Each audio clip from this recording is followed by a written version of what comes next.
she got in from work that Saturday, right? And I said, look under the tree. Knackered, right? At least it's Christmas. Yeah. At least I'm going to get a little bit.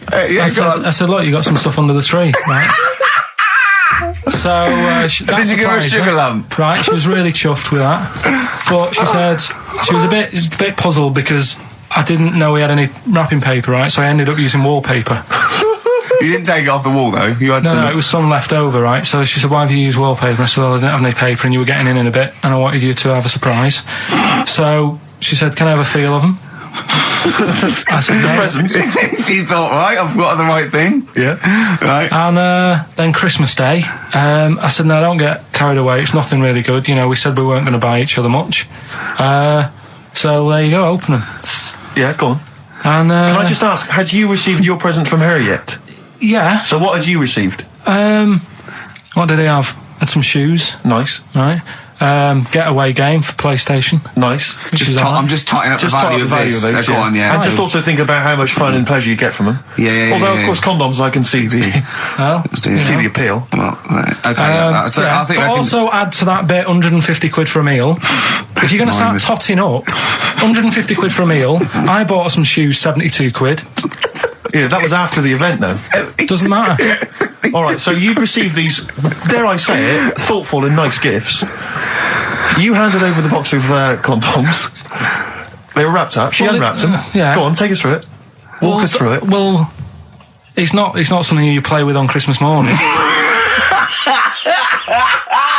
Oh, God. Oh, right. But when she opened them, what did she say? Well, I wrapped them twice as well, so she thought it was something really good. Extra protection. Right. And, so she thought it was something really good. And then... the disappointment would be doubled. Yeah, go on, yeah. Then she just opened it and went, oh, yeah, so what's on the telly? And that was that. Ungrateful. What an ungrateful woman that is.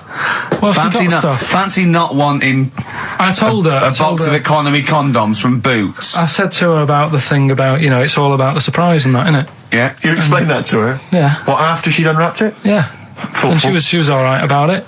Yeah. She understood. Rick, you know I suggested to him that he buy his girlfriend a gift. I'm worried I've done more damage to the relationship by suggesting that than if he had just forgotten. Next time you've got to go shopping for her yourself, Steve. I think I might do. You've better go shopping for her yourself. I'm glad it's all over, though. It's mental. Yeah. It annoys me. The whole thing annoys me. And she knows that as well. Yeah. She should know. What, she still insists on having Christmas once a year? Well... Wow. I'm you know... No, but well, anyway, what did you get? I can't think what you bring to the relationship, Carl. I don't know what it is she's getting from you in this relationship. It's like she's doing all the work. 80 times. Oh God, Carl! I love it. You're brilliant. I know what she's getting. He's the. What? No, he's not thoughtful. No, but he's thoughtful. He's the best he can do with the brain he's got. Do you know what I mean? Right. He's doing his best. He's absolutely doing his best. There's no... He's working at the limits of his powers. Do you know what I mean, though? He's done as well as he can with what he was given. Sure. Yeah, and that's admirable. Yeah. It's like, I think he's done better than you'd expect. I bet his teachers didn't even think he'd get this far. Do you know what I mean? What, find a girl?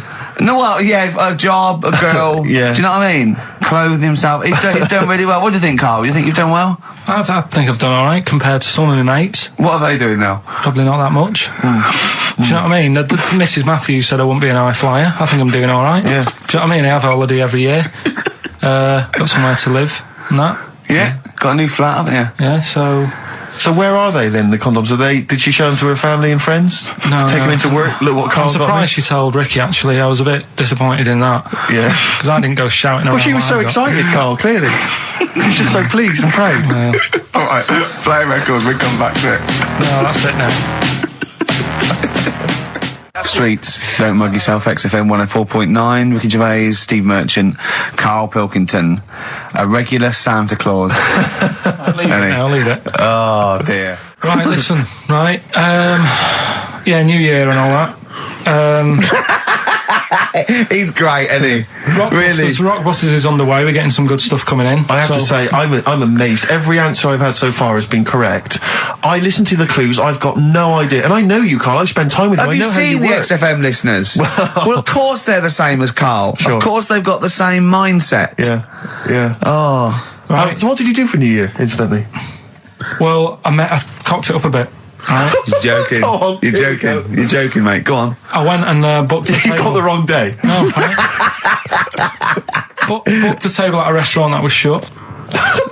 Right. What? I booked a table at a restaurant, and the one that I called, it wasn't the one. The call had been diverted. So Suzanne said, call them up and see what they're serving, right? Because I forgot to do that when I booked the table, right? That's right, anyway. Because the thing is, right, it's a restaurant in Covent Garden, but they've got one in Victoria. But when they answered and they said, no, Victoria, I thought that was the person who was answering the phone. Do you know how some people say the name? Right. So then when I called them up and said, what You thought he sounded a bit funny. Right? So... I'm confused, Carl, but probably not more. No more than you would have been on the it was a branch of a... All right, he doesn't anyway, want to give the restaurant away, so he phoned it up. There's one in Covent Garden. They answered the So phone. it's not, the restaurant's not called No. No, they said, no, Victoria. Why can't we name the restaurant? I don't know why. It's not libelous. Are we scared that, are you scared people are going to sort of see you in there because it's your regular haunt? No, it's just like, you got to pay for stuff, haven't you? Right. I mean, it's... Okay, anyway, so you've I got... wouldn't mention it before New Year, but it's not... So did you go all the way to the restaurant to find out that it was closed? No. What happened is I called Was that the name of the restaurant again?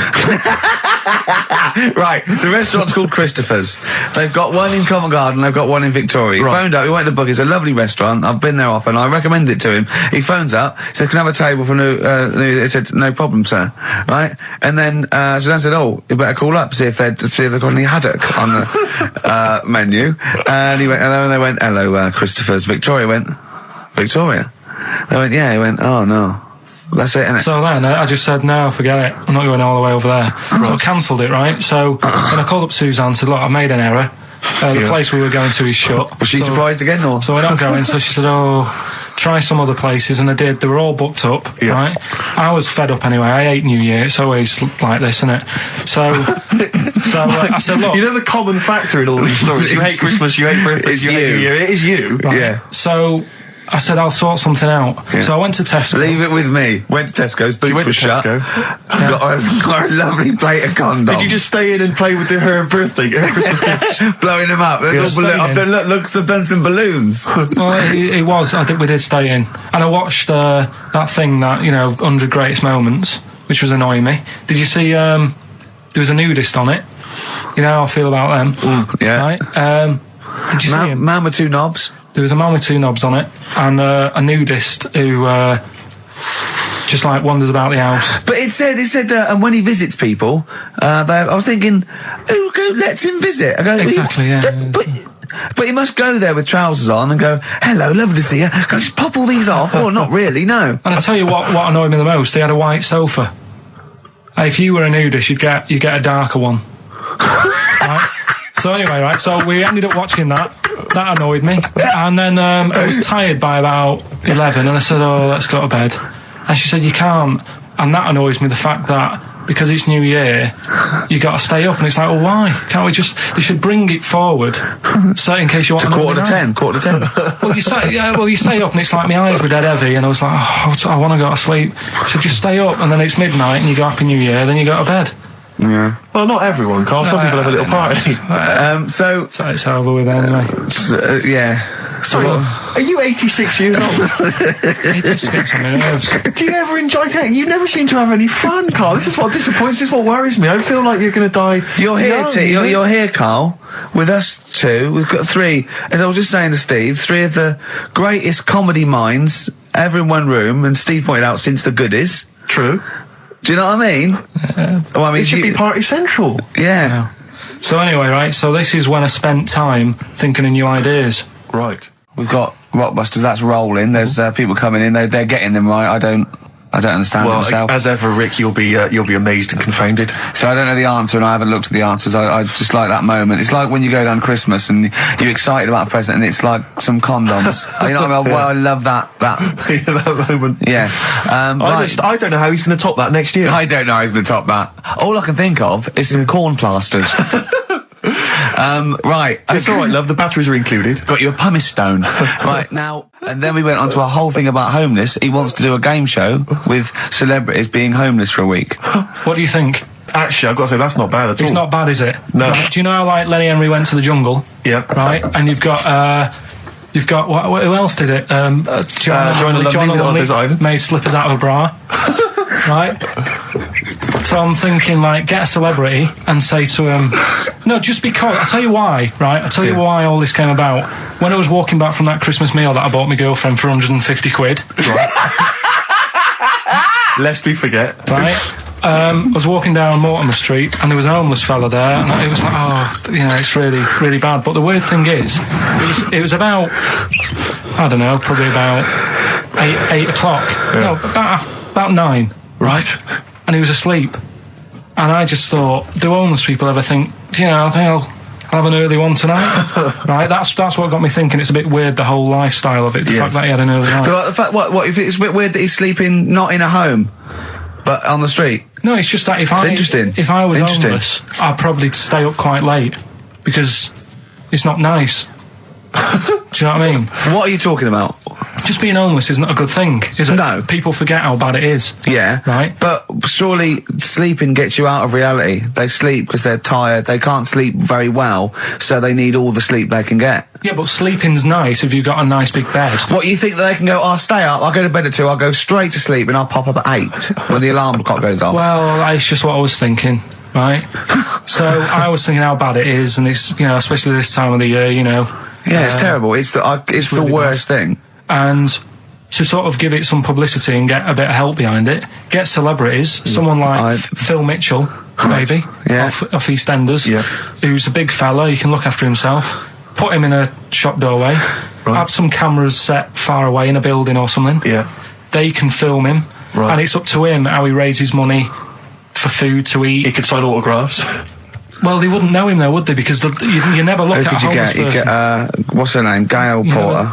Yeah. Gabby Roslin. Right, yeah. Narinda from Big Brother. Yeah. Who else would do it? I got a game show idea. Les Dennis, I reckon. I got a game show idea called On the Game. And what happens is, you get Narinda from Big Brother. It was your girlfriend's birthday, wasn't it? Earlier in the week? Or last week? On Monday, yeah. And, I mean, obviously it was a triumph with the stuff you got her for Christmas. The condoms. The box of condoms. Box set of condoms. Oh, yeah. Not just the singles, the whole set. Yeah, a complete collection. Brilliant. So what did you go for this time? What did you get her? Yeah, but... No, but it's her birthday. How long have you been together? About 9 years. Okay, so, God, it must cost you so much. No, but it starts getting tricky, doesn't it? Because I spoiled her a lot in the first few years. Yeah. So then here's a packet of rubber bands. Enjoy them. Oh. Well, it's what she wanted. Okay. I mean, you're making out as if... No, everyone wants paper clips. Come on, what did you get her? Got her a new pair of gloves. Right. All right, well.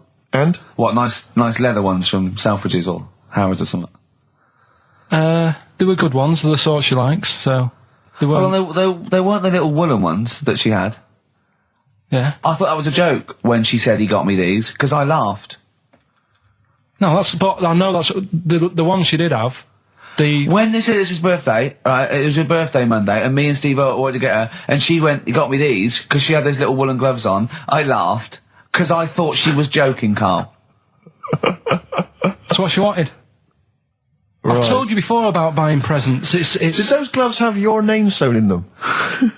And a piece of string that ran over the back of your duffel coat? You know, I've never been into getting presents and that. I had the problem at that Christmas one, that time with the Victoria Plum.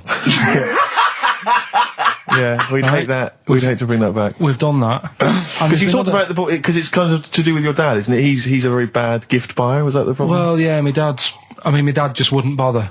It was my mum who sort of made an effort, and she sort of worked out half of what I wanted, then she left it to my dad to get it off someone, see if he could get one cheap or whatever. I love the fact that usually people talk about, like, drinking heavily or violent abuse, right? Yeah. But here's what he's been left with and scarred with for parents is bad gift buying. Yeah, and that's the Victoria Plum incident. In the greater scheme of things in the world, that's not a bad thing to have, is it? Right, there was this, this is what it's like about getting presents and stuff, right? With my mum and dad. Go on. My mate, Colin, right? Colin Makin? No, Colin Bailey. Oh, right? yeah. He had a little Sinclair Spectrum, right? Yeah. Computer, which was like the thing to have at that time, right? Yeah. You used to always go round to his house. The deal was... Not the one you had to play through the window because you weren't allowed No, that's another lad. Oh, right? yeah. This is a different lad. And the deal was, he came to our house, and my mum gave him a pie. And then I'd go round to his, and I'd stay there for a few hours playing, you know, Hungry Horace and stuff like that on it. Sure. Right? Now, my mum and dad knew that I really wanted one of these computers, right? So I waited about a year. Came round to Christmas Day. I thought, I reckon might have one.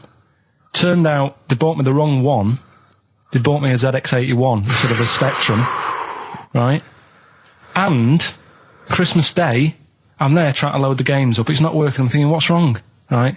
And the thing with me when I was a kid, I used to get quite sort of agitated. This is the moment, right? I found out that it needed a RAM pack to make it work, right? Looking in the thing and it's saying, and make sure you put your RAM pack in the back. And I was like, oh, where's the RAM pack? And my dad's going, I don't know, I've got you the main bit. That's it. So, I was that wound up, I just was sick, right? Just sick. I didn't feel sick or anything, I just was like, oh God. Went to the sink, just sick. Because I was that on edge about it. I said, come on, we've got to get one. And my dad's like, Tandy's shut, we're not gonna get anything today. Ruined again, Christmas Day. That was after the year when my train set got blown up by our kid. The following year, no RAM pack. And now you ask me why don't I get good presents? he's scarred. He just I'm gonna die. Honestly, I'm gonna die. He's just being sick. Yeah. There's no RAM pack. Did you get to the bottom of it? Why wasn't there a RAM pack? You have to buy them separate. Oh, okay. What do you mean I can't play Frogger? Oh no. So, wasn't there another incident when you threw up? Spontaneously threw up? Through sheer anxiety? I do get it. It's not so much now because I've relaxed a bit, but as a kid I used to be quite on edge all the time with certain things. Do you think that's what happened to your cat that kept being sick? That it didn't get the food it wanted and it just threw up? Do you remember that? Yeah. God, so they shaved it. Yeah, but again, you see, the cat thing, I mean, it's mad. I was thinking about it the other day, right? I used to think I had quite a normal upbringing. You didn't. Right? And someone was talking Your about mother once told you not to go to school because it was windy, Carl. It was not a normal upbringing. The cat was being sick, so she shaved it, so it was easier to clean. Right, well, my mum and dad went on holiday, right? And I stayed at the Rosses down the road. Oh, yeah. Only a kid, must have been about 5 or something, right? And I was always running around in the house. I had a lot of energy as a kid. What the Rosses did, they had this cat that was dead violent, the most violent sort of angry cat I have ever witnessed. A tiger. It was honestly, Steve, if it was bigger, it would have been, because it was just always having a go at you. Yeah. If you went to pat it on the head, it went to bite you and stuff. And what they used to do with it, to stop me running around, I'd sort of be running around, and then I'd get a bit tired, and they'd say, have a lie down on the settee. So I'd lie down on the settee and I'd nod off. And what they used to do, I'd wake up and I'd put the cat on my belly. Right? So I'd be scared to move because it's like it's going to get me. But it would keep you there. Well, it kept me there, and it used to sort of slaver on me, and they'd sort of, you know, go out or whatever, and I'd be lying there. That's not normal, is it? Carl, sorry, were you created by the Brothers Grimm for one of their fairy tales? What kind of a life is that? A cat paperweight to keep Carl in place. He keeps blowing around. It's windy. We'll have to weigh him down. Be careful. Your mum probably told him that it's a windy day. You got to get something heavy on him, otherwise he just gets blown into the road. God bless him. Well, were you on Richard and Julie yesterday? Right. Yeah. Tell us about that. It was good. It was good fun. Yeah. It's a bit surreal. Is it? Yeah. It's nice. That's nice though. There's something charming about them. Do you know what I mean? They go off on tangents. They sort of digress. They suddenly think of something. She suddenly go, oh, my jumper's itching or something. You know. Yeah. And it's quite charming. It's not annoying at all. Yeah. And I'd never seen them do it through before. And I hope I didn't insult them because I said it was like an adult Blue Peter. Right. But in what way? Well, they had a Christmas wrapping competition. Right. Then they had a Christmas wrapping competition. And then they had that wasn't them doing kind of hip-hop. Then they had what the French people are like. There was didn't quite understand that living in France. Then they had a woman who relived Elizabethan Christmas. The bit that made me laugh was she was sort of announcing this through an Elizabethan microphone and PA to all the people sitting around dressed as. I'm a bit confused. This sounds baffling. It was good though.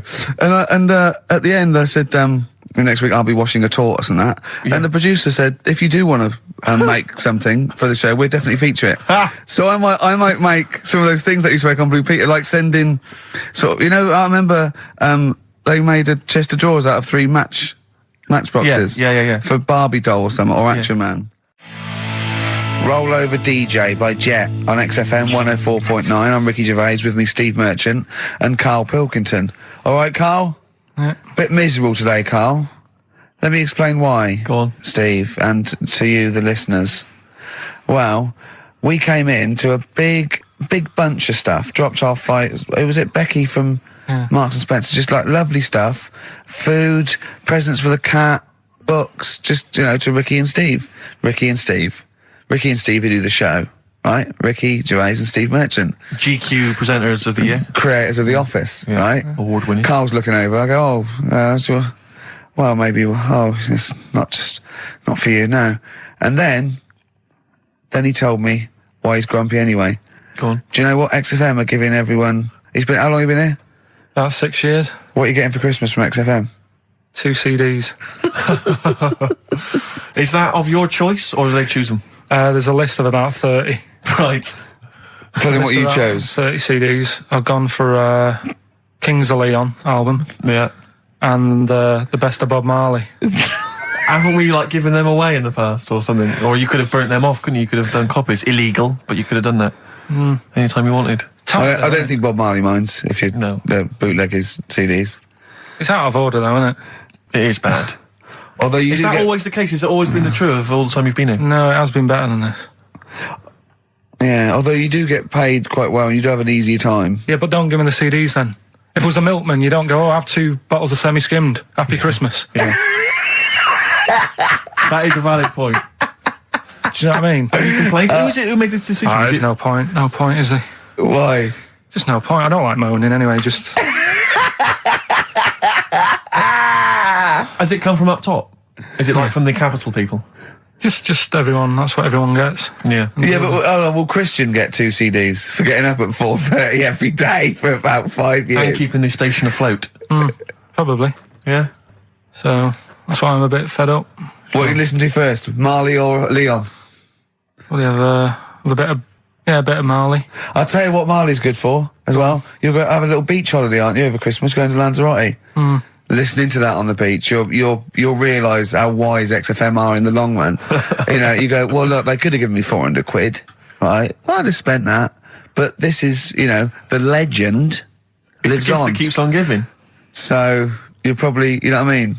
Think how much what you got to think of is how much all his great songs took, not only from the depth of his soul and, you know, all his sort of angst and knowledge and love, and then all the studio time, the marketing, and they're just giving you one like that. They go, don't worry about that, Carl, just have it. And you go, what? All the time we spent with Bob Marley and everything. You know, have it, Carl, have it, Carl.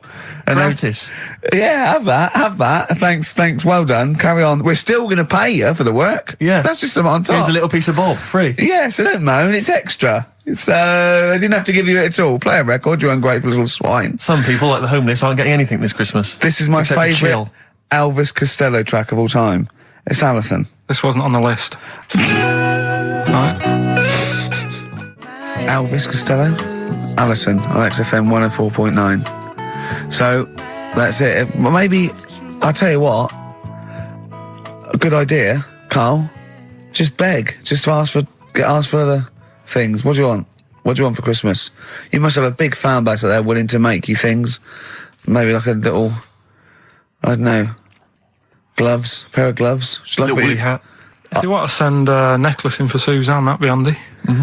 Oh, yeah. That's what she wants. Is Suzanne listening today? No, she's out. Right, okay, this is the dilemma.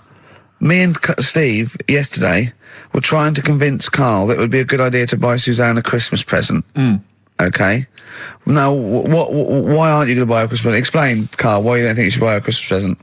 No, I've told her I'll get her one, but in the new year. We're going away on holiday and that, so there's no point taking stuff away. Yeah. Going to Lanzarote next week. Just get something in the sales after Christmas for this, Yeah. Right. And me and Steve were trying to explain to Carl that she would love it if you bought her something on Christmas Day. Yeah, but she knows now. But Knows what? I've told her. So No, she's well, getting I'm going out. to tell you, do you know, right, this, dear listener, this was Carl's worry. I said, I bet she's got you something. And Carl was worried in case he got her something and she hadn't got him something. Yeah, he'd be livid. He didn't want to be down.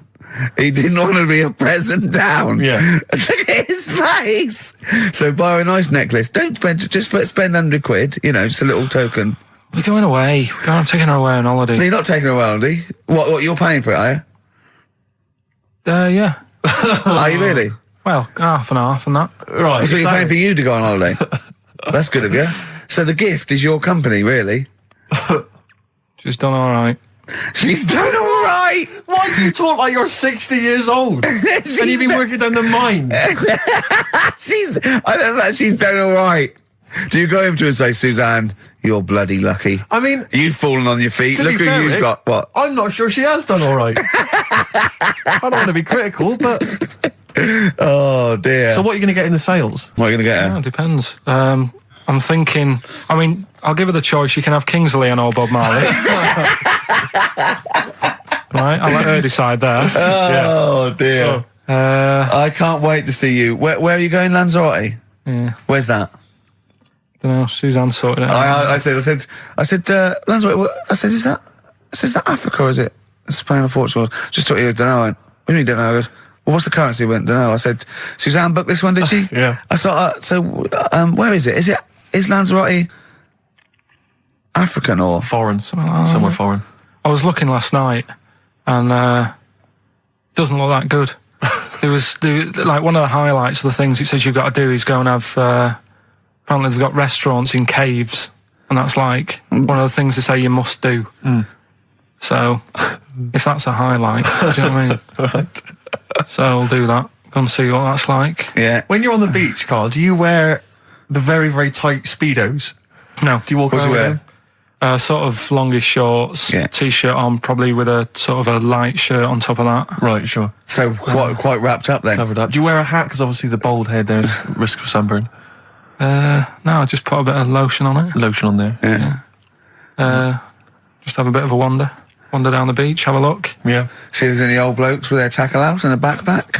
I'll lot to look forward to, so Yeah. there you go. Yeah. Well, we're looking forward to finding out how you get on. Yeah, I'll let you And know. interested to know what she gives you on Christmas Day. Won't be getting More anything. scintillating chat after this next song. All right, bit of placebo, Yeah, love it. special needs. Placebo, special needs on XFM 104.9. Email in where Lanzarote is. I don't know if it's Italy or Spain or Europe or maybe Africa. You know, these are the sort of things, these are the reasons I come into it, to at least learn something, innit, Carl? We've stopped educating Ricky, so I've stopped learning, you know, about things like the woman who ate mud all her life. I told you something before when we were in the office. what did you, go on, what was that? What did you teach me? They've just counted how many fish are in the sea and that. No, they haven't. They've just done a census. A census. What, a fish? Yeah, some fellas have gone in the sea and they've got to work out. There's about... This is Spratt. Is this your son? No, he's a lodger. Okay, well, let's mark him down. That's 2. Oh, I've lost count. 6 million, 4 and... Oh, darn. So how many are there? About... There's a lot. There's... Oh. Well, there are more species of fish than bird, mammal and reptile put together. Can I ask a question? That's on my DVD of animals. That's still available in the shops. Probably find it online. You'll get that slightly cheaper. $15.99. What? Go on, ask me a Special question. features of Ask me a which question. include Ask me a question. Carl's Pilkington's also on the DVD. Yeah. That's a perfect Christmas gift. Yeah. Long and Winding Road. I love that, but I don't like the way McCartney sings here. There's just one, he goes, you leave me waiting here. Well, he's always got that slightly affected. But it sounds style, like doesn't it? Richard Burton or something, here. Yeah. But it's only one that does it, but I don't know why. I just think he likes it or wants to go back and change it. Maybe it's like... But having said that, you know, I'm not taking away from the Beatles, one of the best bands ever. Well, yeah, good luck to Brilliant songwriters. Oh, yeah, they do well. Yeah. We've had a lot of emails, Carl. I don't want to sort of put a dampener on your Christmas, but a lot of people have been slagging off Lanzarote. One of them just said, well, one of them just, I don't know if I can find It is Canaria, isn't it? It is one of the Canaries, isn't it? It's a volcanic island covered in volcanic dust. It's very windy, so you have to dig a hole to sit in on the beach, and there's hardly anything to do.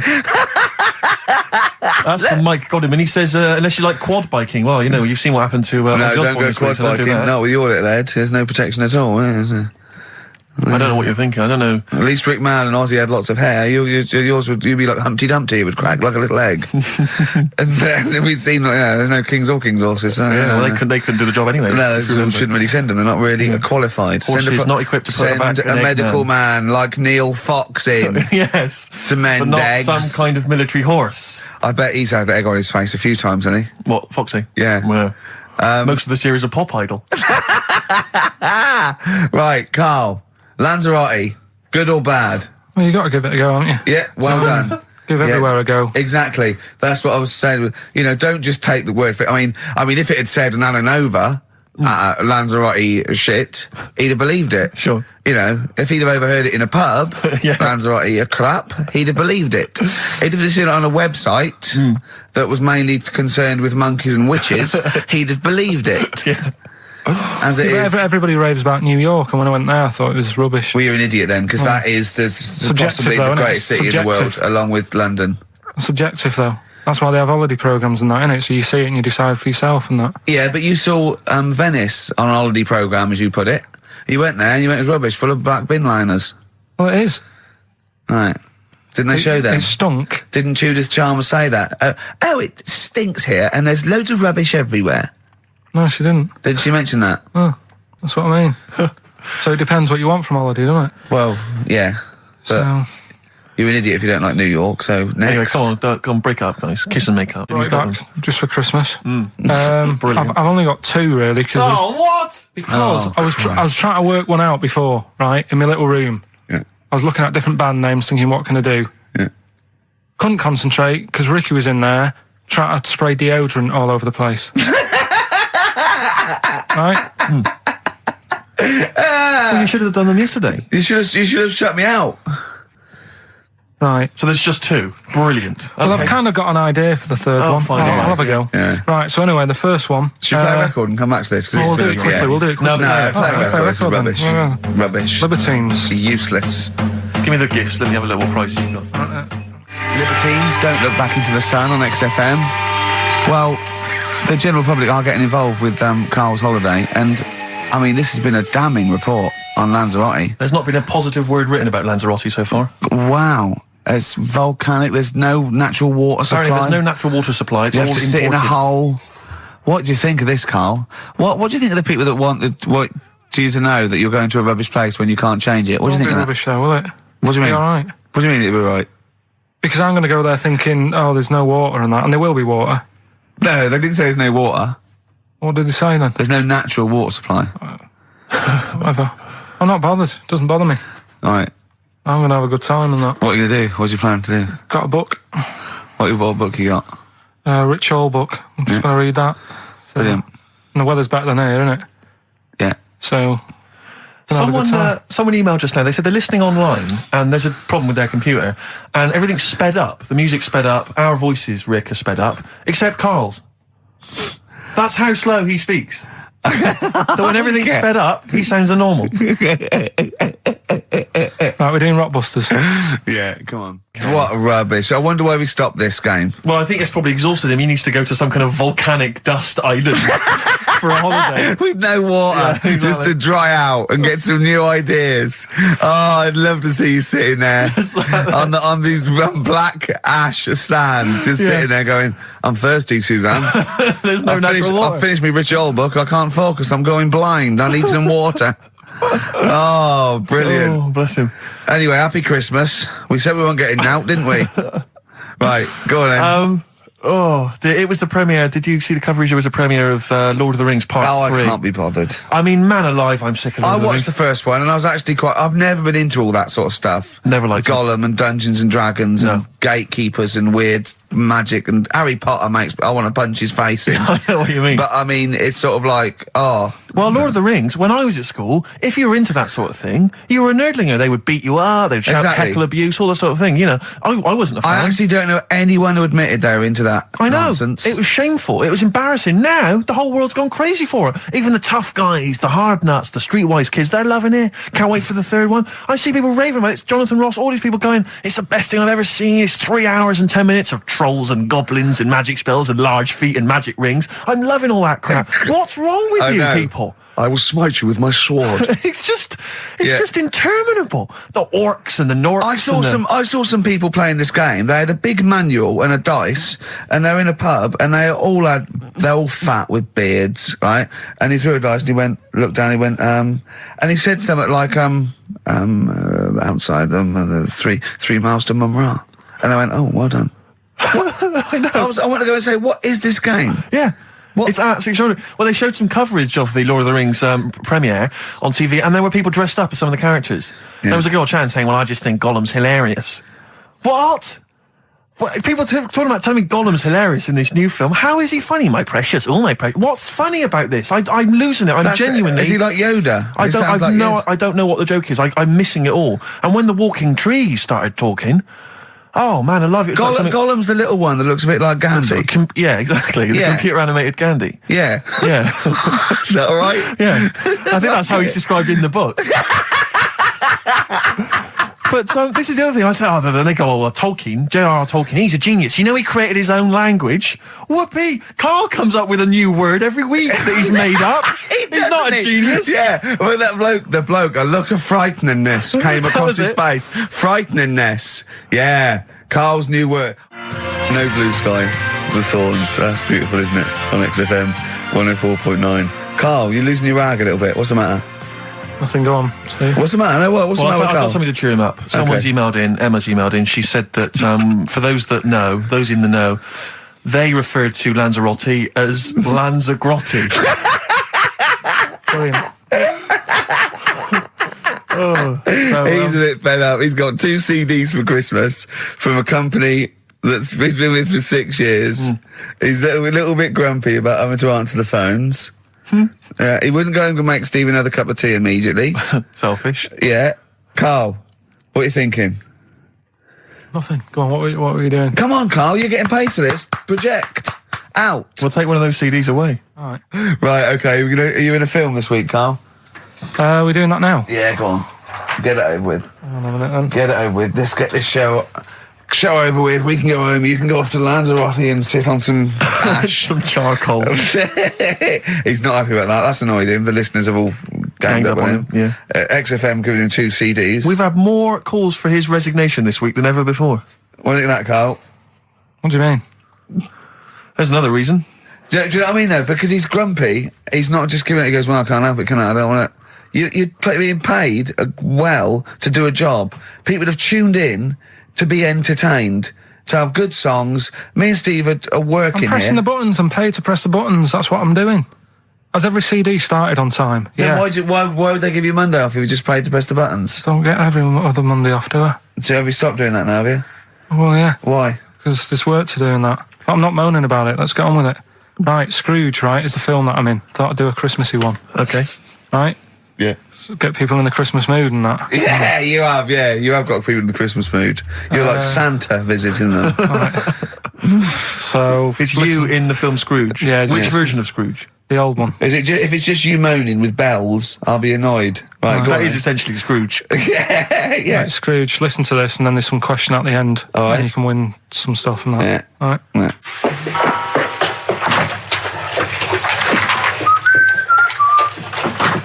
You're late. Only 20 minutes. What do you mean by coming in here at this time of day? I've just been doing some Christmas shopping, haven't I? Probably do some more shopping on Monday because it's my day off, isn't it? Yes, I know it is. You don't have to tell me. Do you want to see what I've bought, Suzanne? No, thank you. I don't mind showing you. It's only a Christmas present, isn't it? Just bought some more condoms. Why? Well, I bought some last year. Got 2 boxes. They all got used, so... I'm very glad to hear it. How much do I pay you? Why are you asking? So the presents I buy has got nothing to do with what I earn. Like I say, if I won the lottery, I wouldn't go mental on her. Do you know what I mean? I probably wouldn't even tell her because I think she'd want to travel around the world and all that, and I'm not into that, to be honest, so I'd probably keep it quiet. Why? Well, once you've been around the world, where do you go next year? Each to their own, though, innit? You know what I mean? Well, what do you want? What for Christmas? Not that fussed, really. And you, it's just as well I'm not that fussed, because do you know I do some work at XFM? Do you know what they're giving me for Christmas present? Nothing? No, might as well have been nothing. 2 CDs. That's it. I was well fed up. I'm sure you will. They give you a list of about 30 albums and you get to pick 2 off the list. So I've gone for Kings of Leon album and the best of Bob Marley. Mr. Marley has been dead these 7 years. In fact, he died 7 years ago this very day. Did he? Do you know what sort of donuts Bob Marley likes? It's not my business. No, it's not a proper question. It's an old Peter Kay joke. He likes the ones with jam in. Do you get it? Garlic bread. It's good, isn't it? Excellent. Oh, Carl, well done. Carl in Scrooge there. The only man more mean and depressed generally than Ebenezer Scrooge. Oh dear. Oh. What's the question, Carl? Well, if people have been listening from the start, right? What albums am I getting? Yeah. Is that good? Mm-hmm. Good, yeah. What albums am I getting from for working for this place for 6 years? All right. Ricky.Gervais at xfm.co.uk. Do you want to apologise once more for anyone you might have offended over the year? Yeah, like I say, I've never upset anyone. We're just chatting about stuff. It's just chatting. It's from the heart. You see something, you say, "Oh, it looks a bit like so and so," or "Isn't it a bit?" You're not really, you don't really try and hurt anyone's feelings, do you? But I think most people know that. And I've got to apologise for laughing at anything you say. I actually can't help it. Again, it's not vindictive, but when Carl comes out with some of the things he says, it's impossible for me not to laugh or react. So, have a Merry Christmas, everyone. Well, before that, Rick, is there some final, for the year, Monkey News? Tell you what, let's play a good song. Okay. Right, we'll have a bit of Monkey News, and then that's it. A bit of Amy Mann, then. Perfect. Brilliant, this one. I brought in Metal Christmas, is that all right? That's my only request from this show, that we do play Paul Di'Anno's version of Santa Claus is Coming to Town. The rest of it's over to you. Yeah, we're going to play some Christmas tunes, we're going to play some, our favourite hits of the year, but mainly, this is the rock programme. This is the rock programme. What worries me, Rick, is there's a lot of people who listen to our show and they're not regular XFM listeners. They just kind of crawl They're out not of their regular morphine people. stupid on a Saturday afternoon, put the show on. So they might not be familiar with Ian work. Canfield is a young man. He's been in he's about 14. He's been in radio. It's weird, he's 14, but he's been in radio for 15 and a half years. He was weaned on the milk of Avant. Yeah. Right? And he's going to be the new rock god, aren't you? Well, I'm trying. Yeah. No DJ Canfield. Just go, yeah. Right? And over the 2 hours, I want to work out the 4 pillars of rock, right? I want 4 names, 4 pillars of rock, right? Huge rock pillars. And then I want the king who stands astride them like the archangel of metal. So we'll be asking Ian, every few minutes we're asking, right, who's your first pillar of rock? And then, keeping the one that stands astride them. Okay? And how many do we need? Well, we need 5 names then, don't we? The 4 pillars of rock and who stands astride them. Right, okay. Like the Overlord with these Axe Attack albums. Yeah. Yeah. This is Oasis. Christmas. Oasis doing their version of Merry Christmas, everyone. It's Christmas. It seems only appropriate that we play the occasional Christmas tune. There aren't many decent ones. We will be playing the greatest, not just Christmas, one of the greatest songs of all time, but certainly the greatest Christmas tune of all time, Fairy Tale in New York. Is that going to be the version done by, what's his name, out of Boyzone? Has he done one? Yeah. Because he's lived the hard rock and roll life. What's his name? What is his name? Ronan Keating? Yeah. He wasn't bad on Room 101, actually. I think he's lightened up a little bit. Good luck to him. Yeah. Yeah, I do as well. Yeah. A lot of people ask me, Canfield, I'm sure you can kind of, you've probably got experiences of your own that you might want to talk about, but people ask me what Ricky's like in real life. And I don't want to get grotesque. It's Christmas, people are listening, people are eating sandwiches, but he has a flatulence problem. I don't know if you're aware of this. It is. It's not a problem. Right. Well, it is for us. It is for us. Yeah. You may not. Yeah. I think the problem with Ricky is Ricky hates to miss out on anything. He's terrified that there's going to be something going on that he's missing out on, a conversation, a joke, someone falling over, you know. And so he daren't spend any time in the lavatory because it's too any period of time he spends in there, he could be missing out on some fun. So he kind of tries to get his lavatory, you know, occupying time down to a minimum, an absolute minimum. Plenty of pissing. There's loads of that, but none of the other activity. Really, I mean, you keep that. Really, it's like you're in, you're out, and sometimes I don't think you've done the full job, Rick. Yeah. And today, I tell you this, my eyes were bleeding. It's intense. It's just a word of warning because the kitchen at XFM is out of bounds now. No one's going in there until the new year. A to J in the library. A to J in the record library. I'll tell you this: I don't know if like Tony Blackburn's in the building. His wig will fall off. But seriously, not that he wears a wig. He doesn't wear a wig. But if he's going down now, maybe he wants to play some Beach Boys. I mean, seriously, forget I'm a Celebrity, get me out of here. Forget you might have survived in the jungle, Tony. But you get down there, mate. Tony, would you rather eat a plate of maggots or go and get Beach Boys? Exactly. It's saying A to J. Oh, pot pickers. Exactly. Jesus Christ. It is absolutely extraordinary down there. So I'll just be warned. But it's Christmas. Yeah. Christmas. Why would Blackburn be listening to this? I don't know. He's probably doing a bit of Christmas shopping. Sure. And he's out and about with probably got his little, personal stereo on. Yeah. And he goes, I'll listen to the boys at XFM. Exactly. And Camfield, what do you think of it so far? Yeah. Yeah? Yeah. It's not Vance, is it? Okay, who is secured as one of the pillars of rock? I'll tell you what, I want some ads, and after that, the Fairy Tale of New York. Oh. XFM. The Pokes, featuring Kirsty McCall, and A Fairy Tale of New York. Brilliant. On XFM 104.9. That's the song I think that single-handedly keeps Shane MacGowan in gin for another year. It must do Just well, about though. keeps- but I'm sure it does. I absolutely love it. I still love it. I saw it on Top of the Pops too. And it's just brilliant. I mean, he wasn't great at miming, but it didn't bother me. Sure. It was miming to a different song, probably. Yeah, in his head. It was great.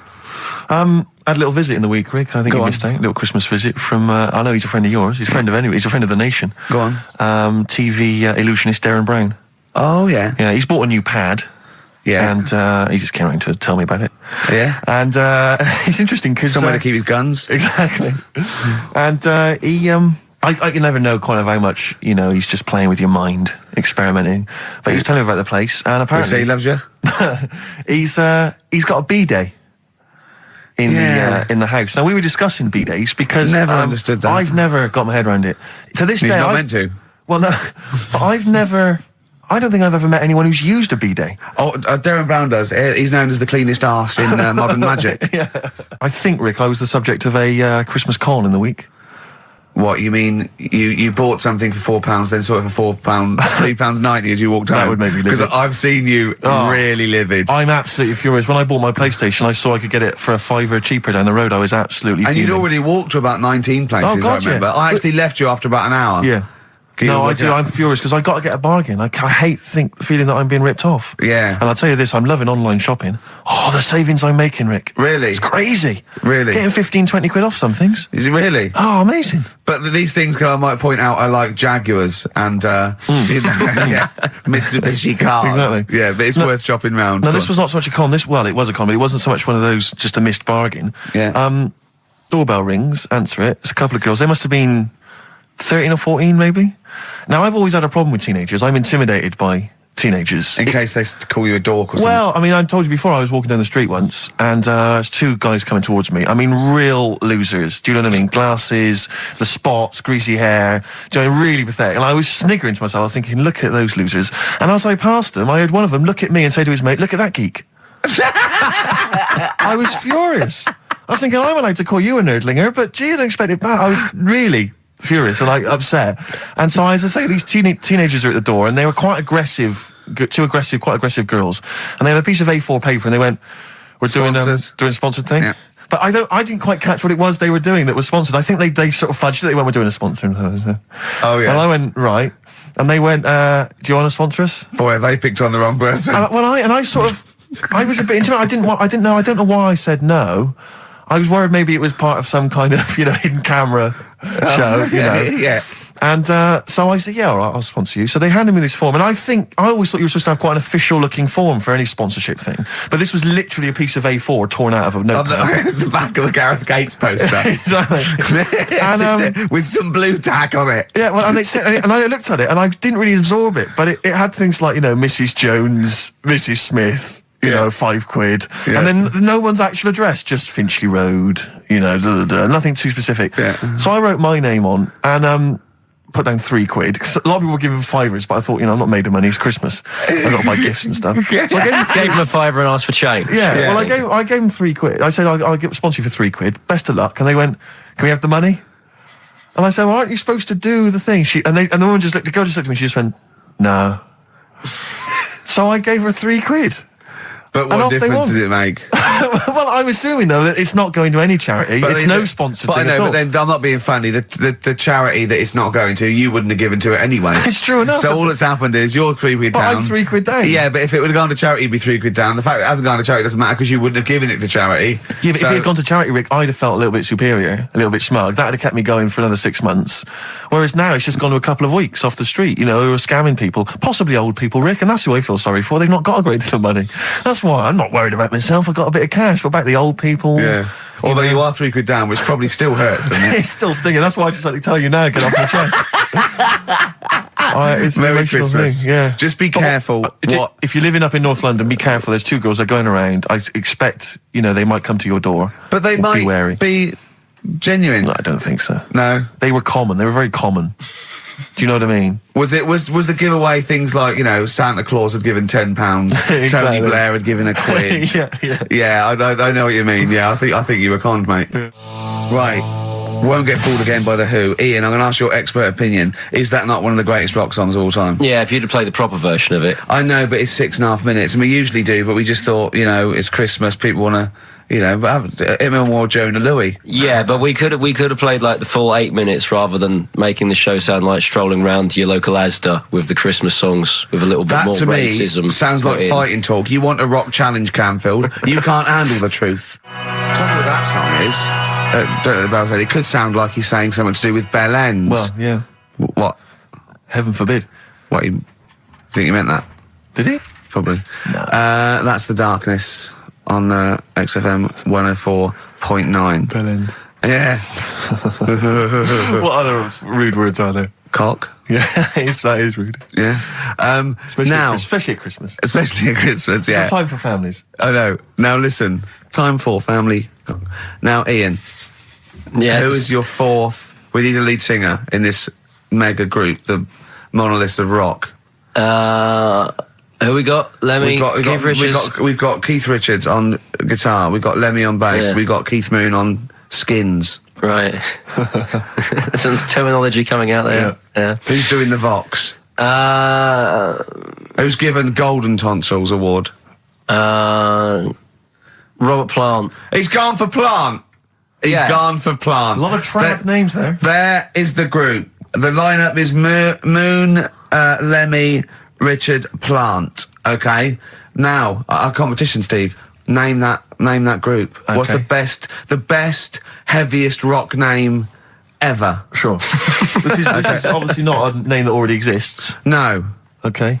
My mate of mine came up with, I think it was Brain Hammer, which I like. Velvet Nazi 666. Sure. So we want the heaviest, most mental piece of death metal, headbanging, bleeding out your brains rock. Axe Attack. Okay. Please welcome to the stage, Christ on a bike. Please welcome to the stage. Oh, look at you. That would be great. Yeah. That would freak out the metalers.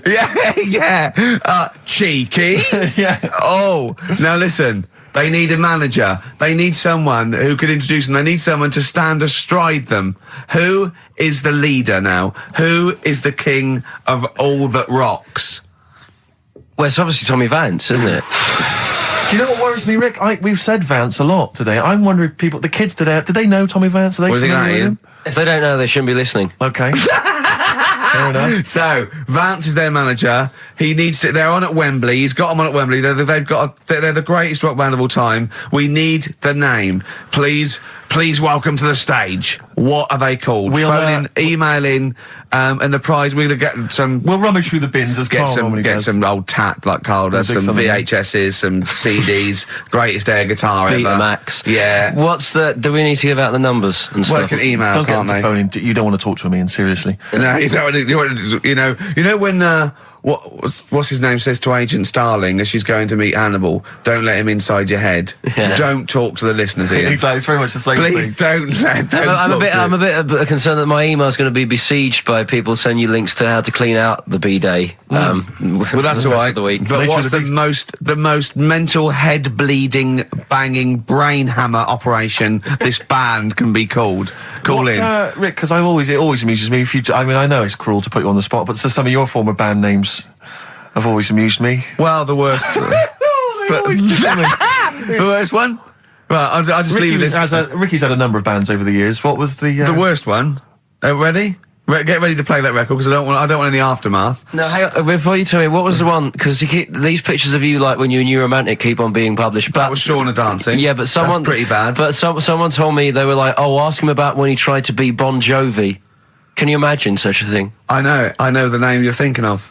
Right, here we go. Play the record immediately. I say this. Ready? The Sacred Hearts. Play a record. Blur on XFM 104.9. I forget the name of that track, but it's good. Good song. Thanks very much. Oh, good song. Yeah. Oh, right. I just thought you were complimenting giving his opinion. Right, go on. The what? Are we still on the air? Yeah. What are we doing? Merry Christmas. We got someone on the line. Oh, right. He's here. Who's that? Ricky. Yeah, go on. It's Jonathan. How are you? Good. It's only TV's Jonathan Ross. Ross, turn your radio down, you idiot. I'm here. I like to, I haven't got the radio on. What are you talking about? We can hear the feedback. Well, I haven't got it. It's not my fault. It's your incompetent radio station. And also, didn't you hear we said don't call in, we don't want to speak to the listeners? I'm not a listener. I'm a visitor to your shores. I'm special. You know that full well. I know you're special. Right. Yeah, exactly. What have you got a name for the band? Yeah, you ready? Yeah. Blump. B-L-U-M-P. I tell you for what, you can't have a normal word. If it's the monolith band of all time, if it's the big, you can't have a regular word. It doesn't make sense. How can you have a regular word? All these ideas you've come up with are rubbish. You need a word which only stands for that one thing. No one's heard it before. No one will use it again. Blump. I can't help but feel that that's a more appropriate name for maybe one of Ricky's bands. I love seeing that picture of him in that band. You see it everywhere these days. He was like a girl. He was like a little girl in a suit. It's like a little dyke at a wedding. What was that? That's got to be the kettle calling the pot black, surely. I've always been nothing but 100% heterosexual. We're not sure about. There's not anything wrong with it. I know that, but look at you. I actually had to get that in. There's not anything wrong with it. I'm Jonathan Ross.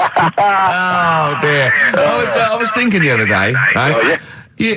The Comedy Awards. Yes, sir. You didn't have to say some awful things about poor celebrities, poor has-been celebrities with coke addictions and fat lips and faces that where surgery's gone wrong and everything.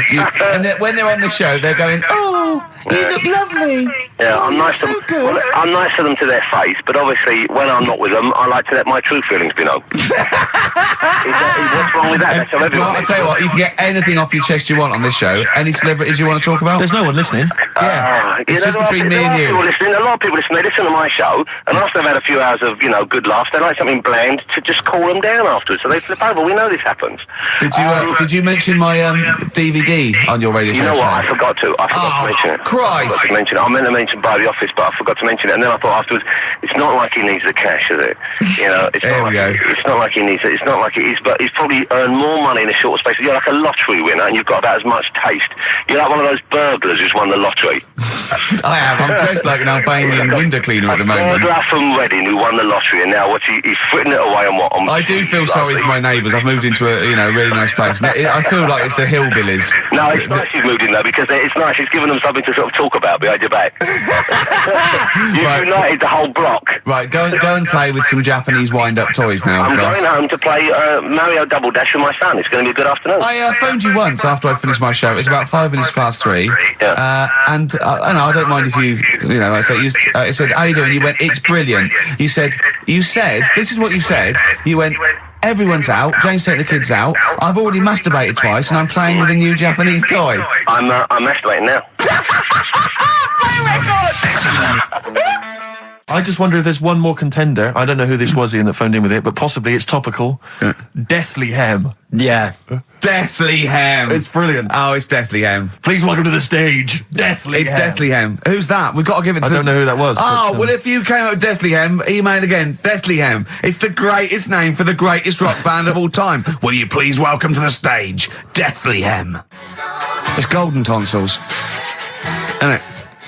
I went to, I was going to go see him once at the Camden Underworld about a year ago, and they had this sign up, right, saying that Graham Bonnet, who sung that song, had cancelled, right, and it said, God willing, he'll be performing tomorrow. And just in case you thought he cancelled because maybe no one bought any tickets, the doctor's certificate was beneath the cancellation sign. Brilliant. Well, we've sung that a couple of times drunk, haven't we, Ian? Oh, but, at the top of our voice. We have done it. It is the best ever. Yeah, it is. Ben has won whatever you're giving away. Yeah, Ben came up with Deathly Hem. Yeah, Deathly Hem. Yeah. I mean, if you are in a rock band, you're looking for a name, and you think you deserve that name, then, you know, write to us. We want to know that you're really heavy, and Ian Camphor would officially hand over the deeds of the name Bethlehem.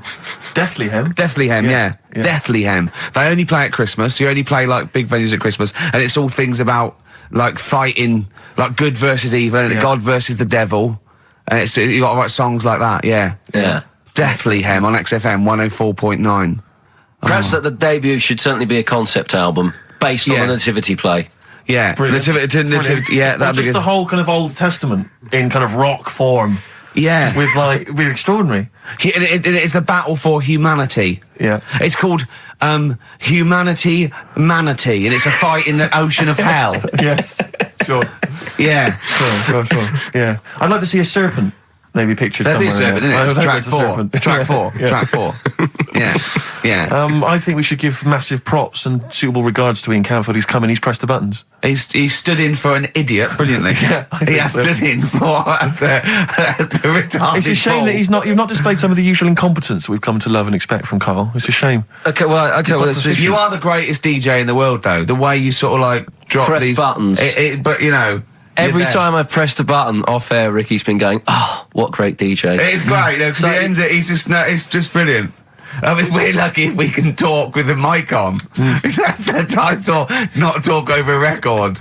We did some great links during the ads.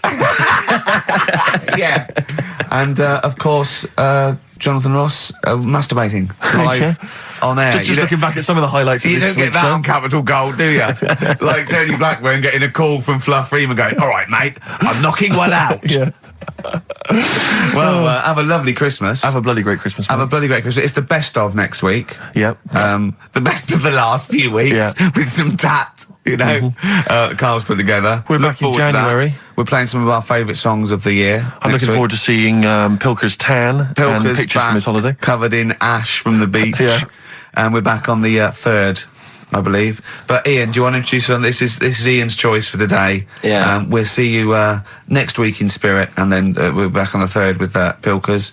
Over to you, Kampf. Enough of Jonah Louis. This is Paul Di'Anno, ex of Iron Maiden, doing Santa Claus is Coming to Town. Talking of sleeping, oh man alive, I went to see the last part of the Lord of the Rings trilogy. Why? Well, it's like a family thing now. Every Christmas, my family and I have been going to see the Lord of the Rings, the next instalment. It's like a family thing. What will you do if they keep making them? Oh, I'd say I've wasted now about 10 hours of my life with that tripe. You can never get that back. I can never get that back. That's what Peter Jackson owes me. 10 hours now he owes me of my life. It is absolute drivel. Well, I know. We've said this before. I don't want to harp on again about it, but I cannot fathom why everyone is so excited and loves these films so much. Like you say, people review saying it's the best film ever. I think this is the greatest movie I'll ever see. And I don't... It's like they go, oh, but look at all the fight sequences. But Tolkien being up there in literature, like, you know what I mean? It's sort of like Shakespeare, Tolkien. No! Yeah. No. But what is it that he's writing about exactly? I don't know. Little midget fellas who can't get shoes. I mean, I've got big feet. I've got size 14. I can get shoes. Oh God! Send off from mail order. I know it's like Harry Potter taken seriously. Yeah. But I know who's watching it. It's like these people who are watching it are obviously nerds, people who live in Forbidden Planet. They love it. They can't believe their luck. But that's the core audience, but it's obviously bigger than that. But then it's also people who can think they have a go, like menopausal women thinking, well, I'll write a book then. the Globling came into the cave. Exactly. Right? And they're sort of like 13-year-old sons who've never shown interest in anything except glue now writes Orc Yeah, exactly. on his exercise book, and so they're loving it. It's like, it's sort of uniting, bringing people together. But at the end, right, I mean, it's taken them now like 9 hours to get from one part of Middle-earth to the end, to the other end, so they can destroy the ring, the evil ring. Did they do a line? Was it? I don't know what they... Like those little Chinese fellas. And it's taken them 9 hours of their time and my life as well to get there. And at the end, they all say They goodbye. do it in real time. Why didn't they edit it? I mean, that's what it felt like. It really, it can't have, it must have taken them less time, within the sort of logic of the book to get there than it did for me to watch it. And at the end, they sort of say goodbye to each other and they all hug. So there's like, there's little midget one, Frida, saying goodbye to, Bjorn. What are they Benny. called in the thing? Because are they PC in it? Are they called like midgets and dwarfs? No, they're called hobbits. Oh, are they? Yeah. So we should call small people hobbits from now on. That's what they are, just to make it kind of topical, and they'll like that as well. Give them sort of, So if you make see a them little, on the way home, if you saw a little midget fella, 4 foot midget fella, just say, excuse me, hobbit. Yeah. Okay, that's call fine him then. Frodo. Right, Frodo. He'd like it. He'd love it because everyone loves the Lord of the Rings. They love it. No, everyone loves the Lord of the Rings. In yeah. the end, if you ever get to the end, they all hug each other. They say, well, basically Frodo has to say goodbye to all his other little fellas, and so he's hugging them. I don't know how many of them there are, and he's hugging them, right? And it is the most interminable thing I've ever seen. It's like the music's playing. They look into each other's eyes. He hugs them. He hugs. They pull back. They look at each other again. That's like, we'll never see each other again. Then he hugs the next one, and I was just screaming. I was thinking, hug, just one big group hug. Yeah. Then we can get out of like it. an American football team. Exactly. Just go, and then just go off. knock Not heads. each individual one. I mean, it's dragging on and on and on. And apparently on the DVD, there's like an extra sort of 20 minutes of extra footage of scenes he's cut out. Who's watching this tripe? Who cares? I don't know. I genuinely, Have we lost some of our popularity by slagging off Lord of the Rings? I don't care. Screw them. If you love it, if you can't live without Lord of the Rings, screw you. I don't want you as a listener. I can't fathom it. Really, Rick, it's not like I'm trying to be wayward or controversial. I can't get my head around the popularity. But doesn't Harry Potter annoy you as well, though? Yeah, but at least it's kind of over in an hour and a half. Is it? I haven't seen it. Well, I went to the toilet 3 times during the course of the film. Really? It's unbelievable. The woman sat next to me. Sexy stuff in it, was there? Some of those little pixies with the pointed ears. It just took me back to all, Mr. Spock. Oh, all those glorious days. But it really is just. I mean, have you seen any of them? You've not bothered. I've seen one, and it was long, and I thought it was nicely filmed, and I thought, well, okay, I'll just get through it. I even think,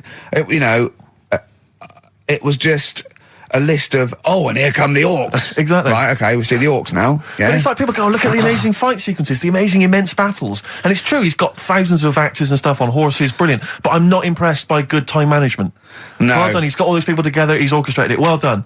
But it's got to be more interesting. My friend summed it up. He said the Lord of the Rings films, they're like the film equivalent of an Enya song.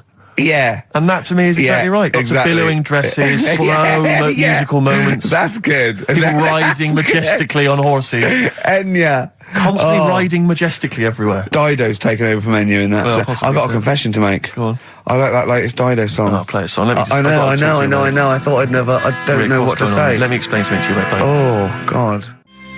Snow Patrol and Run on XFM 104.9. Yeah, not bad at all, not bad at all. So everyone had a good Christmas though, yeah? Really? Carl, even though it was like a little bit Lanzagrotti, it was a nice Christmas. Yeah. What was the book you read, by the way? Someone just emailed in and wanted to know. What was the book you read? It was The Governor. The Governor? Yeah. Right, okay. Did you buy Susanna a gift in the end? Which you surprised her with on Christmas Day? Yeah, after that show that we did before Christmas. Yeah. I was walking home thinking, might as well treat her then. Yeah. Went and got her a necklace. Nice. Actually, she said she wanted a necklace, but I didn't know which one, but went and got one. Yeah. And she was happy with that. Yeah. That shut her up. yeah. But, yeah. And did she get you something? Did she get you a gift back? She did get me something, yeah. See, we knew she would. Of course she would. Yeah, but the thing is, right, she got me a little Game Boy Advance to take on holiday because she knows I get bored. Lovely. Right? So that was good, but I was like, hang on a minute. I know how much I spent. Oh, and I know how much these are, right? But I was clever though. When I got to the airport, I bought to get me an extra bought me an extra game for it. Yeah. Got the value. Of course. When you were growing up, did you wait to ask your mum for sweets right at the counter so the woman would embarrass her into getting you it? What, you mean just slip it in the basket? Well, no, just wait till there's some, a stranger watching before you ask for sweets. Mum, can I have a Kinder Egg? Did you sit in front of Suzanne when it got to Suzanne, can you get me something else? Because remember I spent more on that necklace than you did like Game Boy Advance. And the woman in Dixon's goes, oh, you better get him something else. And she goes, oh, bloody hell, all right then. Nah. She did well, though. You know what I mean? She's done well to keep you, hasn't she? Done well. Because you're such a find. You're quite a catch. Yeah, she must wake up every morning and go, ooh, I am the luckiest girl in the world. Well, she told you that the other night. What? She said the other night how good it is living with me. Oh, yeah. I said to Suzanne, it must be great, because I only see him 2 hours a week and I like to squeeze his little head. You can do that all day, every day. Does she ever squeeze your head? No. No? No. It's like that thing, though, isn't it? It's like when you work in a chocolate factory. You get sick of it, don't you? If it's there all the time. Yeah, she must think, well, I could squeeze that head any time I wanted. It's not worth it. I'll just, yeah. What about your Christmas? My dad, I'm wondering if you're turning into my dad, because he bought my mum a bracelet. He won't mind me talking about this, because he said you'll probably talk about this on the radio, and you're right, Dad, I am talking about it. He bought my mum a little gold bracelet, lovely gift, you know, it was a lovely thing, and she opened it, she loved it, and everyone thought, what a great gift, lovely gift. He wouldn't stop talking about it. He wouldn't stop talking about the gift he bought. He kept on grabbing my mum's arm and showing it to people. Look at that. Look at the gleam on that. The gleam! Steve, look at the shine on that. Look at the gleam there. Look at that. Gleam! And do you know what he said the great thing about that's pure gold. He went, it's an investment. That's an investment, there. It's gold, you know, it's always worth something gold. I love that when people get a gift and it goes, an investment. I love it. But what, not only does it sort of take away any of the romanticism of it, but it was the way he constantly was talking about how great a gift it was that he bought. I haven't heard the word gleam for 30 years. Look at the gleam on that. The gleam. Look at that, look at the sparkle on that. And look at that, and it looks like rope. That's what he kept saying, it looks like rope. It looks like gold rope. And he just, I don't know, I heard it, he disappeared, we were opening gifts, he went disappeared, I could hear him in the kitchen going, thinking about that's pure gold, that, Elaine, that's pure gold. I might melt that down. Yeah. John, next door neighbour, John, look at that, look at the shine on that. That's great, that's brilliant though. But it's just, it sort of undermine the gift a bit if you keep on droning on about how great it is. If people enjoy giving, that's nice, isn't it? And you got to, you know, what did your mum say? She loved it. She couldn't get a word in edgeways. That's a step up from a jar of coffee, though, isn't it? It is a step up, yeah. That's good. Oh. What about yours? I didn't get my mum and dad anything this time. No, because I'm always treating them anyway. Whenever if they need a few quid, if I can help them. Well, you are the gift that keeps on giving, Carl. No, but don't just go giving anything just for the sake of it. You know what I mean? Wait for the time that's right, sort of thing. Just because it's Christmas. Because... yeah, I mean, there's no better time, is there, really? No, I just was going to say my mum and dad didn't get me anything, but they did. What'd they get? But, just some money. Mm. But, I'll get them something when the time's right, do you know what I mean? They always need bits and pieces through the year, so... Yeah. I'll look after them. Sure. But, it was weird being away on Christmas. Has anyone got caught onto the fact that, you know, they leave groceries in the telephone box near your dad yet? No, that's still going on. Is it? Going on, yeah. Oh, that's fantastic, isn't it? That is just fantastic. So when he needs a loaf of bread, pint of milk, just goes down. Does he ever give that as gifts? Now listen, are we doing the film thing in a bit? Oh. Got more prizes. Yeah. Is it better than Rockbusters?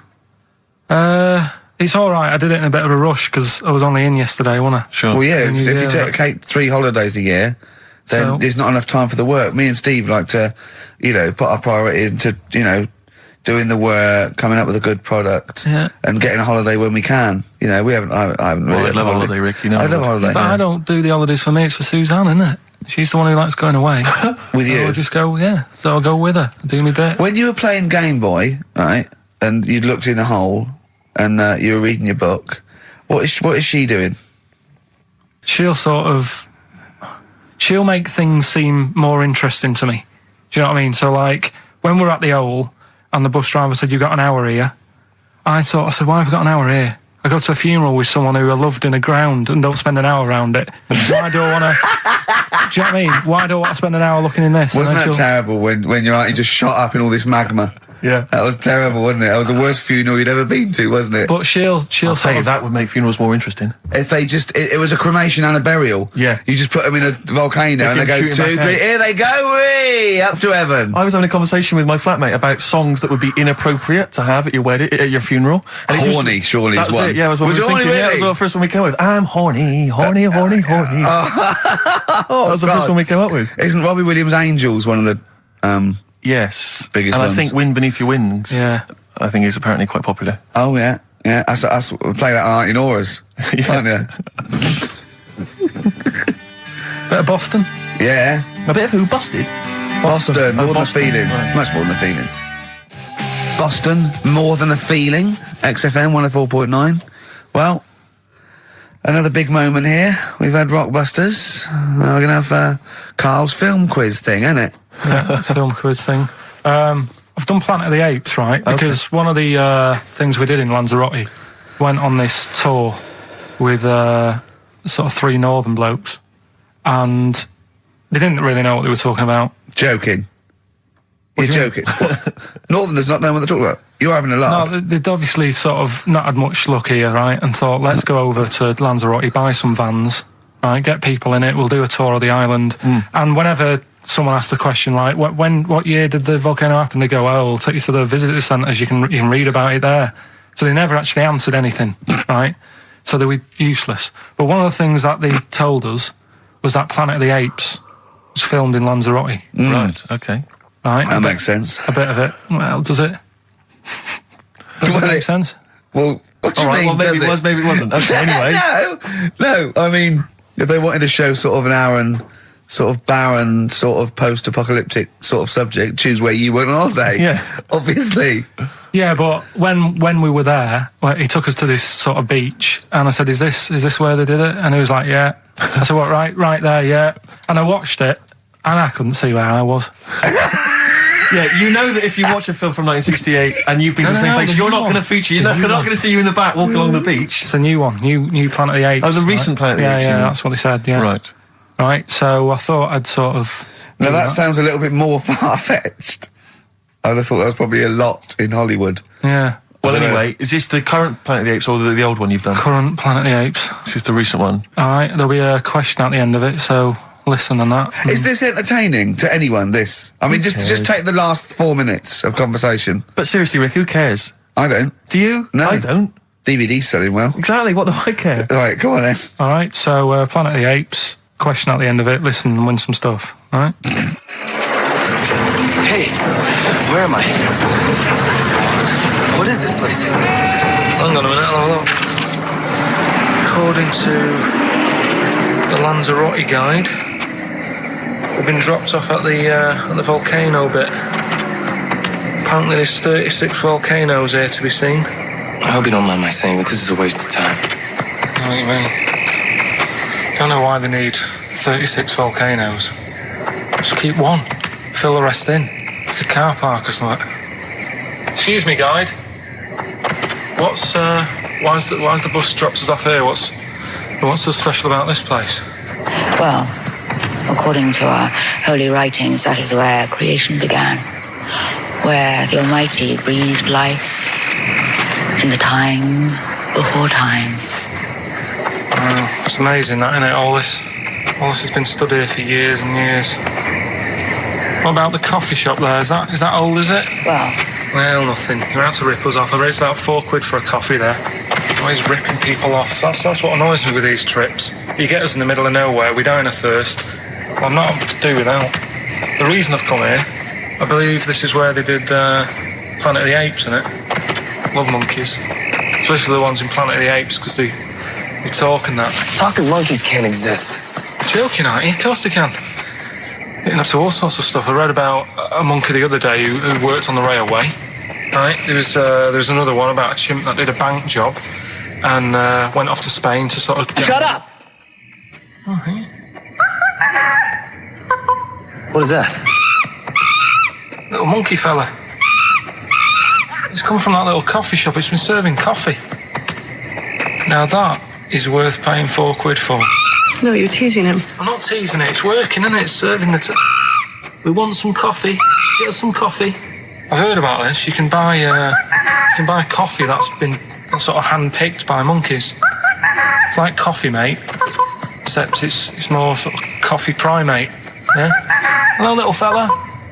We want coffee. What do you mean, we? You're gonna have a coffee, aren't you? What else are you gonna do? Go and look at another 35 volcanoes? I'm staying here, I'm having a monkey coffee. It's brilliant. You find this amusing? Jesus, it's a talking monkey. Right, mate, have a couple of coffees. Don't start now. We're off duty. I'm starving. What do you mean you're off duty? Have you bananas later? Just get us a couple of... Right,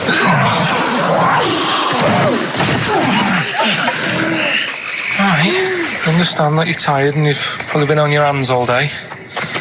Just forget the coffee. You go and get some lunch. After you've got some coach, you lazy ass. You damn human!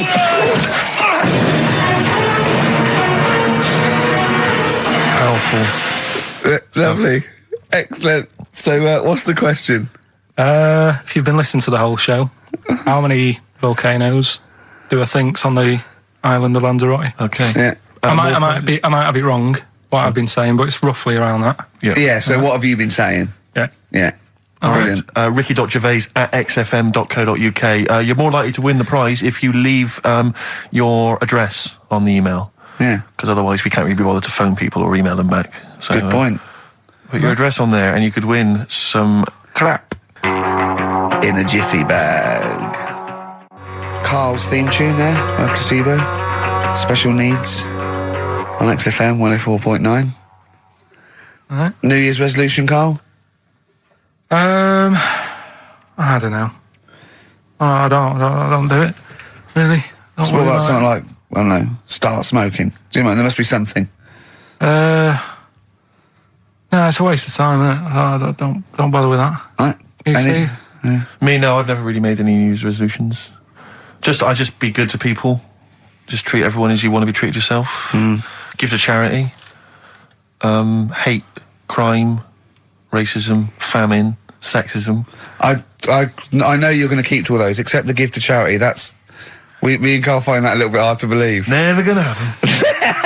Well, you've always got to break at least one of your New Year's resolutions. Yeah, exactly. Yeah, well, I think I'll be nicer to Carl.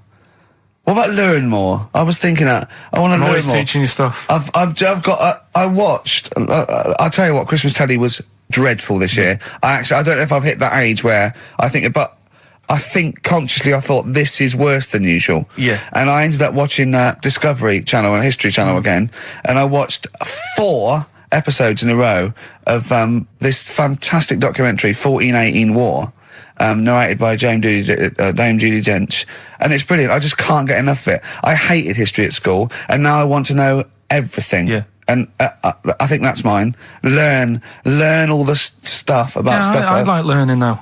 I always Yeah. say that to you. I'm always looking up stuff. When I was on holiday, even though it was sunny outside and they had big holes to look at if I wanted to, I stayed in and watched Discovery there and was watching stuff about scorpions and that. Yeah, what did you learn?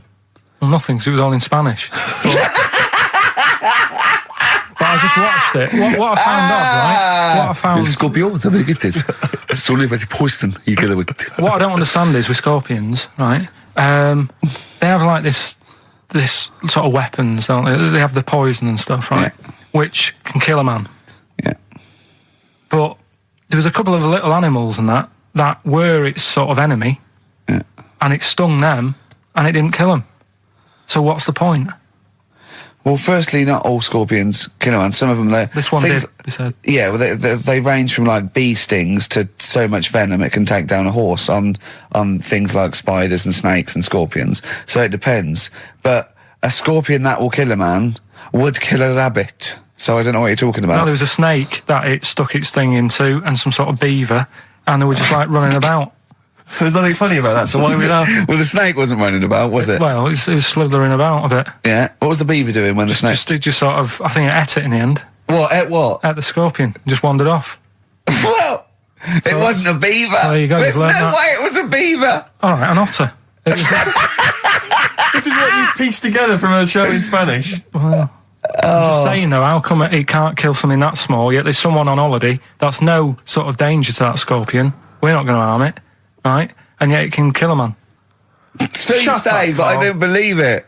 Shut up, mate. Seriously, this is gobbledygook.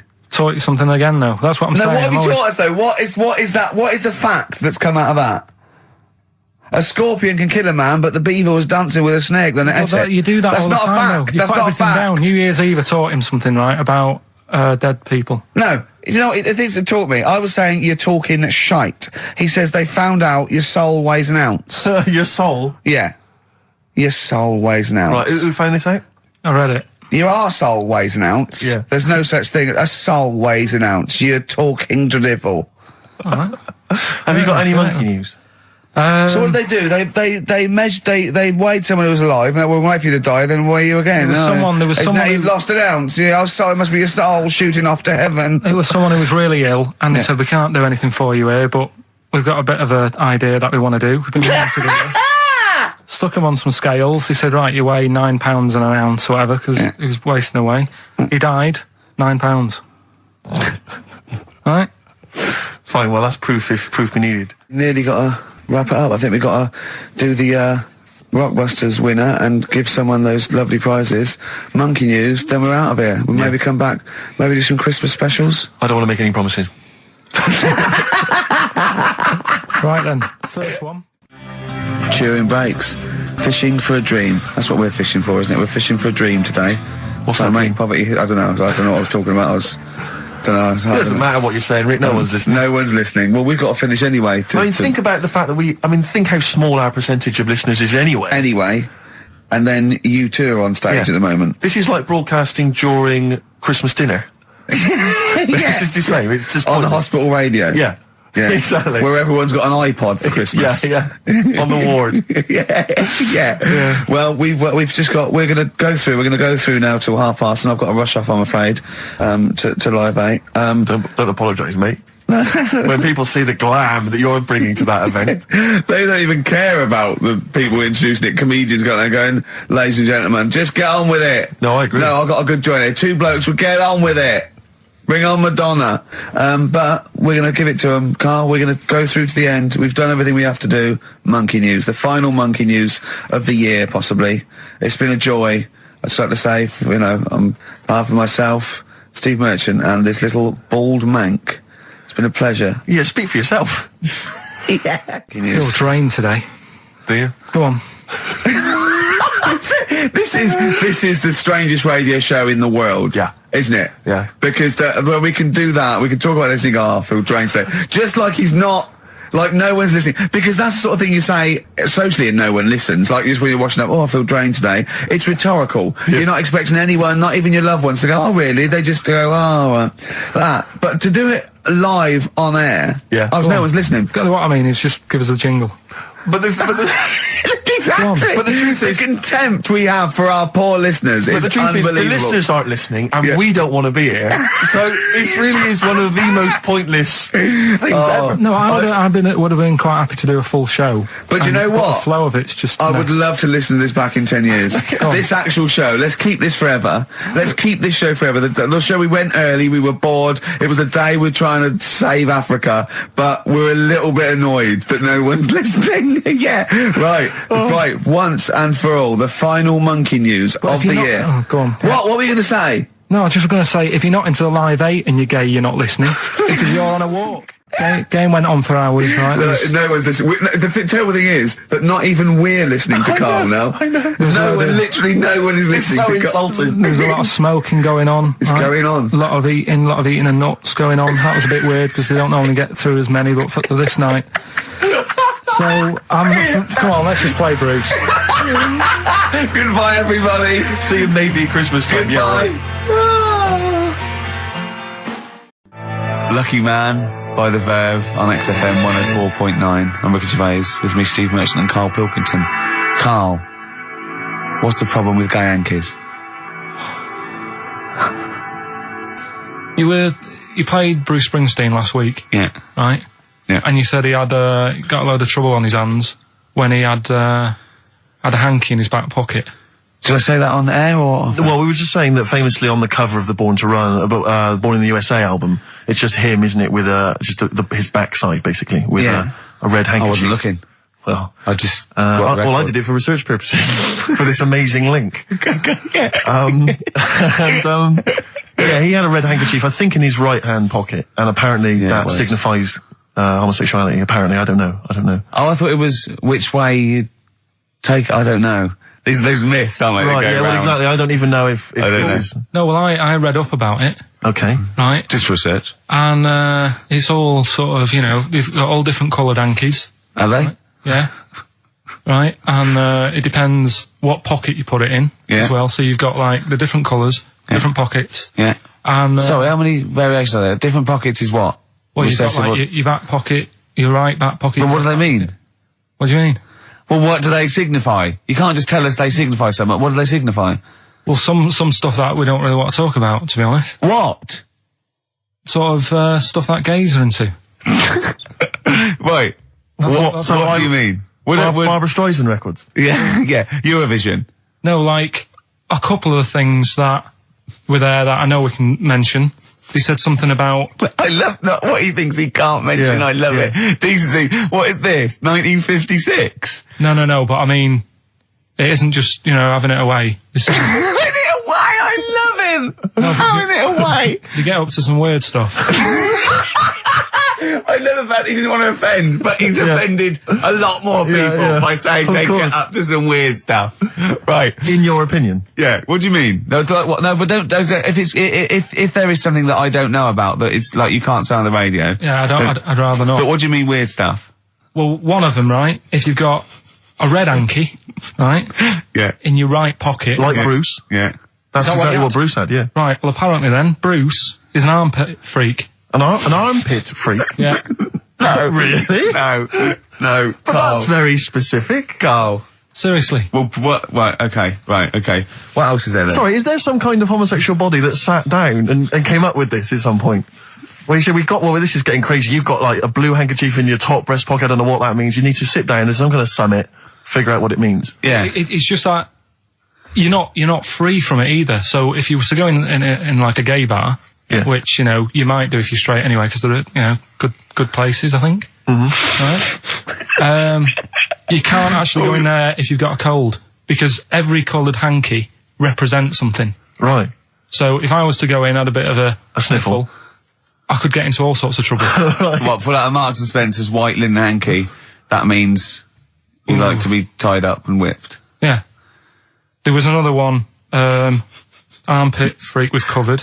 Armpit freak is done. We've covered. An armpit freak? I don't really know what that means. So, right, okay, yeah.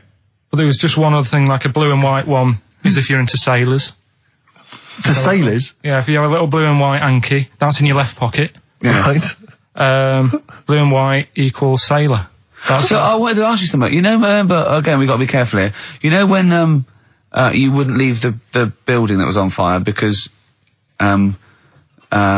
you were standing proud. Hang on, we need this. Some people now don't know what you're talking about. Carl, you were on holiday. Yeah. On holiday in Tenerife, right? Yeah. You'd had a moment of intimacy with your girlfriend. Yeah. A knock on the door. You had to stop and get up. You peeked around the door. It was a fireman saying, "Get out," but you didn't want to leave because you had a. Yeah. It was a little. Yeah. But what I don't understand is you maintained that while looking at a Spanish man dressed as a fireman. Yeah. Is that true? Is that the fact? You maintained, I'm sorry to say, you maintained arousal whilst looking at a gentleman dressed as a fireman. No, these are the facts, and they are undisputed, right? Did you maintain... I'm not a machine, though. Do you know what I mean? I can't turn it on, turn it off. Right? But you were talking, I just thought, talking to a fireman, you'd have probably lost it. I don't know, but you didn't. No, but the other thing was, I mean, I was talking to Suzanne about it again, right? She said, what are you talking about that for? Right? I said, it just crops up, right? Yeah. And the dilemma was, you see, I wanted to try and make sure that it was a proper fire because that was the last condom we had, right? So it would have ruined the night. So I didn't want to it was like, well, what's going on? Is it, do we need to get out? Yeah. Is it a proper fire? Yeah. And I'm talking to this man in uniform. Was he, what did he look like? Was he good looking? Did he look like Ricky Martin, say? Was he good looking? Was he good looking in his uniform? I can't remember. Can't remember. Did he have a moustache? Better play a record, didn't we? Is this bringing it back? What? You look uncomfortable. What? Did you just switch this on with your hand? The Flaming Lips, and that's Fight Test. Lips and test. Lips Test. On M. We were talking there about homosexual people, and I'm sure we'll move on to other topics. But I just mentioned, I was talking to a friend of mine in the week, Rufus, and he overheard, he pieced together sometimes if you overhear a conversation, you can piece together what's going on. Yeah. You know, and, it sort of transpired from what you could make out that one gay guy had just realised or just found out that his gay boyfriend had, maybe been having an affair and was on the phone, and had called this person, the third party. So the other one was crying, wasn't it? The other one was crying in tears. Obviously, they just had a big argument about it. And all he heard on the phone was the guy saying, in very kind of earnest tones, "I'm going to do everything in my power to destroy you." Well, I just like to think what that was. What was he, you know? No more guest list to GAY. To GAY. I am going to, slash your diesel jeans with a pair of scissors. What if they're listening now? I know, I mean, it's probably an emotional time for them. Yeah, but they probably don't think we're talking about them. No, not those. It's probably happened quite a lot this week. Well, possibly. I do know quite a lot of gay people, right? But they do jump about when it comes to partners. Right. Carl. No, Lee. Freedom of speech. Yeah. Let the man speak. No, I'm not saying that's a bad thing. I mean, it's quite, you know, they don't, you know, if they get bored, they move on that. Which is fair enough, but they do, How have you pieced this together? And they go out late, don't they? Oh, we've covered that, haven't we? We've done that. Yeah. How have you, so you... Do you know how we covered that? His favourite record is Killing a Georgie. And he went, at the end of the record, he went, see, but how late was it? Yeah. If he'd have been sort of going out at a decent time, that wouldn't have happened. Do you know what I mean, Steve, though? They're always getting ready to go out about 1:30 in the morning. You're asking for trouble. Yes. Incidentally, I should just point out that, oh dear. That, we've had an email, I've lost it here now, but anyway, it was one of our listeners saying that we've slightly embarrassed ourselves because, of course, Bruce Springsteen on the cover of Born in the USA doesn't actually have a handkerchief in his back pocket. It's actually a red baseball cap. So, well, I don't know if that also counts. I don't know if it's any coloured object. What does that mean, though? Yeah, into heads. Into little round heads. Oh. If Bruce Springsteen, and he's obviously not gay, but if he said, alright, Carl, just, you know, little cuddle, would you turn down Bruce Springsteen? Yeah. Well, no, but why? Just like, alright, mate, you hug your mates, don't you? If Bruce said, alright, Carl, I like your show, love your head, little cuddle, a mate's cuddle. No, I just, I say what you're doing. You just say, look, we're a couple of old friends. Look, Bruce Springsteen, I've wrote all those great songs. I like what you're doing. Let's cuddle. Let's have a little, alright, mate. You know, one thing is, right, Steve, right, do you know how he likes to squeeze me head? How Ricky likes to squeeze me head? Yeah.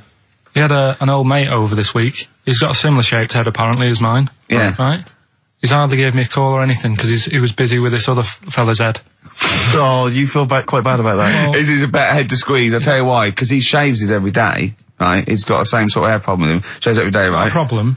No, I know. And it's because he's had it shaved all the time. Like, Carl's is sort of comes through a bit long at the side sometimes. It looks a bit unkempt towards the end of the week. I've seen there's a couple of little pimples under there. But I really have to do it, just like get there, slap my hands on it, squeeze it. With this one, I can sort of get my finger, do you know what I mean? I get my, really, you know. You're like a gay, the way you jump about from head to head. That's my record. You like a gay. Now, this is not really your jurisdiction. This is not really your area, but I imagine you'd have some powerful friends who might have a say in it. Go on. Yeah. What would you do about, single-sex marriages? Same-sex marriages? See, this has got, this Cameron, I thought Cameron had blown it on Big Brother because they said, you know, what do you think about, gay fellas getting married? And he went, no, in the Bible it says, you know, a man and a woman, not, and I thought, oh, he's put off a lot of, I don't really think many Christians tune into Big Brother, but we know the gays love it. They love Big Brother, don't they? The gays. Yeah, so interesting. But what would your take be on that? Same-sex marriages? And then what? Having a kid? Well, just let's start off with, you know. That's all right, isn't it? Do you know what I mean? Just let them get on with it. If it's not affecting anyone else. Sure. Yeah. Sure. Right? But it starts getting tricky. Right. When you get a kid. Okay. Go on, why? Well, it's just tricky, innit? Do you know what I mean? Well, yeah, you could be right. I'm not giving any. I mean, you know, we're not. There's no right or wrong it's answer. Alright if you were if you lived in the jungle, right, with no one else, right, and you just had these two fellas, right, looking after you, but because you got no one else looking in on that, saying, "Oh, you're a bit weird, aren't you?" Do you know what I mean? But as soon as you come why have they got married? Do you think that gay people turned to a bloke because they couldn't get a woman? If there's two fellas go away and they're in the jungle, they go, we're definitely not going to find a woman here. We might as well bum. That's not how homosexuality starts. People don't. It makes you wonder. No, it does make you wonder. Gays don't go, well, I'll tell you what, I haven't seen a woman I fancy yet. I'll try a bit of knob. No. But what I'm saying is, right, if you're brought up in like a little jungle, right? Yeah. How are you brought up? Someone just puts you there. I don't know what this is about. Steve, I can't be bothered running the country. I'm fascinated. I can't be bothered running the country. Like, I'm too much trouble for you. KP takes care of me. Alright, fair enough. What I'm saying is, right, if you're brought up in a jungle, right. What do you mean brought up? Just let him finish. What does he mean brought up, like Tarzan. You've got to tell me what you mean by brought up. Wolves, chimps. What? Right, well, there's a good example of what I'm saying to you. Right. Right, what I'm saying is, there's a fella, right, he's brought up in the jungle. Shut up, just let him finish. Let him finish. There's no women about, he doesn't know about women, he doesn't understand what women are. Right. Right? But another fella walks in the scene. Yeah. And he gets pally with him. What does he talk about? Then they've both got needs. This scenario is ridiculous. How has he lived? Or does he know what's his reference points? I can't be bothered with this. Honestly, Saturday should be, day off and that, not worrying me about problems. Oh, God! KP takes care of me. Oh, dear. Panic, the Smiths on XFM 104.9. Well, we've done the first half hour, which is mainly genital related. Then we've kicked in with some racism. You have to guess what artist. It seems appropriate at this juncture just to mention something that's in the paper today. Dominic Mohan, I know you're a big fan, and as am I. He is just writing about the demise of Radio 1, or as he perceives it, and talking about the Radio 1 breakfast show, and apparently it's lost lots of listeners. And he says, talking of the BBC, it must act swiftly to replace Sarah Cox and look to exciting and inspirational figures like Jonathan Ross, Anne and Dec, Johnny Vaughan, or Ricky Gervais to try and save Radio 1. He's right. I mean, he's right. Has he ever heard this show? What is he talking about? All those other acts, they're dynamite. I can't genuinely. That's someone who said I quite like Ricky Gervais show, but he can't have listened. I mean, can you imagine what we just played? Or in fact, can you imagine the last 50 minutes on Radio 1 on the breakfast show? Well, we can pre-record it though, so I wouldn't have to get up early. Sure. That's not your point, is it? That's not really No, your point is the quality of what we're doing, not how early it is. Sure. Get it. What would you provide though, Ricky, do you think, if you went to Radio 1? What sort of, because I mean, obviously... Wank, oops. I can do all that. Because I mean, obviously our time at XFM is going to basically... I'd be the furry shreddy. Right. Yeah, so I'd get that. Would you have some wacky catchphrases? I think I would. You'd bring back Holy Fook, presumably. Holy Fuck, yeah. Oh, ding dong. Oh, hello, it's my little Chinese neighbour. Hello, what's your name? My name is Holy Fuck.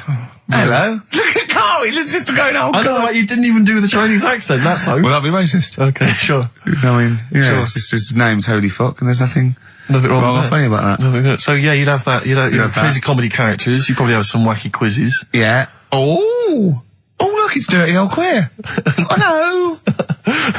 No, I'm not. He's a new character to me. I'm quite excited. He sounds very modern and contemporary. Yeah. A new spin on an old idea. Yeah. Just tell us a little bit more. Oh, wow, he's an actor, isn't he? And, right. And he likes to, take it up All right, well, that's just, if anyone from Radio 1 is listening, and they've listened to Dominic Mohan in the paper, they thought, yes, you're right, we need some new blood at Radio 1. Ricky Gervais has got a myriad of comedy characters. Yeah. Whack, whack, oops. I can do sound effects. You can do sound effects. So... You can probably do funny voices like Chris Moyles, couldn't you? Yeah. Wow. Not as good, but I can... What about comedy songs like Moyles? Again, not as good, but I mean... Do you remember when Moyles rather hilariously changed the words of This Is My Moment by Martin McCutcheon to This Is My Motor? We listened to it though, didn't we? Unbelievable. I remember when he was doing a competition, this was pathetic, wasn't it? We were listening to Radio 1 once on our house, right? And I don't know why, we just wanted to... I think it was research, wasn't it, for The Office? Yeah. And he was doing this... he had to phone in with... We were listening to idiots. And no, I'm not saying that. And he was doing this competition, you had to call in with some songs that are golf related. And people were phoning up going, drive the cars. He was going, drive the cars, good. And I was on that phone, I must have wasted about 40 quid, and I wanted to get through and go, hello, Chris, it's not Milesy, yeah. Derek here, I got one. Oh, go on then, Derek, what is it? Something like Spandau Ballet with golf cart and that.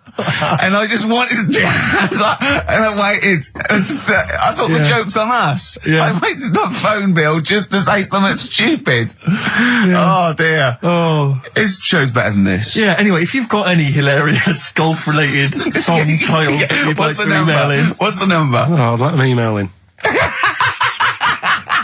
Ricky.gervais@xfm.co.uk. What would a song title be if perhaps we were doing something about, I don't know, air travel?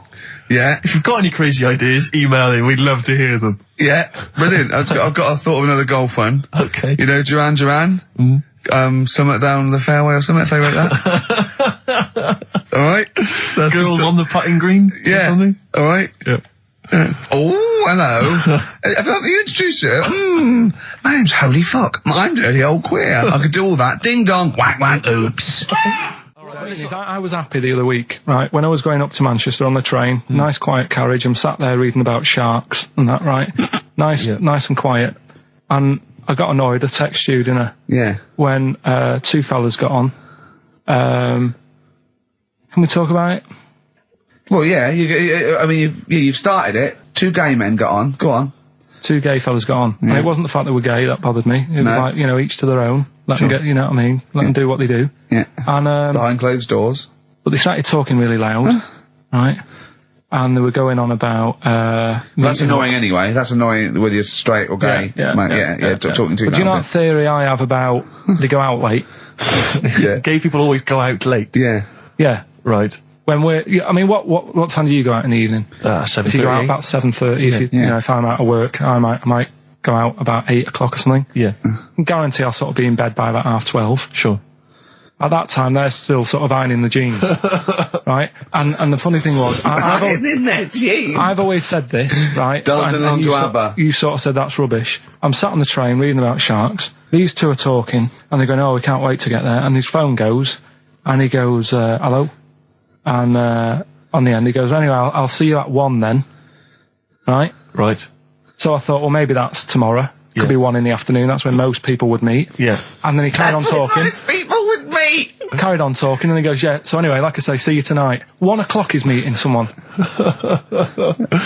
Yeah. I don't know why you go out that late. Do you remember when his favourite record of all time is The Killing of Georgie? Sure. He said, would he have been killed if he'd have been back at a decent time? There's no mention of the time in this song. And then the funny bit was, actually, that did make me laugh, right? When he'd finished talking on the phone, he said to his partner, right, "Oh, there you go, let's have a little chat." And the fella said, "Who was that?" And he said, "Oh, it's Dave." He said, "Which one's Dave?" He said, "You know, the one with the shaved head." I thought, in the gay community, that isn't a good description. No. Do you know what I mean? Yeah, I know. They've all got little shaved heads. Before we move on, was the Sharks article interesting? Did you learn anything? It's pretty good. Was it? I'll teach you something about that later. Oh, okay. Is this educating Ricky? It wasn't, but I can teach you a bit. Yeah. Alright. That's good. Play some ads and that. Play some ads and a tune, and then have we got maybe a competition? Yeah. What have we got? We're all looking forward to that. I just wondering, Rick, what your opinions are, what your thoughts are on Britney Spears. Liked a couple. Bit bored. I think she's panicking a little bit. I think she's a little bit desperate with all this Madonna stuff. Yeah, all the kind of lesbian stuff. I don't know. Yeah, she's alright. I've got nothing against the girl. Well, I think it was in Hot Tickets magazine. Sure. It's free with the Evening Standard. Yeah.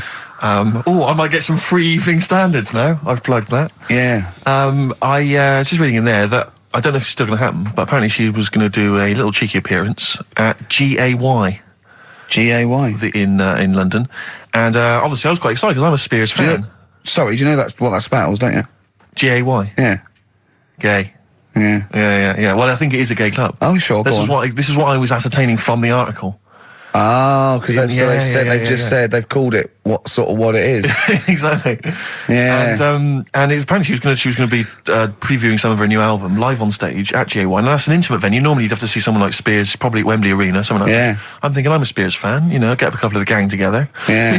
Some of the lads. Exactly. Yeah. Cruise down there. Yeah. But then I read on in the article that apparently the doorman at GAY were only going to let in regulars, and the way they were going to ascertain if you were a regular was by asking a series of questions at the door.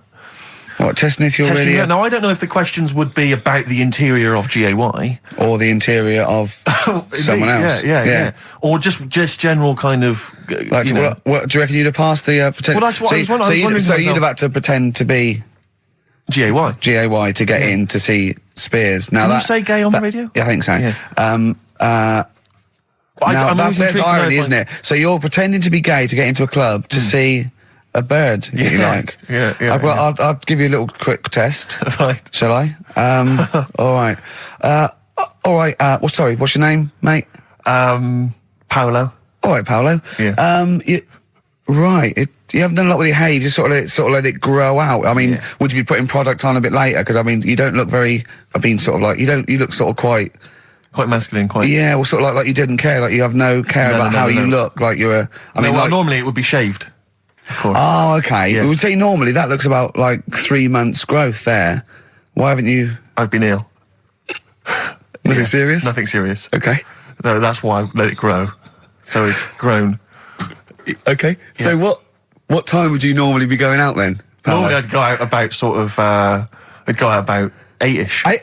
8 o'clock in the evening, you've got? No. That sounds a bit early. That's what... No, I'd go out about 3 in the morning normally. Right, so that's like... Yeah, okay, right, so that's right, yeah. Where'd you go? Down sort of... Compton Street for a coffee and then onto GAY something like that, with your little shaved head. Yeah. Okay, well, you're doing fine. Gay. Sounding pretty good. Can I just ask you one final question? 20 bender points? Oh, 20 bender points. I'm just going to let you in. Okay, I'm just going to tell the guys to let you in. But I've got one more question. Yeah. Do you prefer knobs or tits, Paolo? Knobs. Knobs. You love knobs, do you? Absolutely. Can't get enough knobs. So you hate tits, I assume? Loathe them. You hate tits, do you? Yes. Okay. What? Even Liza Minnelli's? I don't know what to say. I love hers. But not in a straight way. Straight way. Okay. So you love knobs more than tits, right? Okay. I love knobs. In you go. Thanks very much. Brittany's on, do you? Oh, she is so sexy. Oh. See, that's what would give me away. It'd be like the great escape. It's just the last. Yeah. You just... Well, I think you're probably a bit bi. Right. Yeah, okay. but I mean, go in anyway. Thanks very much. Okay, the drinks are quite expensive. Oh, I thought so. Pop your shirt off, will you? Hey, Outcast on XFM 104.9. I'm Ricky Gervais, Steve Merchant, Karl Pilkington. You alright, Karl? Yeah, not bad. Yeah. Just, when you were talking just now about, like the gay stuff. Yeah. Right, I don't know if you saw the thing the other week about the fella who's on that quiz show. Oh. Sort of... oh, right, okay. Gay fella, straight, sort of man-woman thing. What are you talking about? Tell me what did you see? Tell me what you saw. This is like a kid come running in and he's seeing something frightening. It could be an alien, could be a ghost, could be a paedophile, and you've got to get exactly what actually you saw out of him. Right, what did you actually see? It's just this fella who's a woman. Right. Right, okay, right, try and talk like a human being. Right. It's a quiz show that's coming on the telly. And it's this woman... Right, is it a fella who's a woman, or is it a woman? Bit of both, that's why I'm talking about it. But what do you mean? Is it a pre-op? Is it a transsexual, a transvestite? Is it a lady boy? Is it an hermaphrodite? What is it? I'll tell you about it. Well, tell me. I'm telling you. It's it's a woman. Well, it's a man. Forget it. Listen. Play a record. No, listen. come on. What? It is a man. He is a man. Well, Oh, Christ's sake! it's a TV program where they've got this man who's Transvestite or television? It is a transvestite, yeah. So- but the problem is, I'll tell you just because you don't know about it. The program is. I don't know. I still don't know about it. I don't know anything about it. Still, I don't know. It's a woman, man, woman, man, woman, TV program. Look, TV. No, it's a man who is now sort of half a woman. And A man who is now half a woman. no, well, this is what's weird about it.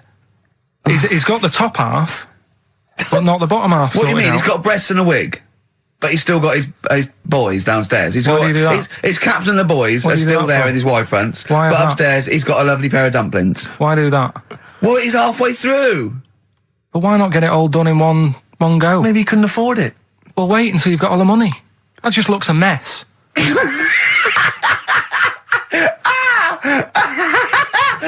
And who's he pleasing there? Well, he wakes up in the morning and everyone. pleases himself. He can't believe his luck. He doesn't know where to start. No, but what I don't understand, I mean, I don't want to see him. Well, could I just see him finish that ignorant. sentence? What you don't understand is just about everything. Yeah. Right. What? I find it weird, right? I sort of I understand the gay thing, right? But Do you? What do you mean? well, I know. Well, I tell know, me the gay thing. Explain the well, gay I thing. just know if you're a fella, you like men. I don't know much more than that. What do you mean you don't know? But what I mean is, with a transvestite, what's going on there? What do they want? A transvestite is a cross dresser. See, I don't get that either. Because You mean a transsexual? That's a man who likes to dress in women's clothing. It's not necessarily. They're not necessarily gay. They're or not gay. straight They're or often not anything. gay. They just happen to like wearing women's Those clothes, aren't you? but then why not wear women's clothes that could be seen as a bloke's, like Suzanne wears jeans? No, but they Just but that's buy the women's thing. jeans. But that's their problem, is it? They like being seen as a woman. They like being seen as a woman. It's not just that it's more comfortable or they'd wear a kilt. They like being seen as a woman. They feel more comfortable. All right, and what's the deal with this fella who's got? We don't know both? who this fella is. No, we don't know this man who's half a woman. He's called Miriam. Oh, that's helps. yeah. Brilliant.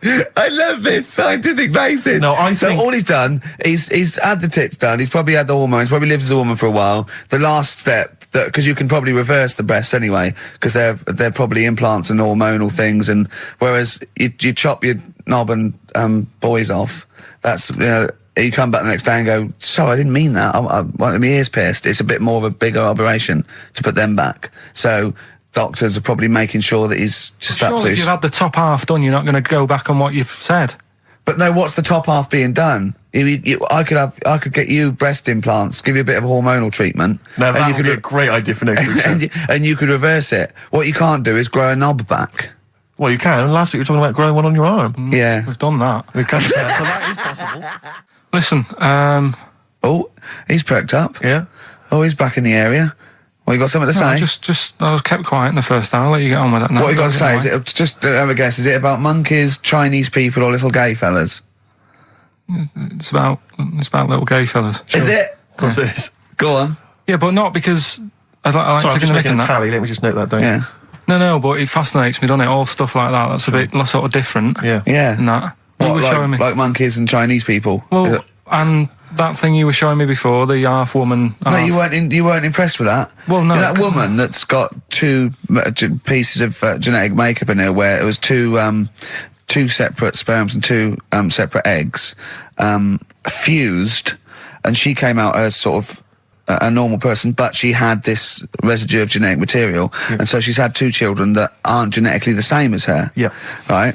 And they showed it in the paper by doing her half white and half black to show the two different, you know what I mean? Just for, Yes. he went, does she look like that? I said, of course not. He went, not interested then. Of course. Yeah. He said, how could I tell? Not interested in that at all. Yeah. If I'd have said she'd given birth to a monkey, fascinated, Yeah. straight away. Well, anyway. Go on. But that's what I'm saying. I'm just interested in weird stuff. Right? Yeah. So am I. That's about why you're little- on the show. Talking about little gay fellas and that. Yeah. Northern Line, the underground tube thing. Not train. the boy band. Right. Right. Apparently, on a on a Saturday night, late, I don't know what that is, what time late is in the sort of gay community, as we've discussed before. But apparently the last carriage on the Northern Line, they all get in there. What do you mean they all get in there? They sort of take over the last carriage of the Northern Line on a Saturday night. Right. And it's like the gay carriage. Right. And what exactly do? They just travel about on the Northern Line? No, just have a chat and that, and like, just, stick on the communards. How do you know? Someone tell me. See, this, I mean, I'm glad you've informed me, because it wouldn't bother me, but I feel I should be told about these things, because I'm likely to stumble onto that carriage by mistake. And I'm not, it's not that it'd be a problem, it's just I might feel a little uncomfortable if there's a lot of people in, you know, the black the black leather gear and the moustaches, the hats. I mean, to be quite honest, they'd be annoyed. Of course. Because they'd be expecting something a little bit, you know. What do you mean? Well, they're good looking, most of them. Sure. No, they are good-looking fellas, though, aren't they? What do you mean? What do you mean? They're just a lot of the gay, you know, they look after themselves and that and look good. Keep themselves... Some of them work out, yeah. You see, this is the problem I have, because there's a lot of areas in London and elsewhere in the country where there's a sort of, you know, it's a gay thing, you know, it's a gay public toilet, or I don't mean it's gay, but it's not like a legal thing. You mean it's a cottage? But it's a cottage, whatever. I mean, I remember being, in Bristol once doing some... You're confused when I said it's a cottage. Yeah. That's a term for where gay people go in toilets to sort of meet and greet each other. But I shake hands.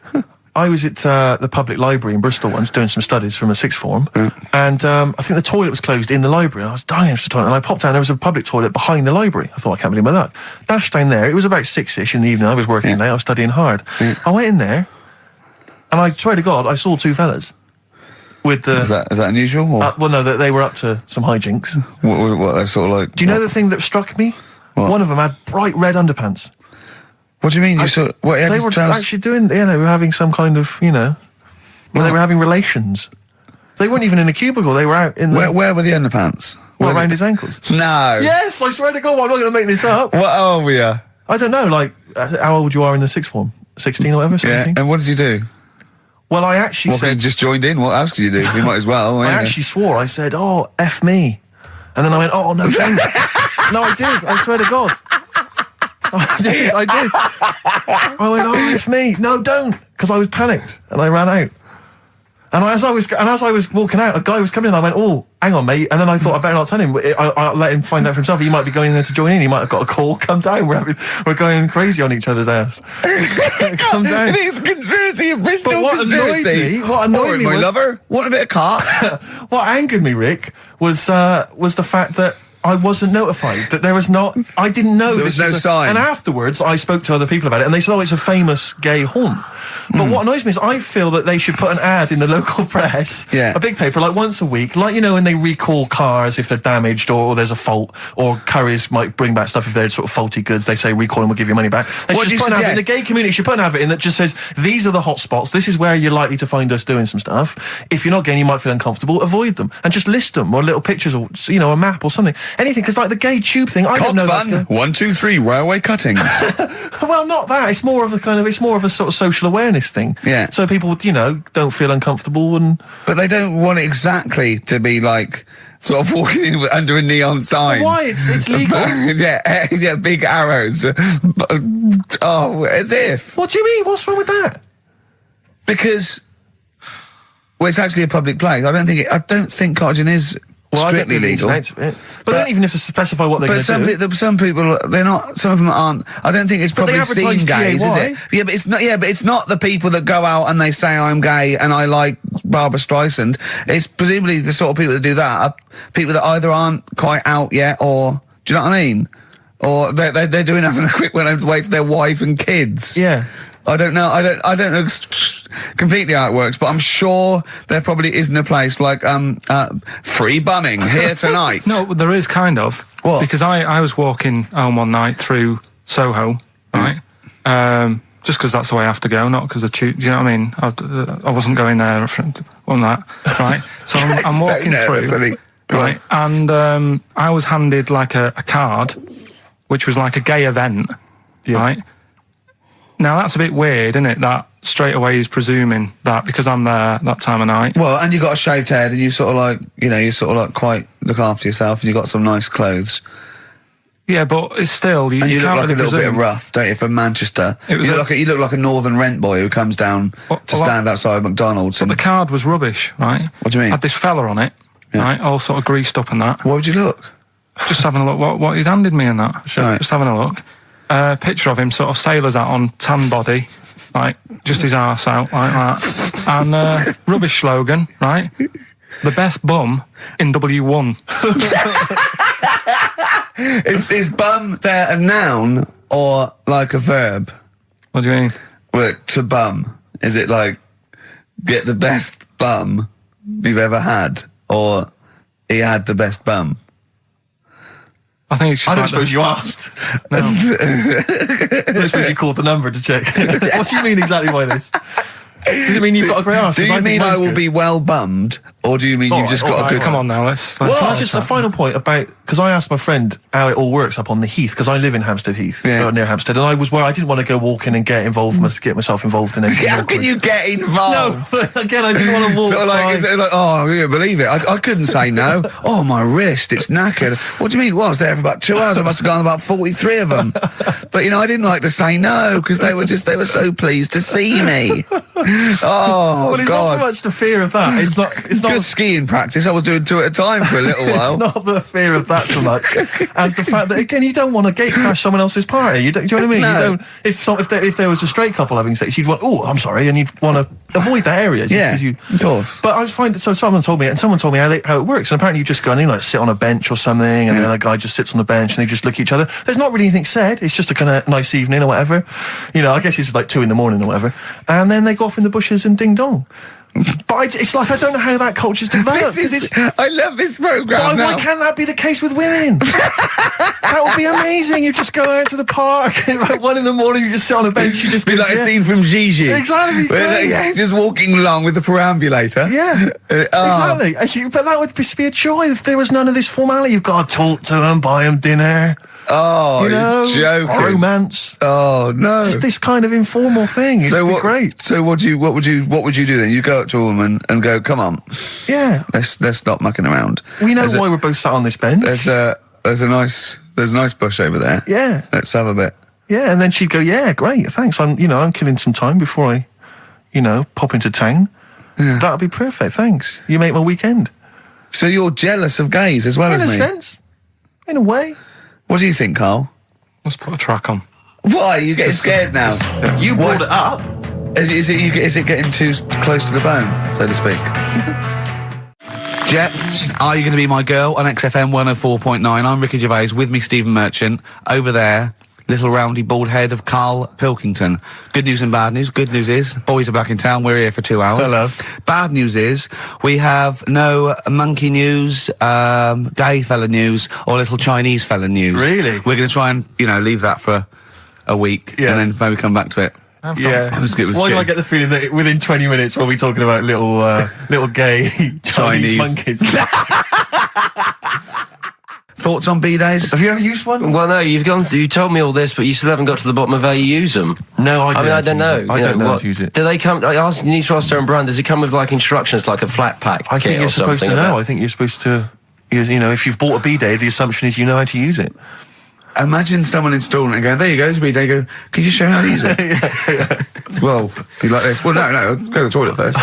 Do the whole thing. Otherwise, I won't know in context. I'll just sit here in the corner. That's fine. Okay. Do you read a magazine when you're normally going? Well, I might do, but I don't really want to do it with you here. But how will I know? Exactly.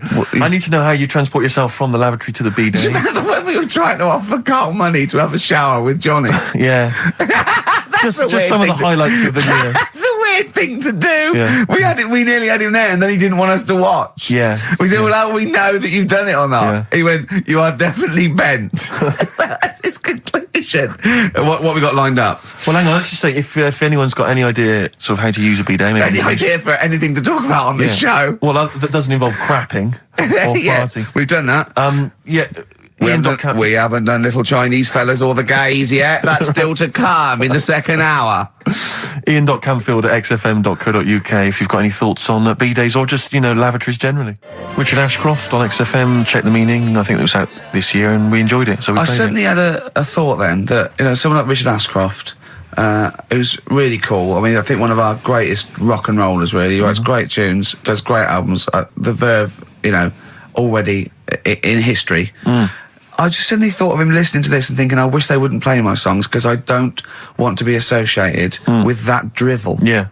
Is, you know, most people get a buzz out of it, get it on the radio. Do you think people say, don't let Gervais guilty by association? Do you know what I mean? They've just been, I love that song. I love Check the Meaning. I thought it was a lovely song. And he's thinking, they're going to sandwich it to bring talk about little gay Chinese fellas and B-days. Yeah. And it's going to make me look What worries me, Rick, is that there were, you know, if we had to draw up some kind of list of artists who would allow us to play their songs, it's going to be such a short list. Gary Glitter, you know, it's just going to be a few people who, you know, are slightly more shameful than us. I just thought of something. There are 1 billion people in China, and I assume it's the same percentage of homosexuality occurs, as it were.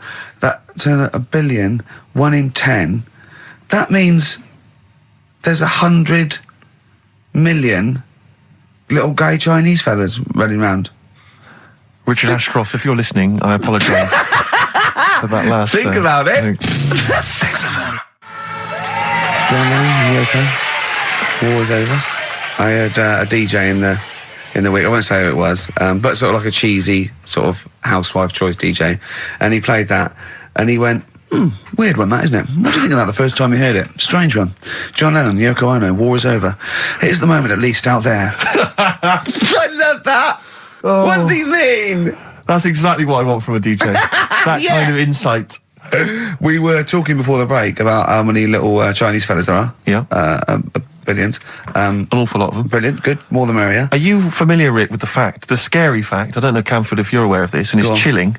I don't know where I've heard this from, but apparently, and this is kind of legend, I didn't just make this up, this is well known, that if all the Chinese people in China, right, no, come on, if they all jumped up and down at the same time, apparently, this is what they say, apparently it would cause a tidal wave that would wipe out America. That would destroy America. I love the idea of coordinating that. Brilliant. Well, I like the idea, firstly, they don't need weapons of mass destruction, they don't need nuclear weapons, because they got that threat They can't constantly. have on that, you can't count a tidal wave as a weapon of mass destruction. Or jumping. Tony Blair could send in sort of people, you know, UN people going, look out for anyone jumping. Exactly. Because all they need is an immense sort of skipping rope. Oh yeah, once a little fella in Japan holding one end, little fella in Russia holding the other. Exactly, yeah. And they go, on your marks, you'd have a lot of coordination over that one little... Maybe like someone like Mr. Motivator, kind of coordinating it all from the top of the wall, sort of looking down. The Chinese equivalent. Yeah. Because I think that's why they built the wall. I think that's why they built the Great jump Wall. off the wall. Exactly, they just climb on that wall. That's the way it's done, that's the threat. And that's why America started the space race, because you can see it from space. Exactly. So they go... They're up there monitoring constantly. This is Eagle to Houston. There's lots of little Chinese fellas about to jump. Yeah. This is Houston. Are they wearing them lampshade We just need to hats? confirm they're Chinese. Are they wearing those... are they wearing those comical hats that look a bit like a lampshade? They Yes, are. They are. To confirm they're Chinese. Because if I was the leader of China, what is the name of it? Is he the king of China? We're so ill-educated, aren't we? Is he the king of China? The It's czar not of China? King, is it? What is it? Is Chairman Mao still there? Is he It's still chairman someone. Chairman someone else, probably. The new chairman. I Or don't chairwoman, know. don't be sexist. And actually, you know when I said there's 1 billion people in China, so there's 100 million little gay Chinese fellas. Yeah. Someone phoned up to say half of them are women. Yeah. Well, of course. Yeah. Straight on the phone with that. Well, I meant little lesbian fellas or little gay fellas. Yeah. I mean, I wasn't being sexist. But I'm just saying there's probably 100 million little gay Chinese people. Now, Chinese people. Oh, incidentally, it's the premiere of China. The premiere. Premiere. Oh, right, yeah. Oh, yeah. Sure. Yeah, I remember now. Yeah. Well, when you were away, Carl, we worked out if there's 1 in 10 people are sort of like gay in some way, with 1 billion Chinese people, there's 100,000 little gay lesbian Chinese fellas of some sort. What do you think of that? What do you mean? Well, I think so some sort of form of gayosity, whatever it's called, is sort of like 1 in 10, right? 1 in 10 people are gay, apparently. That's right. That does seem a bit high, though, doesn't it? I thought it was lower than that. What? You mean more than that? Yeah. I don't think so. I think that's of any sort of nature, anything. But what time did they do the survey on the streets as well? Because, you know, they go out late, so if they're doing the survey sort of around lunchtime, forget it, they're not going to get any. Sure. Do you know what I mean? They're all asleep. But if they're out at, say, 1 in the morning...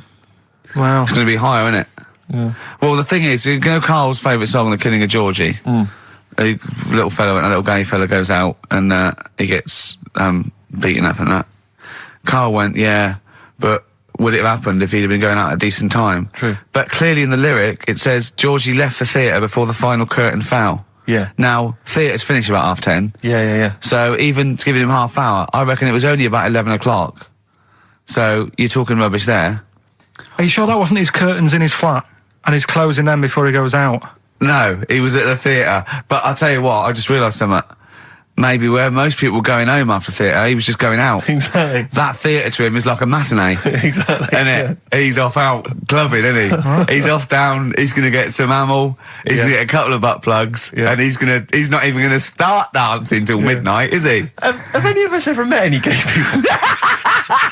It's just, I mean, our view of them is, I don't know.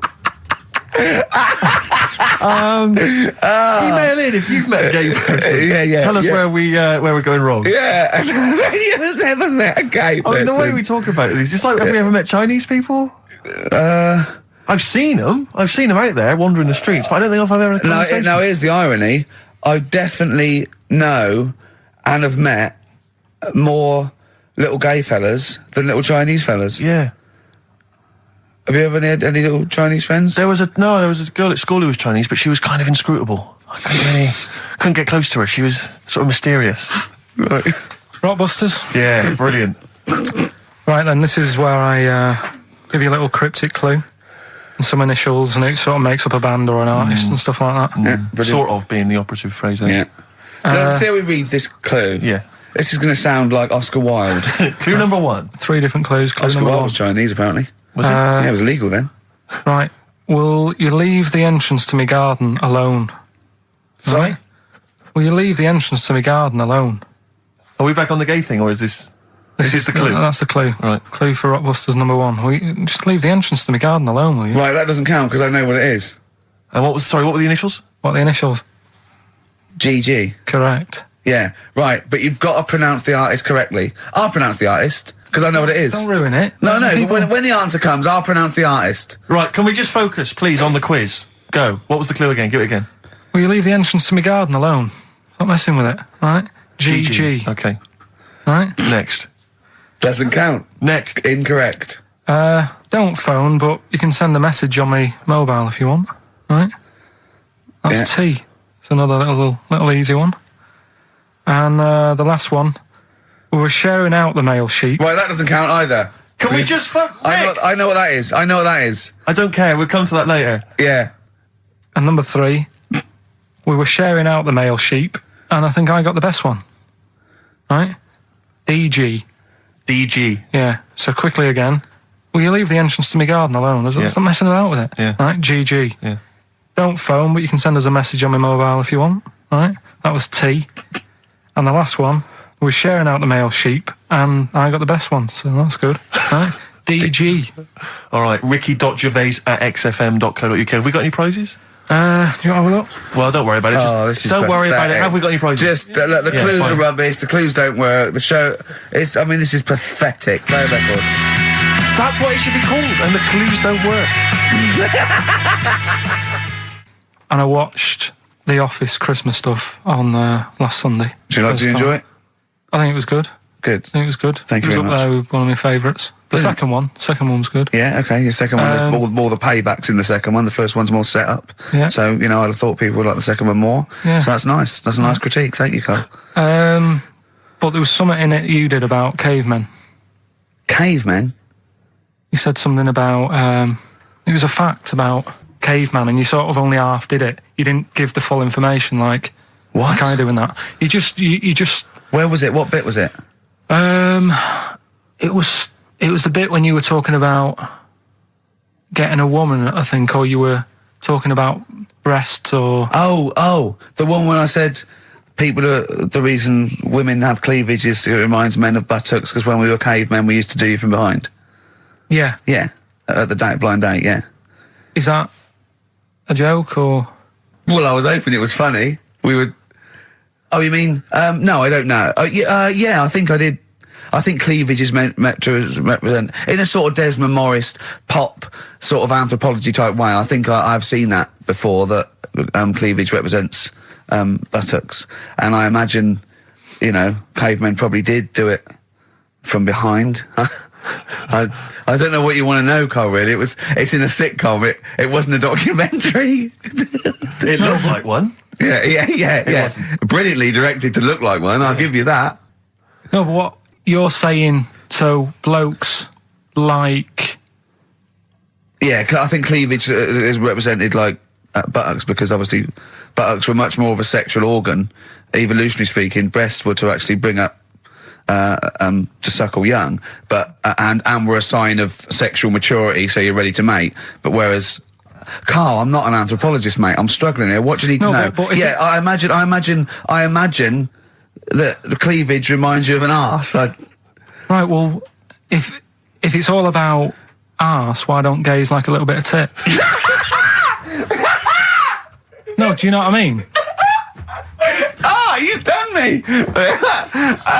So the question put to us today on XFM 104.9, please call me that, is if it's all about arse, then why don't gays like a little bit of tit? I was worried if it's all about arse, why don't gays like tit? If it's all about arse, why don't gays like tits? Just call in with your... Thanks very much for tuning in. This is in children's TV. If it's all about arse, why don't gays like tit?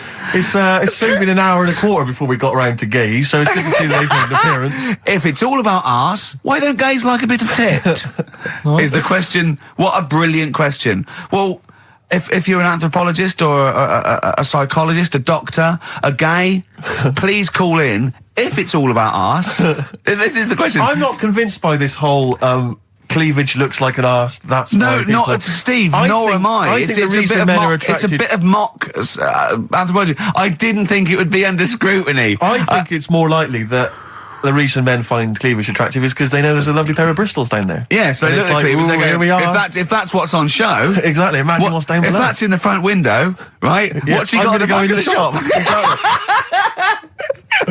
Oh, dear! The Coral, Bill Mackay on XFM 104.9. If it's all about arses, Steve, why don't gays like a bit of tit? I think there might be a lecture on that at the Royal Institute tonight. I'm not sure. It's Stephen Hawking. Yeah, I think he's given a lecture. Brilliant. I'll tell you something else, though. That's about cavemen and that. Yeah. Right? Not really. Go on. Do you know... I love the idea of a little gay fella. He's pulled a bird. All he's done is focused on the cleavage, and he's gone, that's a lovely arse. Right? He's got a bat. Right, pulls the dress down. No! Where's the arse? I've been gone. There's boobs. Boobs. I hate. They're my worst. No. Yeah. Faith No More and their version of I'm Easy on XFM 104.9. Ricky Gervais, Steve Merchant, Karl Pilkington. Rick, for the last time, we've only really got 3 topics of discussion on this show. I think you agree with that. Little Chinese fellas. Monkeys. And the gays. The gay people. Yeah. We're hoping to cover all those subjects today. Monkey News is coming later. I'm sure we can find something to discuss about gay people. We've done gays. We've done a few gays. I suppose we talked about the dog. Yeah. Big time. Right. The film thing. This is when we get like a film, and I'm in it. Right. So I'm doing. We talked, a bit about gay fellas and that today. Yeah. So we're doing When Harry Met Barry. Okay. All right. Yeah. And listen to this, and then there'll be a question at the end, and you can win some more stuff. We've got DVDs. Some more shite. Some more good CDs and DVDs and that. All right, let's hear it. So, When Harry Met Barry, all right? We've got 18 hours to kill before we hit New York. I know, yeah. Brought a few books just to kill a bit of time on the journey. When I buy a new book, I always read the last page first. That way, in case I die before I finish, I know how it ends. I read a book like that once. Not on purpose, though. It's just that all the chapters has been put in the wrong order, so it's a bit annoying. Got to chapter 1 before I realised. Are you finished now? Yeah, I bought another copy of it and read it in Lanzarote. It was alright. Good read. Listen, we're only staying in New York for a couple of days, aren't we? Because the place does me head in a bit. Oh, really? Yeah, it just stinks, doesn't it? It's a really dirty city. It's noisy. It's funny, the people who live there call it the city that never sleeps. I'm not surprised with all the noise. I couldn't agree more. Listen, I know you're gay in that, right? What is the attraction with New York for you lot? Because it is like the gay capital, isn't it? They all love it. Even that Rod Stewart song, you know, that Killing of Georgie, that was set in New York, wasn't it? Yes, it was. Yeah, well, that song was about a gay fellow, wasn't it, who moved to New York and ended up getting beaten up. Not a great advert for the place. You keep going there. Weird. Actually, I know why you like it. It's because it's a city that never sleeps, isn't it? You lot like going out late. You sort of run your life at a different timetable to everyone else. Are you finished now? No, I'm not being funny. I'm just saying. Just don't think you should live your life like that. That's... Why not? Don't start getting angry. I think I'm entitled to throw a little anger your way. Especially when I'm being told how to live my life. Yeah, you're right. It is your life. And that's what I'm saying. Don't be dragging me into it. What? Well, you know I'm not gay, so why did you buy me a butt plug for my birthday? I'm not going to use it. What do you want me to do about it? I take it back, okay? I take it back. Right. Want to spend the night in a motel? No. Why not? Because you're gay and I'm straight, that's why. Why aren't you seeing anyone? Well, I'm seeing Suzanne again. We only split up for a few weeks when she had that funny haircut that made her look like David out of Slade. It's grown again now. She looked weird, didn't she? Well, but forget that. Anyway, don't want to share a bed with you again, not after last time. Oh, geez, what are we supposed to do? Well, this isn't normal, mate. Pull over, forget it. All right. Forget Don't it. you... I don't want to talk about it. How was that Pull possible? over. Just pull over here. Fine, but let's just... That's nothing, eh? I'll get a B&B. And by that, I mean bed and breakfast. Not bum and bollocks, as you call it, right? Get one thing straight. Not interested. See ya. Oh dear. Excellent. Oh, little Karl Pilkington. When Harry Met Barry, it's a classic film. What's the what? What song was I talking about? That, you know. Yeah, we know. What song? Yeah, what song? Yeah, okay. Artist will do, or the song title, whatever. Yeah, okay. Email only ricky.gervais@xfm.co.uk. We can squeeze in a tune, and then I hope Monkey Monkey News. Oh, what tune have we got? How long is it? 3 minutes. It's a nice one, though. Brilliant. Bit of Amy Man. Fantastic. Big day, Karl, though, isn't it? Because there's lots going on, and I know Karl's it's very, very important for him that he champions Live 8. I don't know what's going on. I don't know what... I am sick of it, to be honest. Sick of what? Just sick of reading about it. Sick of this Live 8 thing. Sick of it all. Brilliant. Fed up with it. What annoys you particularly? It's not only that today, though, is it? On the way in today, right, saw a gay fella on a bike. Weird? On a bike, rushing. What time did the gay march start? What time did they have to be? Why are you looking at me? I don't know. No, but he was rushing, left it late, so he'd had a late night again. So my point's right about him. What was your point about? Just to people who've just tuned in. Well, the fact that they go out late, so you know they sort of have a nice night out from about 11:30. They're ironing the jeans at like 10:30. In their jeans. Their leather trousers. But anyway, right? So they're cutting the back out of their leather trousers about 10:30 at night. I'm on the way in, right, and I see one stressed out, rushing, right, on a racer, wearing high heels. Oh, I love you. He's 50's dad, isn't he? He's angry. He's just angry. If you're a gay fella and you're proud to be gay, but you also want to make poverty history, you don't know what to do today, do you? You're all racing all over the place. Must be murder. It seems a bit unfortunate that they've put them on the same day. Yeah. Well, you can get little leather studded wristbands that say make poverty history. Yeah. So you can join in on both you parts. You can kill two birds at one stone. Yeah. That was the record before us, and here we are, pre-recorded, because we did this a few weeks ago, because we're not here at the moment, are we? We're away in that. I'm Ricky Gervais, with me Stephen Merchant. Hello there. And Karl Pilkington. Well, he's not actually with us. He'll be in some of the best of clips that will be coming up shortly. Yeah, this is just us, isn't it? This is just us. We did this, when did we do this, Rick? A couple of weeks back. Hold on, what is it? It's the 27th today. Yeah. I enjoyed Christmas. I loved Christmas. I loved Christmas. I had a great time. What'd you get? Loads of presents. So did and I. I'm glad they made it to number one. I'm really glad. Stroke, he, she. Yeah, I'm really glad that the pop idols, Cliff Richard, Westlife, made it to number 1. Bo Selector. Yeah, just delete that. Okay, well, we're going to play some of the best of, some of the greatest moments of the last 3 weeks. Yeah. Ever heard on XFM 104.9. What about this? Do you remember this one? Oh, which one is it? Alright, so, here's the first bit. You were going to tell us a little story about Just a Volvo past my estate? test, Yeah. my parents had a big Volvo estate, and there's quite a big car to don't show drive. off. My parents didn't have a car. But I know you don't drive cars, Rick, but it's got a big car to drive if you've just passed your test. It's safe though, isn't it? It is very safe, that was the thing. Yeah. And I come from the West Country, obviously. There's quite a lot of windy lanes around there. You're joking, do you? They have cars there. Well, here he comes. Blimey, Carl. Learned on a tractor, automatic it was. Do you want me to tell it or not? Oh! Don't give up the accent! Oh no, I'm not a Wurzel. Go on. Go on. So I went to this party. You never got him being from the north. Not when he's telling an anecdote. He's never told an anecdote. Oh yeah, fair point. Yeah, go on. So I went to a party and I was quite excited because I had the car, the motor, and there was a chick heading down to the party that I was like, I had my eye on. And I thought, now I've got a car and going to the party, it's going to be amazing, right? And various friends had said, like, can we get a lift? I thought, yeah, groovy. I'll pick up the chick as well, who's a friend of a friend. So cruising down to the party in the motor, the Volvo estate, and there's nothing sexier than that. Slipping a little bit of Billy Joel on the stereo or whatever. Something classy. Exactly. And maybe it was Billy Ocean. I think maybe I was quite a Billy. Maybe it was thing. Get Out of My Dreams, Get Into My Car. Ideally. Yeah. So I get to the party, and inevitably it was one of those house parties where the chick that I had my eye on, she kind of was chatting to other guys, and she wasn't really paying attention to me, and I was sort of... Trying hard to get, was she again? Same old story. Oh, they make me They laugh. know how to tease, don't they, the ladies? They make me laugh. Who are they kidding? So I'd follow her like a dog, from room to room. Yeah. And watch her Quite while... literally. Sometimes he was barking. Yeah. Go on. And while, just watch her while she talked to other blokes. And then, obviously because I was driving, I wasn't drinking, so I was not really enjoying myself. And then somebody said, should we go and pick up Vera? And I thought, right, okay. And they went, Steve's got a car, let's all leap in there, we'll go pick up Vera. And this girl was like up for it as well, so I thought, brilliant, I'll be back in the car with her, away from all these lads. Yeah. One guy she had her eye on, he came as well, I was a little bit annoyed. Yeah.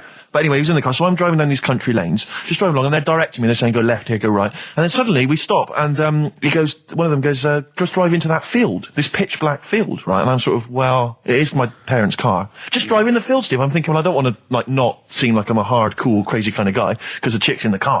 So drove the car into the field. They all leapt out, started running off into the darkness, shouting, Vera, Vera, Vera, where are you?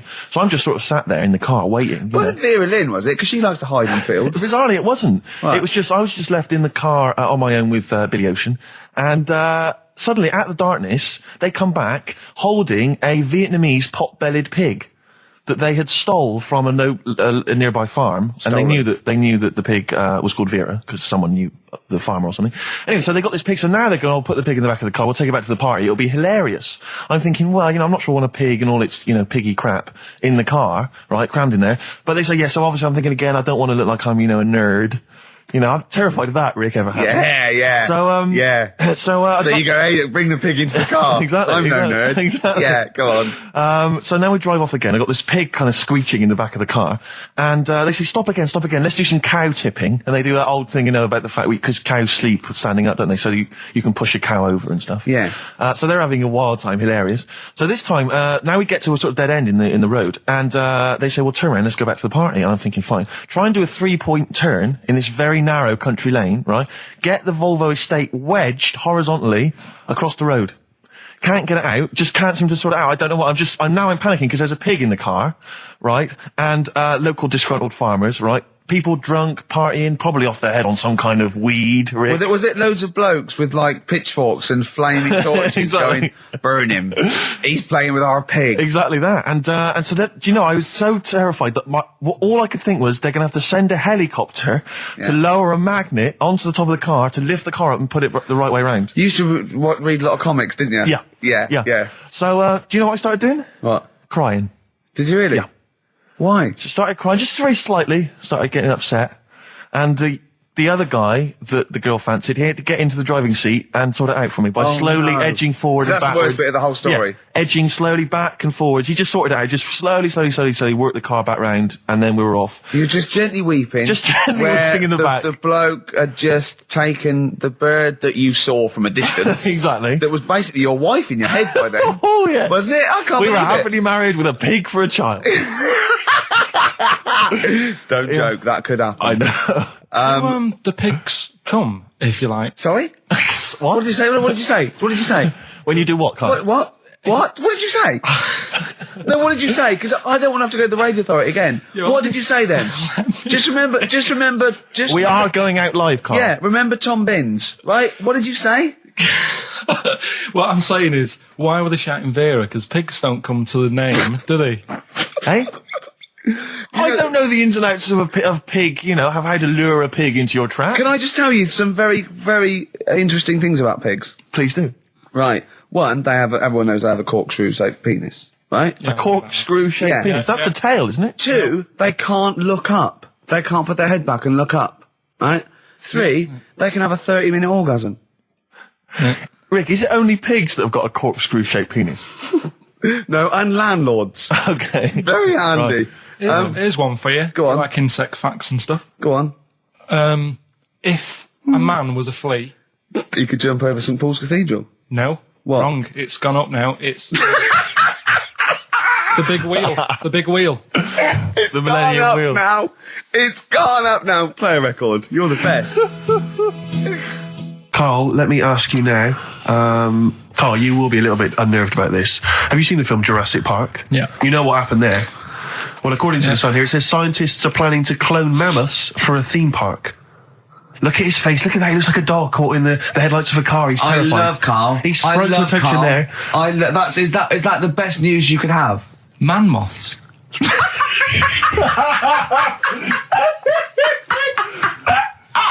Right. Yeah, man moths. I man love moths. the fact that that's why he was so excited that they bred a man moth. What is this? Yeah, it's a human being that hides in your wardrobe and eats an entire jacket in a day.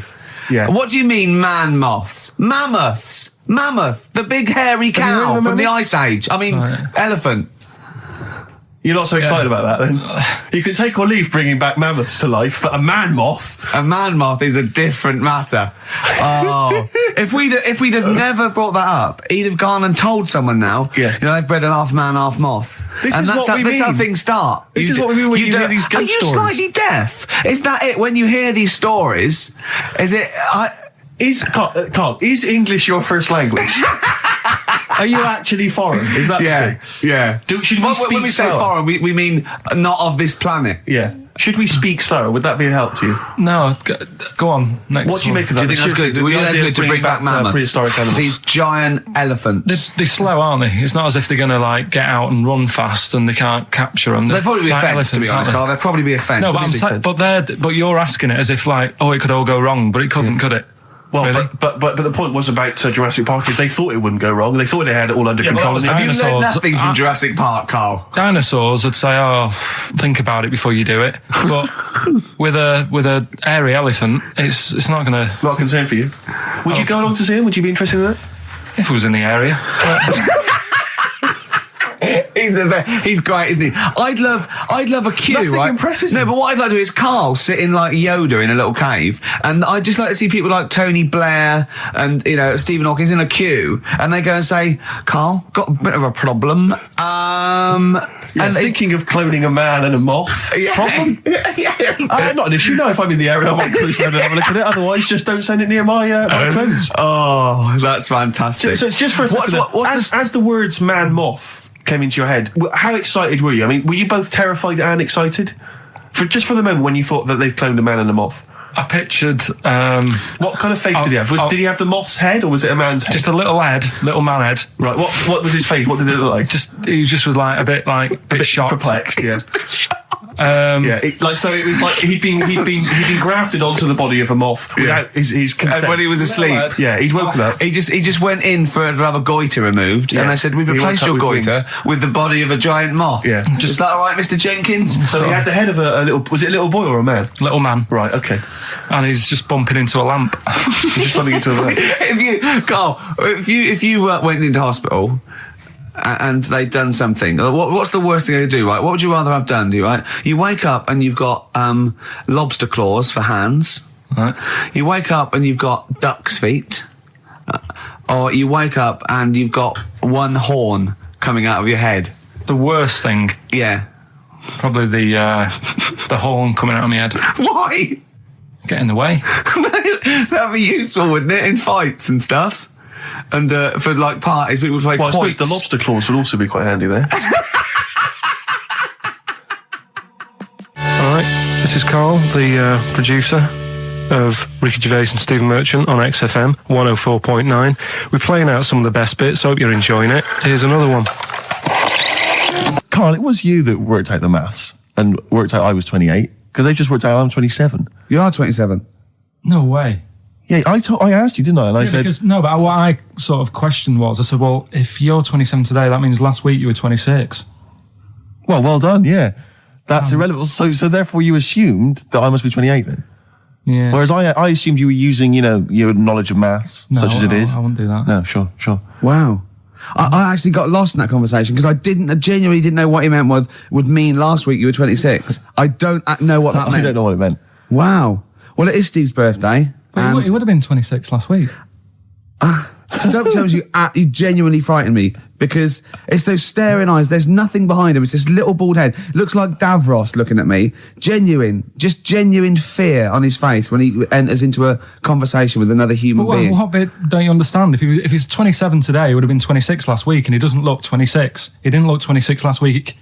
He looks older than 28 today. You've started on his birthday. You're still having a go at him. Carl, I don't look like the kind of hot stud that I actually am, but face facts, that's the truth, mate. Yeah, live with it. Get with the programme, jeez. Well, let's have a little bit of cake. Okay, oh, that's appropriate. See The what I did? birthday. But you mean the band, don't Yeah. you? Not the cake. You haven't actually bought a cake, have you? Got anything at all? Right, here's one. Christ. Ghosts and that we got talking about. Sure. And Nick said, right, he said, you'll like this one. He said, my auntie was having loads of problems. Why are you whispering? It's not illegal to talk about ghosts on the radio. No, but It's hearing this. so the auntie's in the house and that, and furniture's moving about all the time. Oh, God. And they were like, no, this is... Steve, he told me this one. This is such rubbish, mate. No, come on, let's listen. I'm going to leave it to you. I'm going to sit back and enjoy it. I'm just going to watch your face, Steve. Right. Sorry, so I missed the beginning there, Carl. There's an auntie in the house. Basically, Nick's auntie. Right. In the house, things moving around all the time. And it was just annoying every time she tidied up. It was like... It's just annoying. Making a mess. It was one part annoying to two parts scary. Yeah. So stuff was moving around all the time, and they said, right, we need an housekeeper. Rather than having the house a mess, until we sort this out. I've got the vicar coming round. Stop moving stuff around. Oh, yeah, go on. They said That shouldn't be in the pants drawer. let's put all the furniture in one room, right? So just have one room that's a mess, and have all the others empty. Because I love the poltergeist can't really... It can move wardrobes around, but it can't open the door to put it in another room. Yeah. Poltergeist going, I'm just making this room messy. I wish someone would open the door so I could... Go on. Yeah, but... So all this stuff's in this room. So they moved all their furniture into everything, one room. They put like the drawers in there and everything, and it was really uncomfortable because they were all like on top of each other. They sat in the room with all the stuff? Yeah, they had to, because that's where the three-piece suite was. Okay. Oh, God. Right? All right. Oh, God. So they sat there, like, all crumpled up and that, but nothing can move because it's so tight. I think things were trying to move, but everything was so tight. It's They just foxed that poltergeist. So anyway, one night they sat there, like, sort of a bit awkward watching the telly and that, and they hear some banging in the next room. So she goes, oh God, what's that? Oh, he hadn't moved in, had he, the ghost? So to some of the empty rooms. So there's this He's moved some friends and family in. There's this banging about going on. She gets up, right? Yeah. And what it is, they had the baby in the next room because there wasn't much room for the cot. Right, so they left the baby with the ghost. So they go into the room where the baby is, and the banging. Yeah. Is like, do you know those plastic balls you get that you can chuck around the room and like they go mental?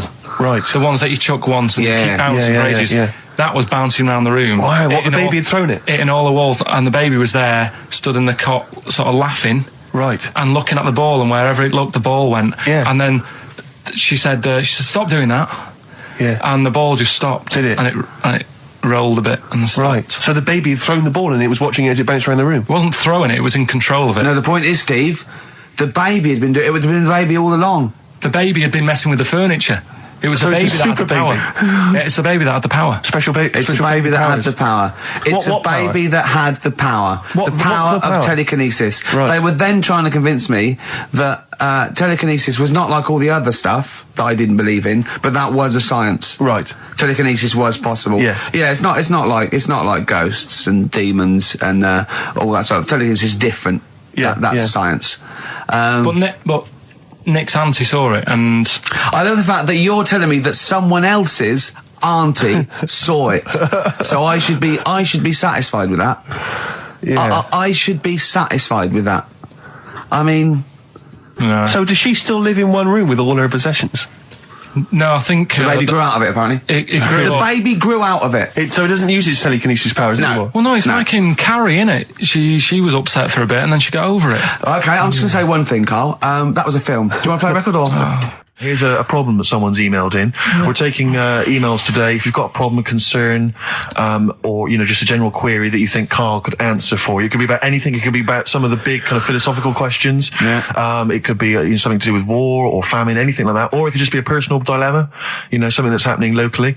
Anyway, this seems one that I think you and your father have probably come across this sort of dilemma in the past. And I'd be interested to know what your take is on it.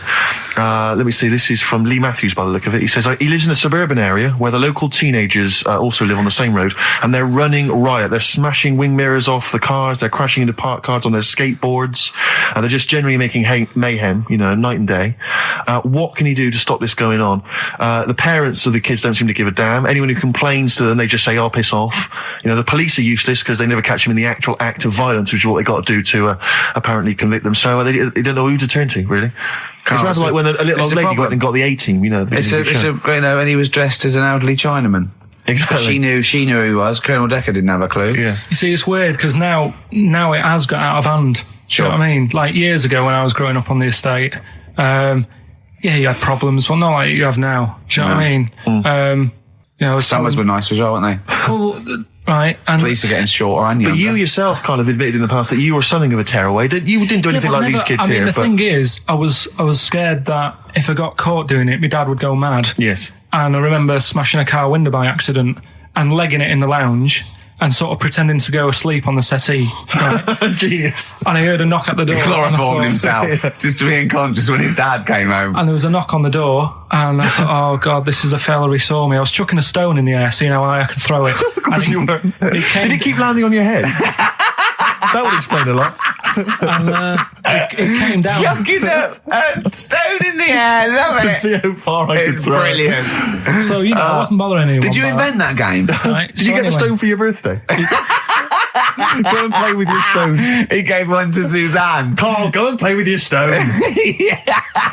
No, the thing is, right, and it came down at a funny angle, and of course it did. It ate the back of this car, and the back window is the most expensive because it has that heating thing in it. Yeah. In case you got a frosty window. Yeah. So I thought, oh God.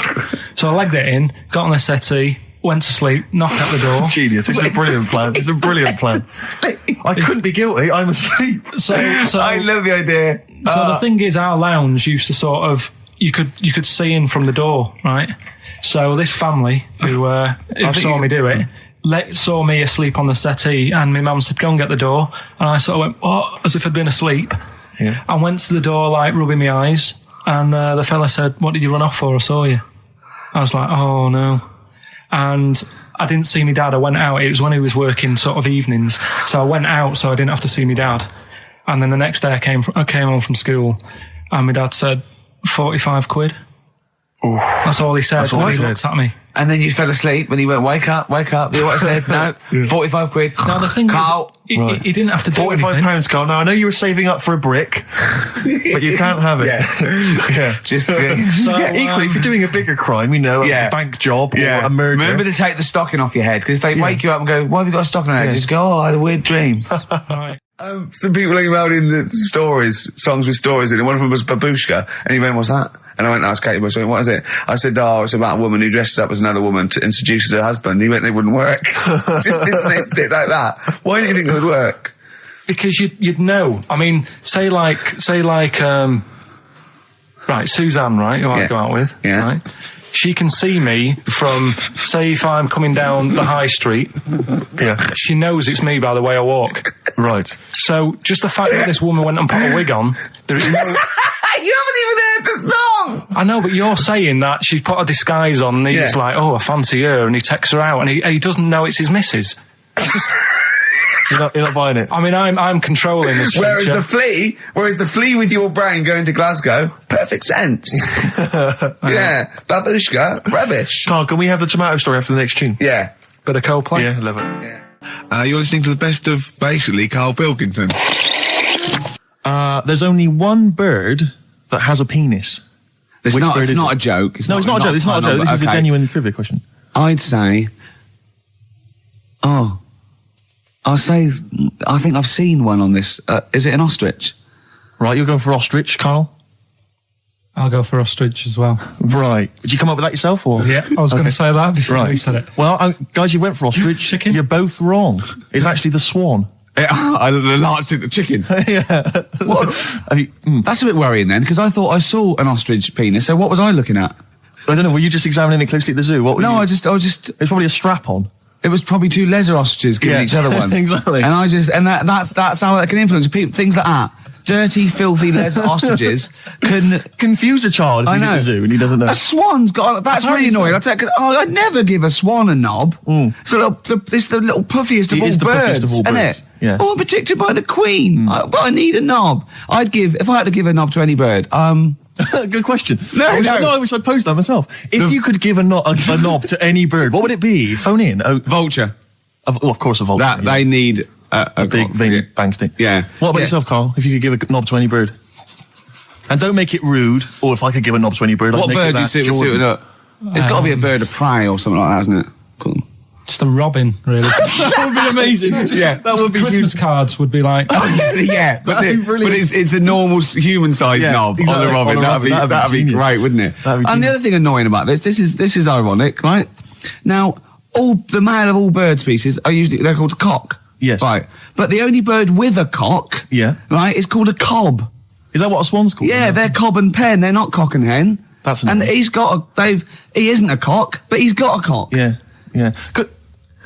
Quick query there, Rick. Go on. When you said then cock, presumably you meant male bird the first time you said it. Yeah. The second time you said it, you said cock. Did you mean the penis? Well, you're showing off the whole farce of radio broadcasting. Because you're not really allowed to say cock. No, exactly, no. One cock would cause great offence. Yeah. The other cock's fine. Exactly. It's weird, isn't it? It is strange. It is strange. So, I mean, if I said now to you, I like cocks. Yeah. Meaning birds. Yeah, that's that'd be fine.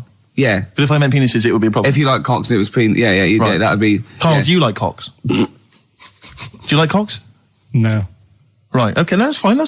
I was asking if you like... No, I like, Yeah. Well, I'm a big fan of tits. The small birds that come down and peck at you. Yeah. Yeah, you like tits and cocks. There's nothing... Tits and cocks. There's nothing wrong with... There's nothing... Carl, don't worry. There's nothing wrong with saying tits and cocks. When I said tits, I meant the little birds. Yeah, and when I said cocks, I mean the big birds. Yeah. Do you know when... Go on.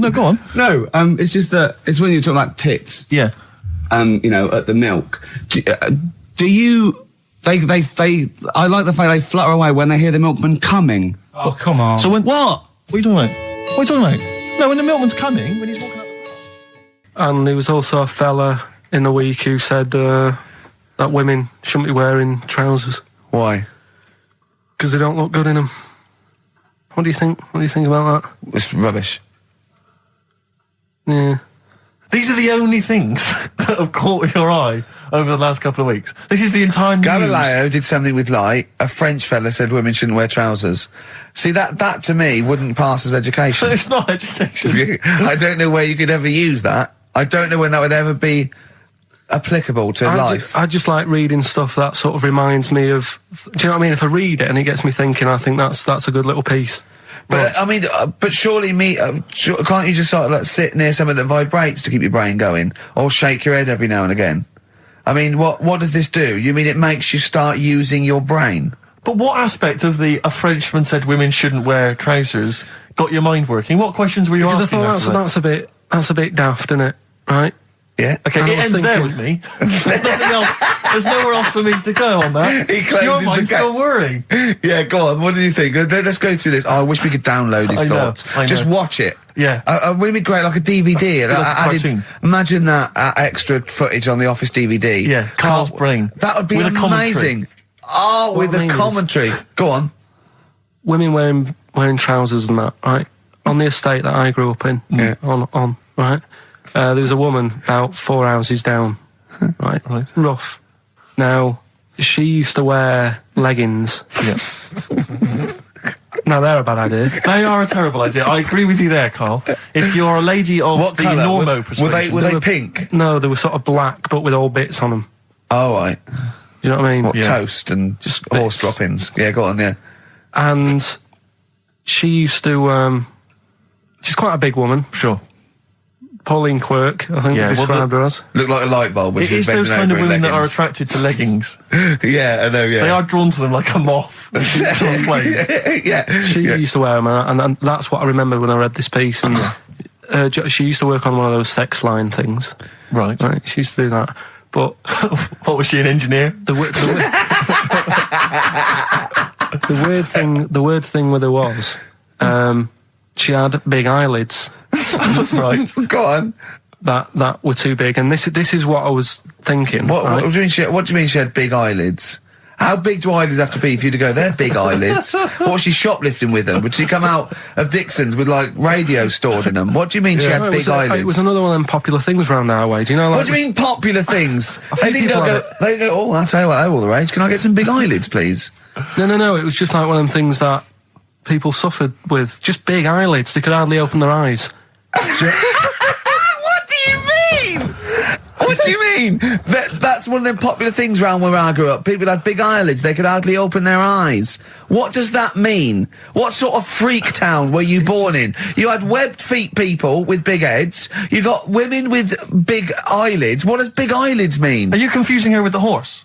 Yeah. Did she have hooves? Look, what? Just anyway, so there's this big eyelidded woman with the leggings. And that's what I'm saying to you, though. That's when I read that story with people with trousers. Yeah. I went from that. Yeah. To into a that. woman who used to have big eyelids. I still know the point. But then, and also the other bloke who had the eyelid problem was a mate of mine. Right. His dad had it, and same problem, massive eyelids. I don't know what that means. I don't know what that means. I used to say to my mum, I'm going round to Dave's house, Yeah. and Or to Drew say, Pete, well, as you call him. that's all right, but make sure his dad doesn't take you out in the car because he could hardly see. He had to have his head. He had to tilt his head back to keep his eyelids Make open. sure! Did he have a couple of matches with him at all times? What a load of gobbledygook. well, that In fact, this began as educating Ricky. I know, So it's what, like he was people thinking, with eyelids. But it's like you're supposed to make that leap as well. Yeah. If I mention the trousers, Ricky will probably be thinking about people with big eyelids and women wearing leggings. Play a record, Carl. Right. Anyway, Rockbusters. Yeah, go on then. I give a cryptic clue Yeah. and a letter, and it makes up a band. He Right? never said the word cryptic a few months ago. I love it. Do you know what I mean? I feel it's like our own little Eliza Doolittle. Yes. Right, even Richard will like this one. Here we go then. First one. There's three of them, Go on. and you email in. If this doesn't turn Dickie round, nothing will. This is an email-only competition. Email only. Right, here's the first one. Initial is B, so it's D. a band starting with B. Okay. And the cryptic clue is, I don't like them birds. They shouldn't be allowed in this area. I don't like them birds. They shouldn't be allowed in this area. Next one. Right, the next one. He doesn't like women, yet he's got a couple of kids. That's a bit weird. Is that a cryptic clue, or is that just a thought? just a general point? Is that That's the cryptic clue. Okay. And the initials there are PD. Okay. And the last one. I've got that one. That's terrible. That's terrible. Okay, quickly. Oh, God. And the last one is that bloke who does. Come on! He's making me laugh. Come on, Carl. Be professional. Right, the last one. Right. I can't do it. He's making me laugh. Oh, come on. I'll come and read them then. No, hang on, Come on, Carl. Right, here we go. They don't do this on Blockbusters on TV, do they? No, come on. That bloke who does sport on telly. He's got a little kid, right? Initials DC. What? Is that I'm the completely clue? confused by that. Was that the clue? Yeah, that bloke who does sport on telly. Yeah. He's got a little kid. Initials DC. Okay, is that a band? Or an artist? It's I'm not gonna Cheese. tell you. I'm not This is gonna a tell you. well-known sandwich. Is it? What is it? Is it a band or an Right, artist? so just quickly recap. That's, Okay. it's a Come B. on, Carl. Right, Come on. quick recap. The first one is B. I don't think them birds should be around in this area. Right, that's B. Right. Second one, he doesn't like women, yet he's got a few kids. It's a bit weird. That's PD. And the final one, that bloke who does sport on the telly, he's got a little kid. Right. DC. All right, and it's ricky.gervais@xfm.co.uk if you want to enter for Hellraiser. Oh, I'll tell you what, continue to do a little theme of like some old stuff people haven't heard of. If you're under 30, you probably never heard of this band. It's also a new thing I want to introduce. It's Show Up Camfield. Camfield talks the talk, he doesn't walk the walk, he doesn't play some rock classics on his show because he's scared. I'm going to play the tracks that Camfield's too scared to play. This is Kansas and Carry On Your Wayward Son, alright? Alright, this is Carl, the producer of Ricky Gervais and Stephen Merchant on XFM 104.9. We're playing out some of the best bits. Hope you're enjoying it. Here's another one. Coldplay, One I Love, that's for Nick, Neil, Olivia in Tower Bridge. Absolutely, and also Nikki from Bromley who emailed in, she's enjoying the show and she wanted a bit of Coldplay. That's the B-side of the current single. This is a great show, isn't it? We've got great music, we've got laughs, tears, we've got requests, we've got Simon Mayo games. It's just like Radio 1 for less people. Exactly. Radio 1 for less people.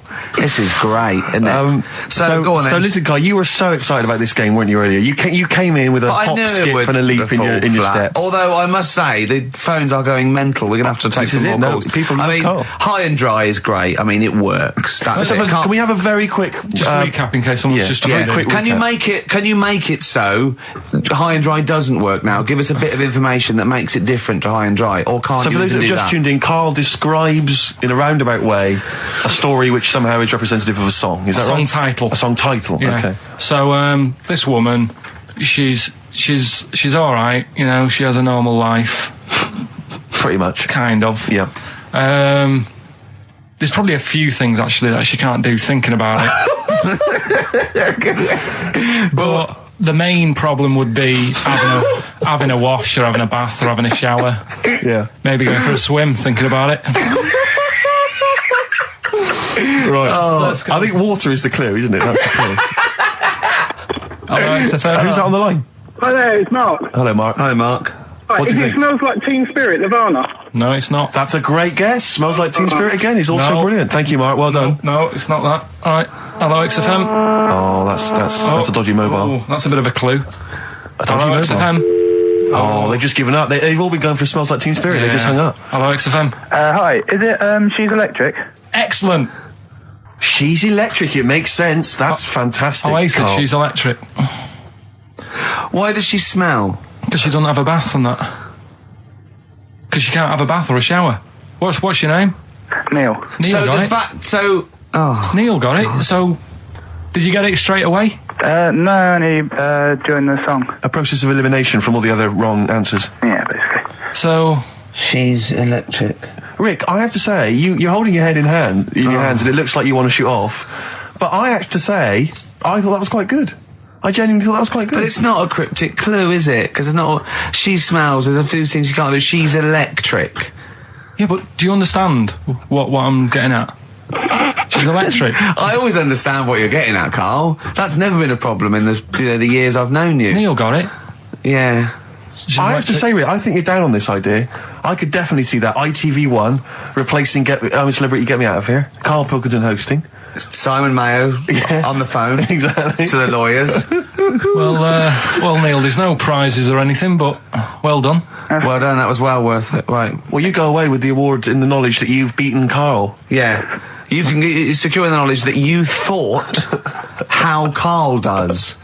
Absolutely. Well done, Neil. He said this, oh God, it's like a child or a cat when it's confused. He went, Steve reckons, in ancient Greece, right, it was better to shag a bloke than a woman. And I went, well, yeah. I mean, that's about the male being sort of a first-class citizen. Much better, wasn't it? An aspiration the to point sleep with a was, Carl, beautiful man than a beautiful woman. Women were lower-class citizens, so therefore men were seen as higher class. So to have sexual relations with a man there was no shame in that. No. In fact, it was looked upon. And as I a said, good well, you know, ancient Rome. I said, Nero, he'd sit in his big jacuzzi and he used to get, you know, pretty boy men to just go into the water and just nibble at his testicles while he was having a wash. He didn't do that. He did. Yeah. And he's not a gay fella. No. I mean, you know, I don't know about Nero, but I mean, it wasn't a case of a big delineation between what was heterosexual and what was gay. It was just, you know, whatever you. So what did this fella do then? This one who's having his. Well, he was pretty much top boy, Nero, for a while. He was in charge. And you know, and you did what you're told. If Caesar or. But why were people going round there? Why didn't they go? Oh. No, they weren't dropping in. It wasn't like the door was opening. I was just going to see what Nero's doing. You'd have probably been like a delivery boy or a stable boy or something, you know, and you'd have popped round there and you'd have gone, there, right, Nero, there's the tablets of stone you wanted. And they go, Pilkington, why you are here? Pop under. I don't know why he's French. What is that? I don't know why he's French. Just pop under the water and nibble at my testicles, and you'd have done it. Because he was Nero. I wouldn't. You would have. Well, there's no way I would have done. Well, you would have. What have I done? I've dropped a pizza off. Yeah, you put around to Nero's place with pizza. Right, I'd say I've done my job. Right? Yeah. That's not the sort of tip I wanted. No, he'd have said, get the little baldy chap to nibble at my testicles, and you'd have been under the water. I wouldn't have done it. No, Well, you put my head under water. Right. I wouldn't have done it. Can I just say this, Steve? Not only would you be nibbling at his testicles, you'd have been going mad. You'd have been noshing him just for extra. You'd have been doing everything he wanted. You'd have been going, he'd have gone, I didn't ask you to do that. You'd have been going mental. They'd have been chewing, slurping, smacking, poking. You'd have chopped, you'd have gnawed his packet off. You think you're eating Walker's crisps. There'd be bubbles, there'd be flood. Oh, it'd be horrible. I just wish we could maybe tape the bits we're not on air, just because that's when Karl comes into his own. Yeah. He just said to me, I don't know what I was doing, I was sort of like pottering around, dancing around, doing something annoying probably, and he just looked at me, I don't know, and he was looking at me, and I looked back, and he went, have you ever used a Y-front properly? Genius. It's a great question, because the answer is definitely no. Definitely no. Does anyone use their Y-front properly? And by that, I mean, get your winky out of the little sort of slot provided, as opposed to like put it to one side or pull them down or whatever. Has anyone used a Y-front properly? I don't think I've ever done it. I don't think I've ever done it. I've never seen anyone in a toilet doing it, Rick. You should be looking. I wish I hadn't said that. I caught you. Really? Yeah. That's actually how you prove people are gay. Yeah. Get them into this conversation. Yeah. Yeah, it's a trap. Yeah, it's a trap. It was the trap. Yeah. I'm not gay, by the way. Yeah. You didn't prove I was gay. I double bluffed you. As I knew the old gay trick. I thought it was the old gay lord say no thing. That is another method. Yeah, there's innumerable methods of doing it. That's how Oscar Wilde was caught. Yeah. Yeah. What happened there? Well, the judge went to him, did you see that film last night? Gay Lord Say No, and he went no, and they went take him away. Yeah. Take him down to the cells. Yeah, take him to Reading. It is true. It originated in America. Yeah. So many of these things do. It's a brilliant point, Karl. I'd like to hear from anyone listening who's, and I mean, well, they'll just lie, wouldn't they, I suppose? Yeah. I don't even use sort of flies. No. Usually. I sort of pull my Y-front, my sort of tracksuit. So that's why I wear sort of like elasticated waistbands all the time. Exactly. Just sort of speed. Yeah. Yeah, you got to get in there with the minimum of effort. Yeah, and out. Sure. Often I won't shake. No, oh no. To my detriment, because it often leaks out a little bit later, doesn't it? Ever been out on a date with a girl where it's just trickled down your leg and you wish you hadn't, and you're thinking, what if she gets my trousers off later? She might smell or see it. What? What? I don't know. I don't know what I said there. Right. Yeah, but it's all the time. It's not just, I mean, you haven't done that with me, taking your clothes off and that yet. But, like, last night we were sat in the pub and I was saying, right, you know, let's not even worry about new features then. Let's get the current ones, you know, going. Like what? Good. Like, the one that I was trying to work out, the cheeky freak of the week. Think of that! Yeah, but Think of that, though, as a normal conversation. Yeah, but I'd looked online, right? I didn't find that much. I found Actually, I'll tell you what I found later. Brilliant. We're looking for them, right? And then at one point, I think you said to me, go and, what about the Guinness Book of Records? Yeah, they'll have like the best freak in the world or whatever. Yeah, ever. So I said, yeah, bring one in. Now, you've got one at home. Yeah, I've got a couple. But you couldn't be bothered carrying that in today, so I had to go out of the pub that I was at. Yeah. Nip into Borders. Yeah. Buy a Guinness Book of Records. Yeah. Out of my own money, $18.99. Yeah. Bring it back, and then you said, I don't know if I want to do this feature. So it cost me 20 quid for that. I had to buy a video for Silence of the Lambs film clip. I'm actually out of pocket at the end of this. But do you want to work with me is the thing. If you want to work with... people would pay that sort of money to work with me, Carl. You're a lucky bloke. Think how many people think, Carl, he gets to drink and sit. Yeah. Well, you making a cup of tea and I surprised, didn't I? Little surprises. Steve, last night, when I left the pub in a bit of a mood because I was just fed up with not getting anything done. Yeah. Walking down the road, I was thinking, how can I get out of this? How can I stop having to work with them?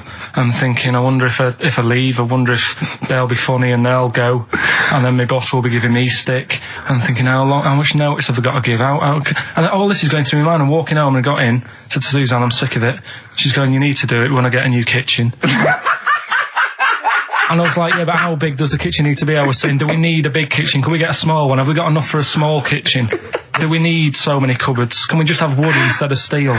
All this, trying to get out of doing this. Yeah. I always feel like, because I like to think that I'm not perhaps as bad as him. Yeah, no. You annoy me in different ways. Like what? How does he annoy you? Well, stuff that, I come up with ideas, say Cheap as Chimps. Yeah. Rockbusters springs to mind. Yeah. 15 Taiwan. 15 Taiwan. Let's just remind people what 15 Taiwan was. It was a little feature that I wanted to give a run, give it a little run, see if people like it. The premise being? No, there's no premise, it's just a title. No, we were going to get 15 sort of ornaments, you'd explain them, and then people would call up and say, that one's from Taiwan. See? God, you just explained why I didn't think that was a good idea. Yeah, by explaining the good... the funny thing is, Steve, right, I was walking down Regent Street on Monday, walked past one of these big stores, right, and they've got all famous quotes on the windows, right, and one of them was something like, an absurd idea is often a great idea. Yeah. Do you know who said that? Go on. Einstein. Yes. Which made me wonder, if you were his mate, would he ever have done E equals MC squared? Or would you have said, don't bother with that, it's not going to work? Because that's all you seem to do, everything I come up with, you put down. Yeah. Well, that's one thing, he's negative, right? I don't know why he is. What else? He messes me about, I get him concert tickets for stuff, and you say, I didn't bother going. Yeah. That is annoying. You come in with, 5 minutes to go with tracks that need editing. Yeah. The little bag, that bag that was free. Yeah, you got a free bag today, an XFM little rucksack thing. Yeah. You were like, what's this rubbish? Yeah. Ricky said, I'll have it, they're great. He said, no, I want it. Yeah. Well, it was free, I needed it. I'll give that as a gift or something. So, I mean, I think on reflection, Steve is probably a little bit more annoying than me. I won't go that far. You are annoying. If I had to go away for a week somewhere, if it was a quiet place... Well, you are again, aren't you? That's 2 holidays you had this year, I mean. If it was a busy place, I'd probably go with you, because people, do you know what I mean, staring at me all the time and that if I'm walking around with Steve. No, I'm just... Can I draw up a list of reasons I don't like you, Carl? Just being honest. What? I'll tell you, because the list of reasons I don't like you is incredibly long and getting longer. Just saying. Do you want another slap? Placebo, The Bitter End. That's the first single to be lifted from their forthcoming album, Sleeping with Ghosts, which you can hear in full on the XFM Online listening posts. I'm Ricky, you cheeky little devil, Gervais. With me, Steve. All right, ladies, what can I get you to drink? What, you think I'm made of money? I meant half a mile or something, merchant. And Karl, I'm stressed. If it's too hard, I don't want to do it. Pilkington. Indeed. Oh, well, it's nice to be back, Rick. Rick, I heard a rumour that you weren't going to be playing great music today. I'm assuming that's wrong. It is wrong. This is what I mean about the grapevine and just Chinese whispers. I'm not having it. There's some great music coming up. Right. I also heard that there was going to be some boring chat. Sorry, it's that. Well, I want names. I mean, I don't want to name names, Rick, but that's the gossip I heard. It's totally wrong. I heard it was going to be inane, ill thought out, often stupid. No, Carl's not going to talk so much this week. We're going to try and sort of bring it back to real radio. So that's an absolute lie. Yeah, great. Good. All right, Carl, had a good week. Yeah, not bad. Have you? Going on holiday now, aren't you? Well, I will be doing later. Tell you about that later on. What? There's a hook.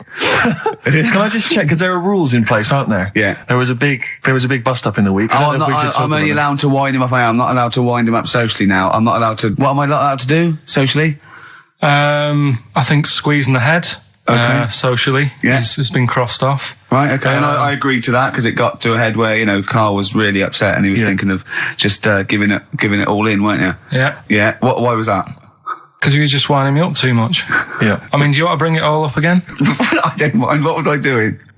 It was just. I mean, I should say now that there was a conversation where we were all sort of really walking on eggshells. It was frosty. It was a conference call, and Carl was on one end. And I'll tell you, I was very much a media. I was very much a UN mediator.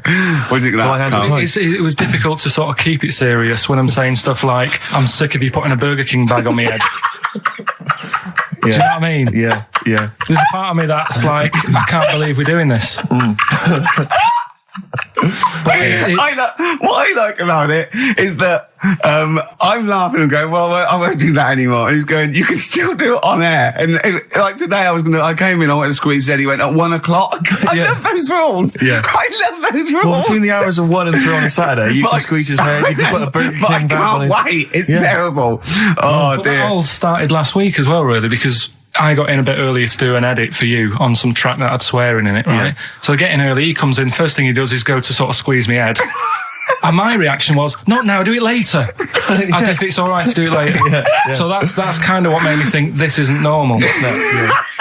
We should just point out, when we say squeezing your head, what exactly does that mean? I put my hand on the front. I do 2 experiments, right? Yeah. One is the side, because you can crush an egg sideways, so I think that's more dangerous. Right. And I actually put my elbows out, and I press like a vice, and I really go for it until it really hurts. And the front one it shouldn't hurt so much, if my experiment's right. I don't know.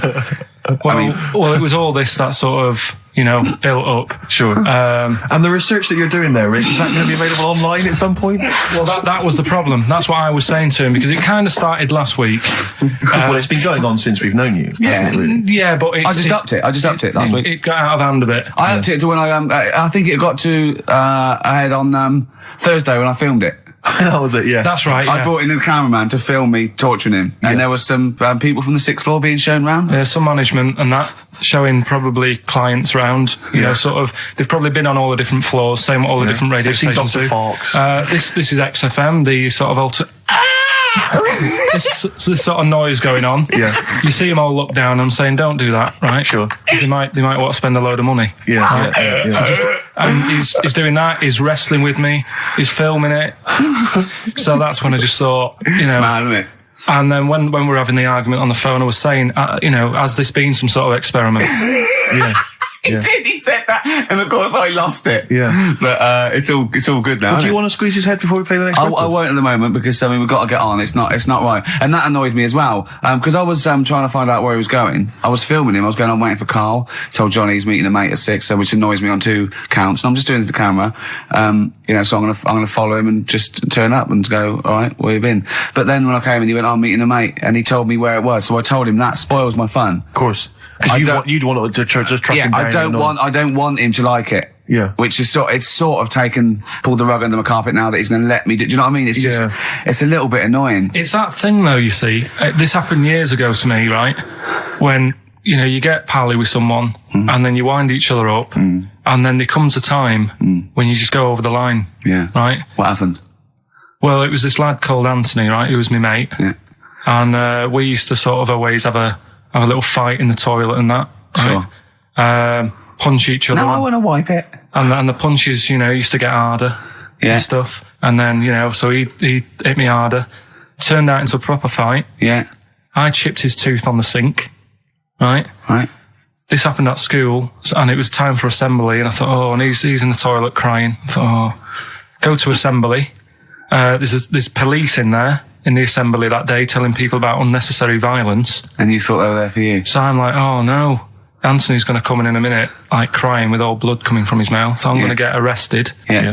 Did you go running and sleep? And that was an example of... Yeah. I mean, it kind of happened because I went out with a girl who he fancied. How old are we now? About 8 or 9. I think that's out of order, going out with a mate's girl. Yeah, but she didn't like him. He had like big ears and that. He had no chance. You're so why such a should I? dish. No, but do you know what I mean? All right, I haven't got the looks like I used to. Sure, when you were 8. But that's before the stress of, having head squoes and that sort of thing. I have aged a lot since. Having your head squeezed. I love your own grammar. That's the past tense, is it? Squeeze or to have squeezed. Oh, he did squoze his head. Yeah. Oh, brilliant. So, what about a bit of Bowie? Let's, be my wife. Carl, I'm asking you. I think we can squeeze that in. Be my wife, Carl, come on. Will you miss me on holiday? No. Really? No. What? He's joking, I assume, Steve. Well, I don't know. Can you tell? I can't tell whether he's serious or not. What do you mean, no? No, definitely not. I mean, I might, when I get back, I'll go, just have a quick chat, but I'm not going to be sat there going, I wish I was back in London for Ricky to, I've squozed my head. We've sorted the head problem out. Yeah. No, I still won't. No? Okay, well, that's still what I'm saying. I was with Carl in the week. I think it was Tuesday or Wednesday. And was it last week? There was a programme on about the child who was older than her mum. A child that was older than her mum? Yeah, right, he was looking forward to as much as Oliver, the Humanzee. Humanzee, yeah. And I didn't see it in the end. Did you miss it as well? I missed it. So and is what it is this a little girl, and she's got an ageing thing. So he was telling me about this. It's all from him. He went, and what it is, right? She's about 5, right? But she's aged, so she's actually 90. Right? And I went, oh God, really? He went, yeah. And then he went, could she get served in an off licence? I went, no. He went, well, that's not fair. I went, what do you mean? He went, well, I said, she's 5 years old. She's a 5-year-old girl. He went, yeah, but she's got the body of a 90-year-old. So, oh God, let her have a fag. Wouldn't you let her have one if she... if she asked? Yeah. If you worked in an off licence and she wandered in, right, and... so she's 2'6". Well, I don't know because I haven't seen it. I don't know that much about it. Yeah, she's a 5-year-old. She's 2'6". It's just an ageing process, which is a degeneration of the cells, like what ageing is. It doesn't mean she grew into a 90-year-old woman with a scarf no, exactly. going around the streets. What did you imagine it looked like? I don't know. I mean, she's ageing fast, yeah? Yes, but it's more to do. It's not, yes, yeah. Because it was saying that her mum and dad are pretty stressed out about it, and I kind of thought, well, you'd be forever buying birthday presents. It's not like she's morphing through various ages. Like, my God, look, she's 58 today. 59, we can't keep up. Well, how's it It's work? not that. It's not like it has the same effect as aging on the body. So, at a cellular level, there's a degeneration as quick as if she'd gone through, I don't know. I got this from you. I'm guessing, Carl. It's not like she's watching Top of the Pops one week and she's loving it, then the next week she's going, I can't understand what they're saying. It's not like music it's all in my bland day. dance. I remember. I remember when I was 4.5. They were real bands. Now, that S Club 7 were excellent. Yeah. But what's this tripe? S Club. But if she wants a fag... She's 5 years old, Carl. But she's got to experience everything in a short spell of time. Do you know what I mean? You've got time to sort of... I think you're thinking of her life like that Fatboy Slim video, where it starts off as something crawling out of the sea and then it evolves really quickly over 3 minutes. I think that's not the case, Carl. Her mind she isn't aging in her mind at the same time. No, she's not living a whole life in 3 weeks. It's just her body is degenerating quicker than it should. So if you worked in Odd Bins, you wouldn't serve her with a bottle of wine? No, I probably wouldn't. Well, unless she had some ID, which would probably be cruel, isn't it? I said, well, on that and on top of all her other problems, he wouldn't even give her a glass of... Yeah, a bottle of wine. And her ID wouldn't look right because she's aging all the time. The photo would never match. Yeah. Look at my hair there. That was last week. Well, it was 2002. Exactly. Oh, we don't know enough about it, so... No, I haven't seen it, so, yeah, maybe we should apologise, because that could sound callous and cruel, because I don't know what the whole... It was just the title. The vibe of the... Yeah, I know it was the title that excited something you. like, I'm older than my mum. No, it's the child that's older than her mother. Well... Yeah. So that was weird. There was some good stuff on in the week. You missed that, did you? You didn't watch that? Didn't see that. Saw... Maybe someone have it on video for you? Yeah, if you taped it and, send it in. Watch it on fast forward, she'd really age then. Imagine that.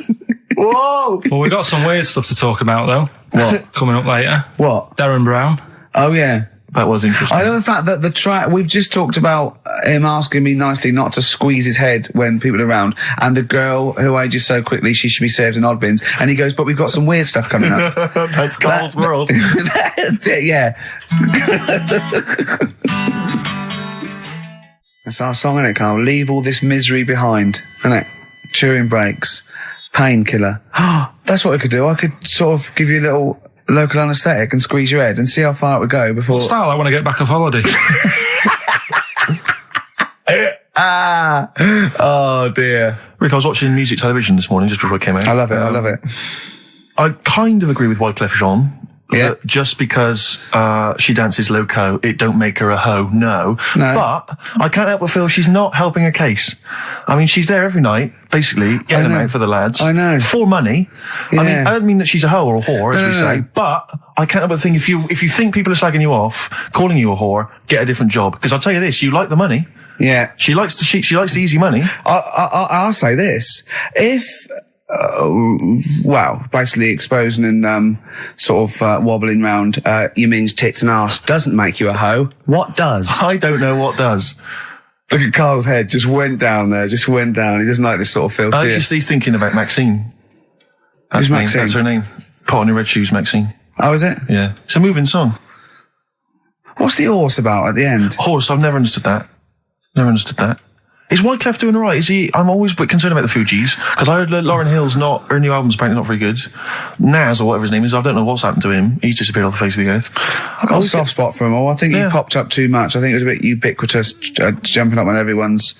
he's a funny bloke as well. Wyclef. He's a lovely man. He's a good guy. Good luck to all the Fugees. So, good luck to all the lads from the Fugees. Any other bands you're concerned about? Hepburn. What the hell? What has gone wrong with Hepburn? Oh, it does make me worry. Well, do you want to do give some stuff away? I suppose so, Carl. We could, yeah. Yeah, set it up, What do you think? What is it? Which of your many competitions is this?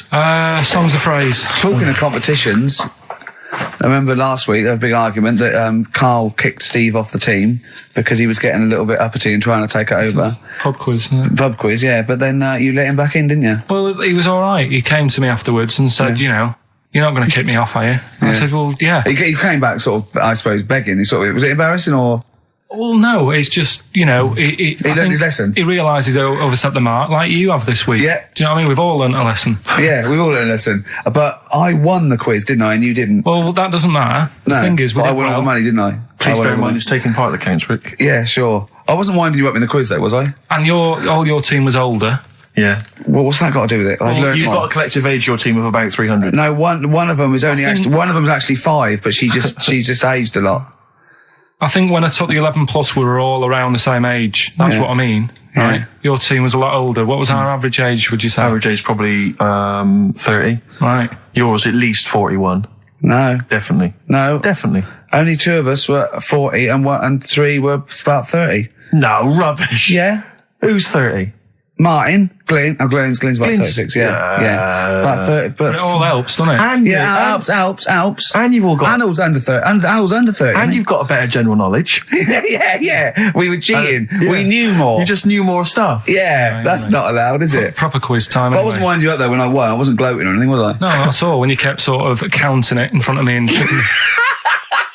Like he hasn't got enough cash already, Carl. How much was it? How much was the prize? I can't say. It'd be gauche. Right. Is that tax-free, that money? Yeah, it's a prize, isn't it? Is that true, though? Is that how it works? I think so. Prize money, isn't it? I don't know. Well, otherwise I assume you'll be declaring that. Yeah, I will, yeah. Yeah, you'll be Paying tax on that? Yeah. Because you know where people, the taxman could contact you via XFM at any time just to check that if you wanted to. Sure. Okay, prizes to give away this week. You've excelled yourself again. We've got, once again, Scotland Rocks, the very best of Scottish music, Texas Deacon Blue, brilliant. And Jerry Rafferty. Proclaim's on there or not? Proclaim's there, don't worry. Delegate's on there as well, don't worry. Yeah, it's don't worry. It's Biss on there, it's Biss on there. I'm just checking to see if Midge and Hugh and Gry feature, but they do, thankfully. I don't know. The Rosillos as well. Oh, brilliant. That's great. So I look forward to that. Is Lulu on there or not? Is she not on there? I can't see her, actually. Is she not on there? But the Wets, are the Wets on there or the Wets or not? Fairground attraction. Brilliant. That's on there. So is Wee Hootie McDoove on there? And is Jamboree? What's this? This is another arbitrary compilation called Strange and Beautiful. The X-List album, which is quite good. The new album by the White Stripes. The DVD Walking with Cavemen, that TV show that's on VHS. It's still got the price on there on VHS in case you haven't seen it. Fight Club and the best-selling book from Michael Moore's Stupid White Men. So actually some quite good prizes there, Carl. Not bad. All right, Carl. What's this competition? Right, Song's a Phrase. It's where I get a line that sort of is said a lot on the show or has been said quite a lot on the show. Yeah. Is this one Stop Squeezing Me Head? No. Oh, I could have done that. Yeah. But what we're doing is my favourite. The Elephant Man's my favourite film.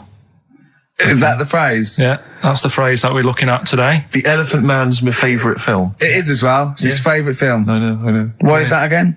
So, because it's funny and sad, and it's you know exactly what you're going to get. Yeah, they promise you an Elephant Man. That's exactly what you get. Yeah, it's good. Have you seen it, Steve? I have seen it. It is good, isn't it? Yeah. Do you remember at the beginning of the Elephant Man? Think of that. Having that as your favourite film of all the hundreds of amazing films. I mean, it's a good film and it's a moving film. Yeah, but I can't imagine it's a film I would watch endlessly again and again. I don't care about a bloke with a elephant's head. I watched a little bit of it again the other night. It's one of them that, just sort of reminds you. You know what annoys me? When he goes, I am not an animal. He is. Well, he speaks like one. And what doesn't help? He looks like one. Yeah. But it was a bit unfair because they never let him look in a mirror because he's a bit odd looking. It upset him. Yeah. So his hair was always a mess. And that made him look worse than he actually was. Yeah. But good film. Get it out if you haven't seen it. That's the phrase today. Do you know, I remember my friend introduced me to that film, and if you remember at the beginning there's a big montage because he is working in a zoo, isn't he? Or he's being kept in a zoo. And there's a sequence of various elephants, I think, actual elephants kind of rampaging, and it's just quite a sort of moody, atmospheric montage. Is he king of the elephants? Could he my friend said to me when we watched this, he said, what happens is he gets trampled on by some elephants, and that's what makes him look like an elephant. And I went, right. And I watched it and I thought, that's not the case. And I tried to explain it to him, and he's, to this day, still convinced that the Elephant Man, it's like when Spider-Man was bitten by a radioactive spider. Yeah. It was his man, wasn't it? Elephant Man. The power of an elephant. Was it his mum who got... He never forgets. Anyway. Be careful. Is it his mum what? Wasn't it his mum who was pregnant and then they ran over her and... No, I don't think so. That's the impression I got from it. No. You are joking, aren't you? No. I thought, I honestly... Anyway, right, so the phrase is, my favourite film's The Elephant Man. Oh, well, wait a minute. There's 5 songs make up that sentence. Yeah. Right, this week. Have a listen, see if you can work out the songs. Email in, ricky.gervais@xfm.co.uk, right? And you win all that stuff Steve just said. So, right, here we go then. The Elephant Man, he's my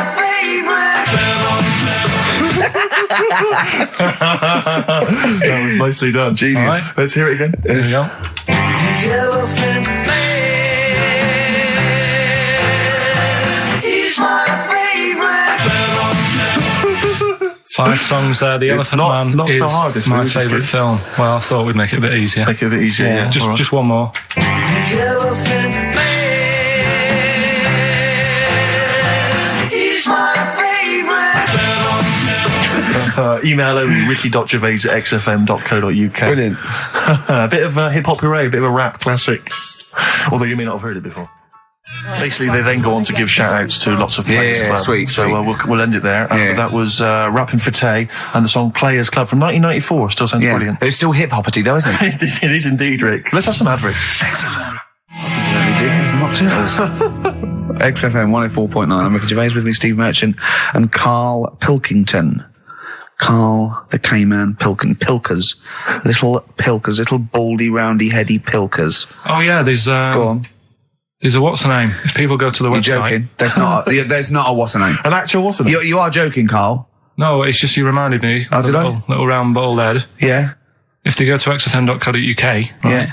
/Ricky, there's a picture on there. You know that picture you did? Oh, that I drew. The one you drew of me. Who put it on? Did what XFM put it on? Yeah. Did it look good? Can you get into it? I'll have a look. Yeah, I'll have a look during the What is it? xfm.co.uk /Ricky. Right. And there's that little picture and people can sort of put bids in and the money goes to, me, charity. I assume, as I drew it. No, it's for some charity thing, so. Because I read something that I think there's been a bid of at least £50, which is pretty No, impressive. there I swear to hasn't. God, I just saw it earlier. I deleted it because I thought someone was winding us up. You deleted it? Well, I didn't know, did I? I didn't realize you didn't keep me informed. Well, it just. Oh. He's a buffoon, Karl, isn't he? I think you're an idiot, but sometimes. Oh. Yeah. Well, yeah. Well, I'm just going to check. cruel. Just going to check the power list. Top 100 most important people in radio. What's this list? Oh, it's just the most important people in radio. Oh, 56, Ricky Gervais. That's annoying. 56. Let me see. So there's 55 more important people than me. I love the fact there that I've beaten David Mansfield, who's the controller of Capital. Yeah. Arbitrary. The Radio Academy Power List Top 100. Ah. And you're what, number 56? Yeah. Ricky Gervais, XFM. Yeah. I noticed we're not mentioned, Karl. What's your thoughts on that? You know.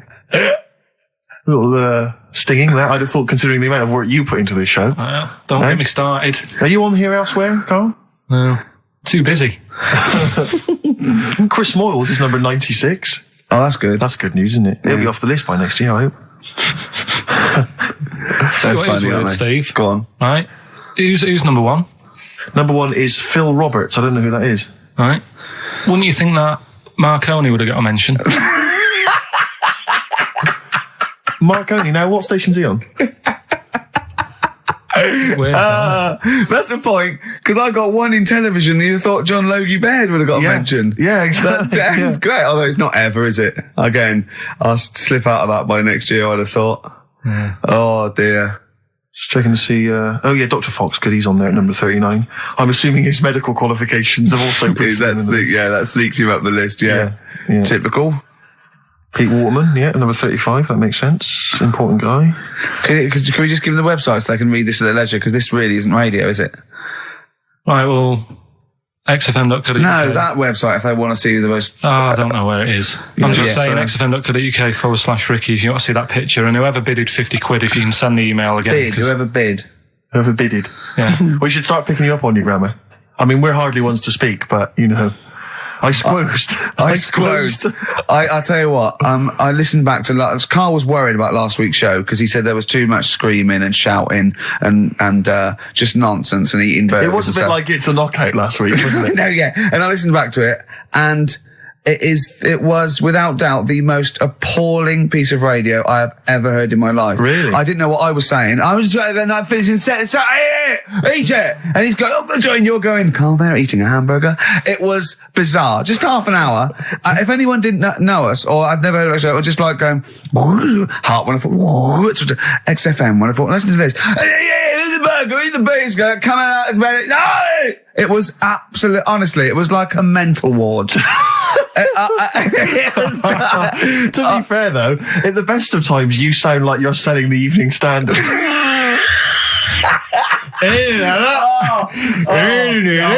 Oh God! Oh, we should have the worst bits available. Should we? Just the worst bits of broadcasting ever. So where I didn't finish a sentence or I was just shouting or a record. I mean, it was swear word slips out and just put them all on a CD. Like like Panky put out the best of his phone calls. Exactly. Yeah. Yeah. I haven't got that. The worst radio show in the world ever. Yeah. No, that's what I call bollocks. Yeah. All right, calm down. That's just cheapened it. Oh, now once again. Oh, tits. Good to see those boys still rocking. That's AC/DC. Shook me all night long. On XFM 104.9, I'm Ricky Gervais, with me, Steve Merchant and Karl Pilkington. Have we got the results of the quiz, Karl? Or? Yeah, I'll just play it one more time. It was Songs of Phrase. Is this the last time we're doing this? I thought so. I thought it worked better this week because it was actually doable. Yeah. I think that makes a difference, Carl. We haven't done Carl's an idiot, yeah? Carl, you're an idiot, have we? Oh, well, that's a reason to keep it. Maybe we can end with that one when you come back. Right, well, the 5 songs that made up this little thing here was Mr. E's Beautiful Blues, Eels, Innocent Man, Billy Joel, You're My Favourite Waste of Time, Owen Paul, Bohemian Rhapsody, Queen, Girls on Film, Duran Duran. It sounded like this.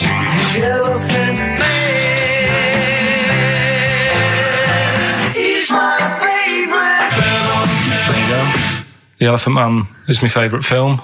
Hang on, was Bohemian Rhapsody in there? Yeah, it is. Oh, right, yeah. Right. Well, we're going to give that to Piley. He just calls himself Piley. Ian Pyle. Good work, Piley. What's happened to Anders? Well, I was just going to say, actually, we've not had correspondence from Richard Dickie Anders for some time. The Dickmeister General with his naughty, insulting ways. Yeah, Anderson used to email regularly. Anders, get on your computer. Get in touch, mate. What do you think of the show? Hold on, though. To be fair, he was listening when we were pretty shoddy. If he's listened to the last 3 weeks, I think we're owed a little apology from you, Dickster. Exactly. Absolutely. Listen, Piley, we want to send you all those goodies, including Scottish rock. But we don't have your address, so email in your address and we can send it off to you. All right? Yeah. More adverts? Yeah. Snoop. Beautiful XFM 104.9. Gervais, Merchant, Pilkington. Carl had a treat in the week, didn't he? He couldn't believe his luck. We know Darren Brown. You know Darren Brown, the sort of magician, mind reader fella. It's more special than that. Well, called me up in town. Said, do you mind if we bring along Carl? He went, pleasure. Carl's very cynical, saying, well, he won't get into my head. Yep. Great, wasn't it? It was brilliant. He went, can I ask him questions? I went, well, no, he's social. He went, I'm not coming. I went, well, he went, well, I'll ask him. I want him to know how he did that trick when he said, you got the winning ticket. I went, he's not going to tell you. He's a magician. He went, well, it's not worth it then. If I can't quiz him. But he came along. I still did though, didn't I? I got in there with the questions that the people wanted to know about. Yeah, go on. What did you ask him and what did you find out? I said, how do you do that? I love the fact that the first half hour, me, Steve and Darren Brown were convincing Carl that he didn't see a ghost when he was 5. Yeah. And then we got onto the tricks. Yeah. Well, it will live in my mind. He won't get inside my head. Yeah. And he got inside your head magnificently, Carl. Didn't he? I mean, were you not amazed? I mean, Darren promised actually that he would come on the show in the future, and then you, the listeners, can see how he can baffle, amaze, and generally freak out. I think we should film everything that happens, right? Because it's just a waste, because you're only getting half of it when you hear what Carl has to say. Because his face, honestly, it says 1,000 words. Yeah. Do you know what I mean? It's just, I think we should film it and just put it on a DVD of Carl's facial expressions. This is Carl thinking he saw a ghost. Yeah. This is Carl thinking they were going to clone a man moth. Yeah. It's just different faces. So do you want to try and explain what he did and what marvelled you so much? Right, yeah. He comes in, he sits down. I'm a bit sort of, bit spooked by him straight away. Oh, you're spooked by him straight away, were you? Yeah, there's a weird thing about him. Right? So anyway, he sat there, and I'm watching him. It's because he was naked? Checking, seeing what he's, looking at and stuff. Yeah. So anyway, he gets his paper out, and I think, right, he's gonna do a bit of trickery and that. And he says to me, right, write down a number and a name, right? It was between a two-digit number, and a name of anyone you know. Yeah, right. Now the thing is, I thought of the name because I was telling Steve earlier about the kid at school who I fell out with, right? Yeah. Over that girl who was called Aris, right? So that name was like in my mind, ready to go, because I didn't want to use anybody's name who I knew, sort of. Now, because maybe you've mentioned it in the past. Do you know what I mean? I couldn't say Suzanne. I knew Colin Makin anyway. Yeah, well, do you know what I mean? I picked a name, yeah. Well, I thought you might have been thinking about Auntie Nora. So I picked this name, right, that you three didn't really know about, right? Number just came to mind, right? So he 42, says, right, we were never thinking of that. 42, right? He said, right, just keep saying it over and over in your head. And I'm there, and he's saying all these sort of different numbers at me, and I'm trying to throw him off a little bit. Every time he said a number that was nothing like 42, I was sort of smiling, looking a bit nervous. Yeah. Don't know if you caught that, right? I just, all I could see was you looking sort of blank. No, right. So I was doing that. Stony-faced. He picked the wrong person when he said "let your mind go blank." You'd realise he picked on the wrong person then. Right. So you had to squeeze his head to get it going again. I said, Darren, if in doubt, he'll be thinking of monkeys. And Darren looked at Carl and he said, "Were you thinking of monkeys?" He said, "I tried not to, and I thought of them more." Right, that's true as well. Yeah. Right. So I'm there thinking of these numbers and that, and then he said, "Right, let's just talk about other stuff for a bit." Right. So I was like, "Well, I'm not going to say anything." Yeah. Right, because I don't want you to catch me out. But then when we were talking, I was trying to like knock him off track. Clever. Do you know what I mean? I wasn't. Oh, do you know what I mean? I played a bit of hardball with him. Yeah. I was like saying, because we were talking about aliens and that as well, weren't we? And I was saying, well, you know, they might come and land again in 2060. Oh, clever. You know what I mean? Dropping in different numbers and that. And so doing all that, playing him at his own game. And I think I had him for a bit. On the ropes, right? So anyway, comes down to the time when he's telling me the name and the number. Yeah. And, well, he explained what he actually did. I mean, that was... He said, just think of a number at the end of it, and he said, "Oh, is it an I?" And you went, "It wasn't an I, but there is no..." Okay, and anyway, he got the name. Harris. Then he went and said, "Do you an extrovert?" And he wrote down these numbers. Well, he wrote down some numbers and he said that if you're an extrovert, these are the numbers you tend to choose. If you're an introvert, these are the numbers you tend to choose. And he wrote them down and he said, "I don't think you're really an introvert. I don't think you're this. I don't think you're that." And I think he came up with the number 32, didn't he? He said to you, "You're thinking of number 32. You said to him, "No way." You couldn't believe your luck, could you, when you'd caught him out? But he said it's either 42 or 32, didn't he? Yeah. Well, no, but it was beside the point, because then he said, you know, rather brilliantly, hang on a minute, if you just add up these numbers here, that adds up to 42. It was a magic if you add square. Up those numbers, that's 42. That's 42 across diagonally there. That box is 42. All the numbers that added up on the page, whether you go across, sideways, down, across, whatever, always added up to 42. Yeah. Right? And you've got the name Harris, which freaks you out. It freaked me out.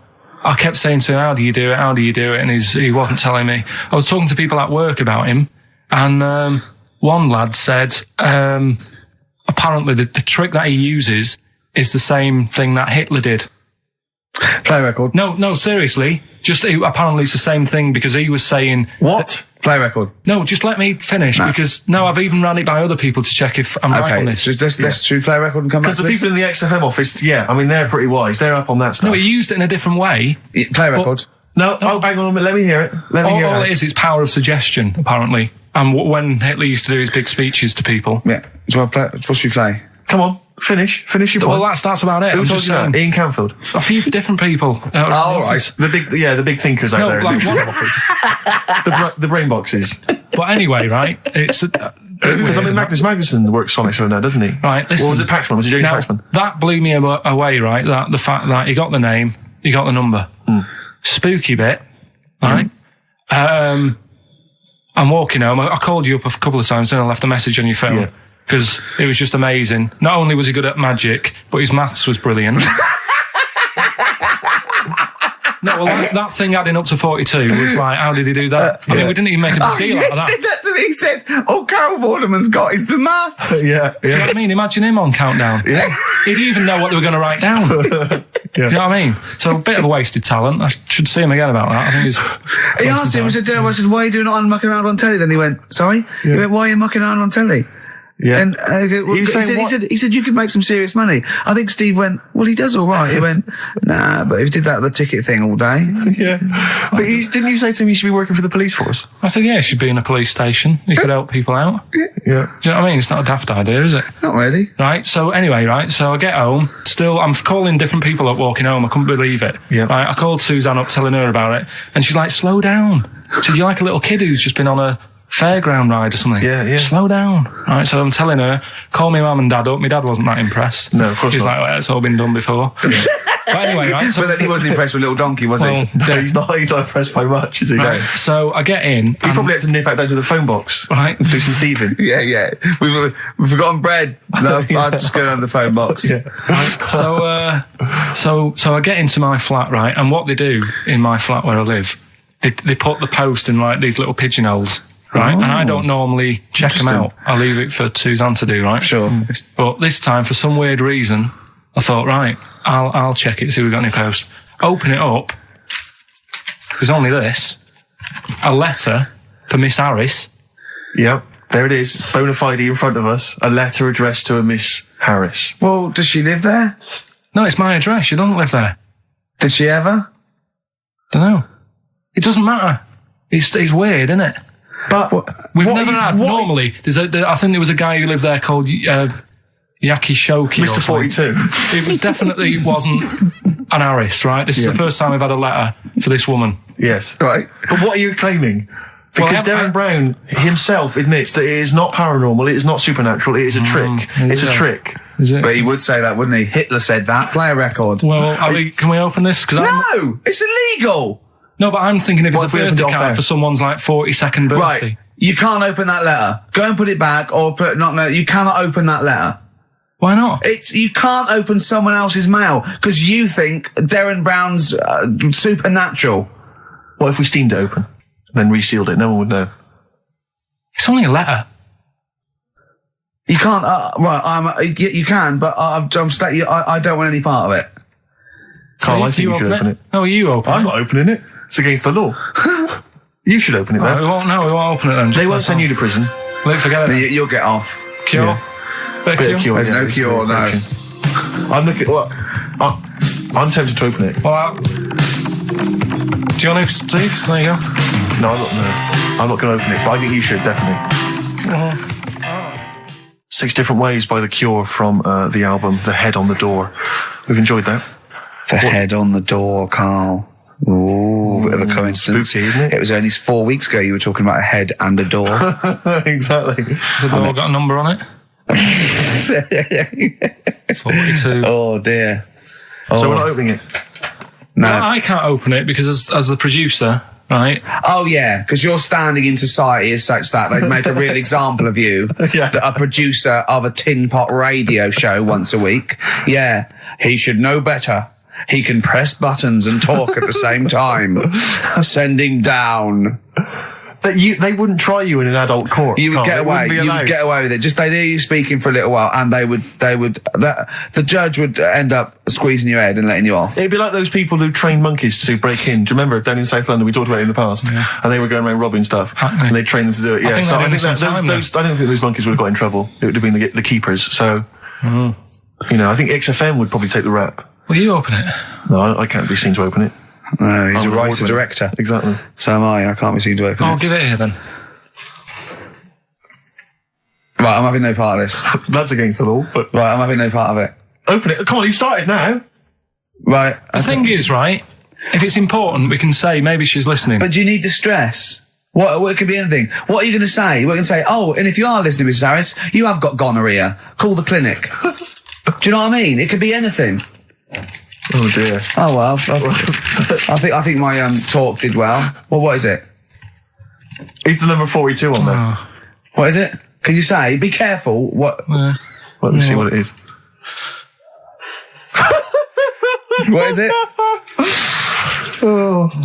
Dear Sir, Madam, your periodical dental inspection is now due. Would you kindly contact the surgery to make an appointment? Mrs. Harris, if you're listening, your periodical dental inspection is now due. You might want to contact the dental surgeon that you normally go to. She could have a faulty tooth. 42. 42. 42. I don't believe it. 42. 42. Oh my God. God, that Darren's good. Darren Brown's good, isn't it? Oh dear. That's some Blur. Carl, is that really 7.5 years old? Blur. The Universal. Alright? Wise words there. Yeah. Just made me think. Sure. Carl, I asked you in the week, didn't I? How old was that kid when that was out? She wasn't born. So she was about 30.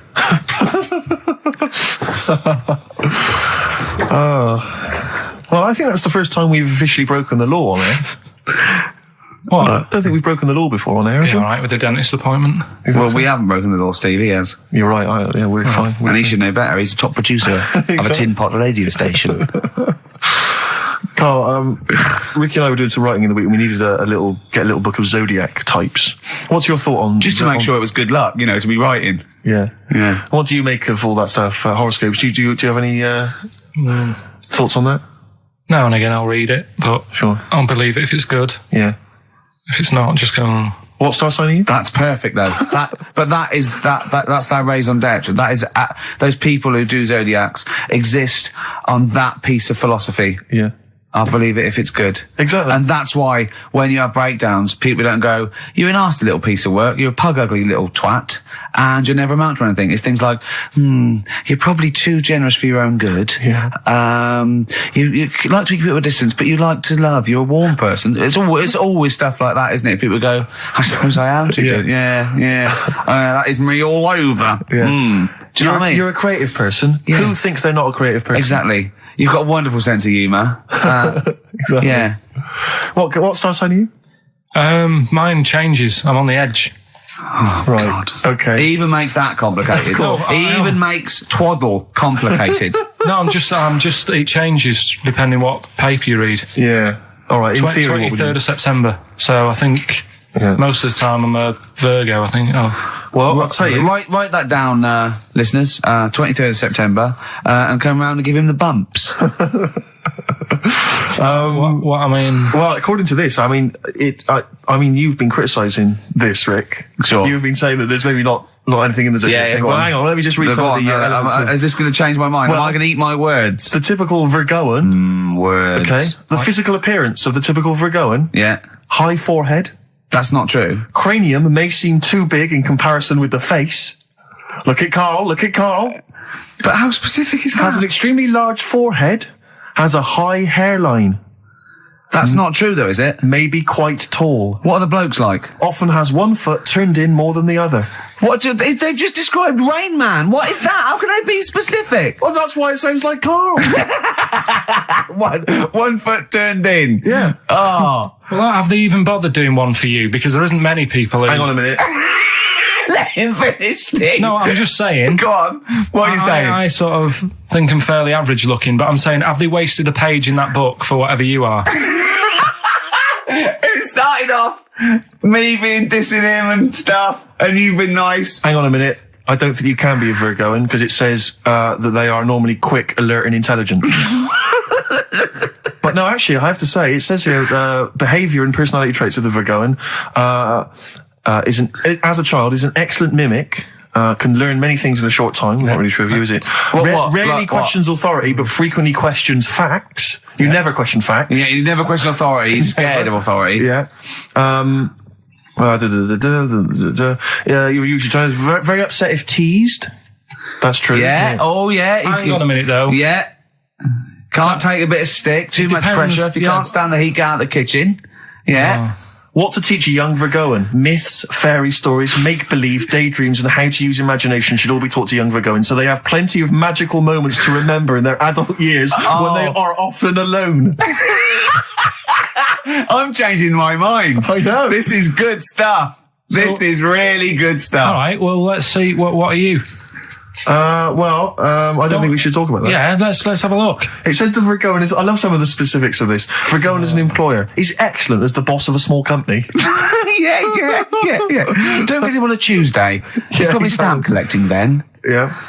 He loves a bit of haddock. Okay, let me look at mine. Oh, that is good though, Carl, isn't it? That is you all over. I've changed my mind. It's brilliant. It's a real science. They've really put their work in with this one. Let me see. Sagittarius. Sarah Jones. Sagittarian is a happy, playful little clown. Little. Greets everyone. Oh, dear. Yeah. Let me see. Sagittarius. He's only going to read the good bits, though, isn't he? Yeah, exactly. If that's it, what can it say?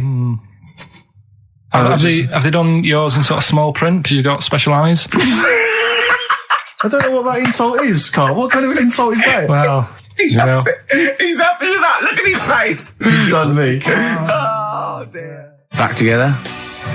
Little baby bird.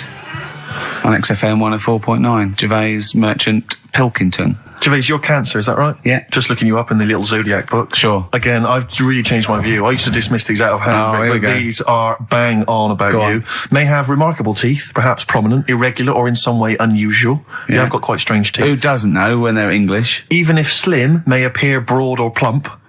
May be plump or tend to put on weight very easily. Yeah. Correct. Yeah.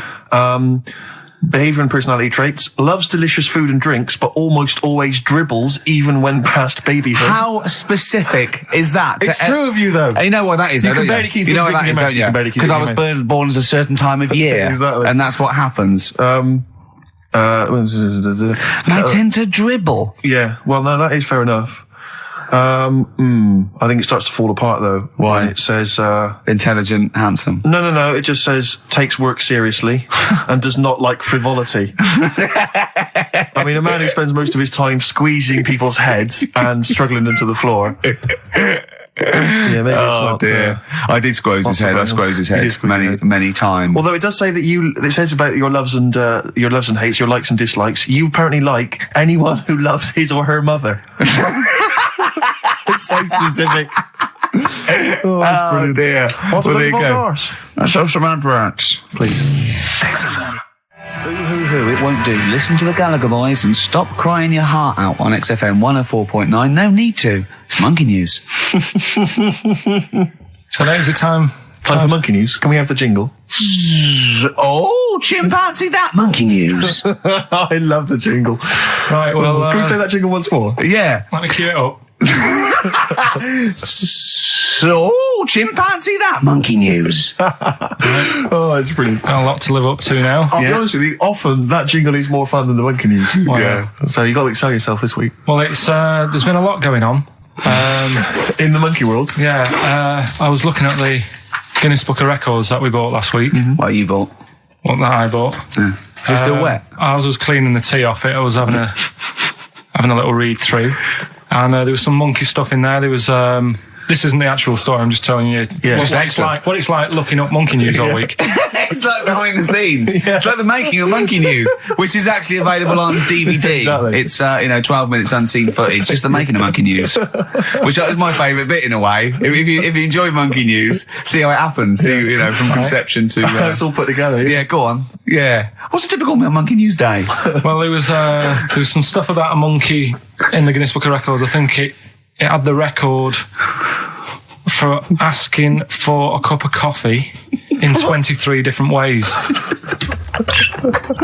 don't know what to say. Oh, that's good. Just to show the Monkey News is getting bigger and people are covering it. Donald McIntyre, he was on BBC. Yeah. On Monday. He was on Channel 5, wasn't he? No, he hasn't moved over yet. This is something that he did for the BBC. Right. So that was pretty good. That was about, well, it wasn't good. It was pretty sad, really. What? He was doing these things. You know, like last week we were doing Cheap as Chimps. Yeah. And someone emailed in saying, Donald McIntyre's doing Cheap as Chimps. Really? And it was about... I bet he wasn't. I bet Donald McIntyre did not do a programme called Cheap as Chimps. They didn't use that title. No. But you could tell where they'd got the format from. Sure. You know what I mean? Sure. And it was about gorillas and how much you can get one for. But the problem was, because they're that pricey, they were sort of... I mean, I don't even want... It's depressing. If it's cool, then don't... Yeah, forget it. Yeah, it was a bit... Okay. I mean, can I just say, in the making of Monkey News and Cheap as Chimps, not anyone knows harmed. There's no monkeys harmed. No. Go on. All right. Well, anyway, today's story was emailed in. So you didn't even do anything towards it? Well, so when you say I've been working on Monkey News, what, you printed that out? So is the making of Monkey News you checking your email? Well, Brilliant. No, I'm always looking at different options at, how much is going on. This is what makes me laugh when he says he's really busy. Yeah. I'm doing other stuff and that. I'm doing other stuff. People are sending in Monkey News. Yeah. Yeah. You get an email. Is it from Reuters? Well, listen, it's from Steve. Okay. Right? Now, what it is this monkey, right? Yeah. Don't know where it was. Mm-hmm. But there's a bit before the monkey anyway, right? Jeez. No, listen. Shoot me. Right? It's a bank. There's this bank, right? Busy bank. Normal day, everything's going normal, right? Busy bank, people going in, doing what they do, seeing about mortgages and stuff. Yeah. Everything's normal, everyone's happy, right? Yeah. So anyway, it's quite busy one day. Fella comes in with a gun and a balaclava on. Up to no good. Right, I'll tell you now, Carl. If this fella turns out to be any ape or monkey related species, you're never doing this again. You're never. So just, if you want to finish it, it's at your own risk. But if this fella who robbed the bank turns out to be a chimpanzee, that's the end of Monkey News. All right. Okay, let's hear the end. It's a lovely day in a lovely bank. Everyone's happy. Everything's normal. The man comes in the balaclava. Man comes in. Is it a man? Starts waving a gun around. Shut up, Rick. Let him finish the story.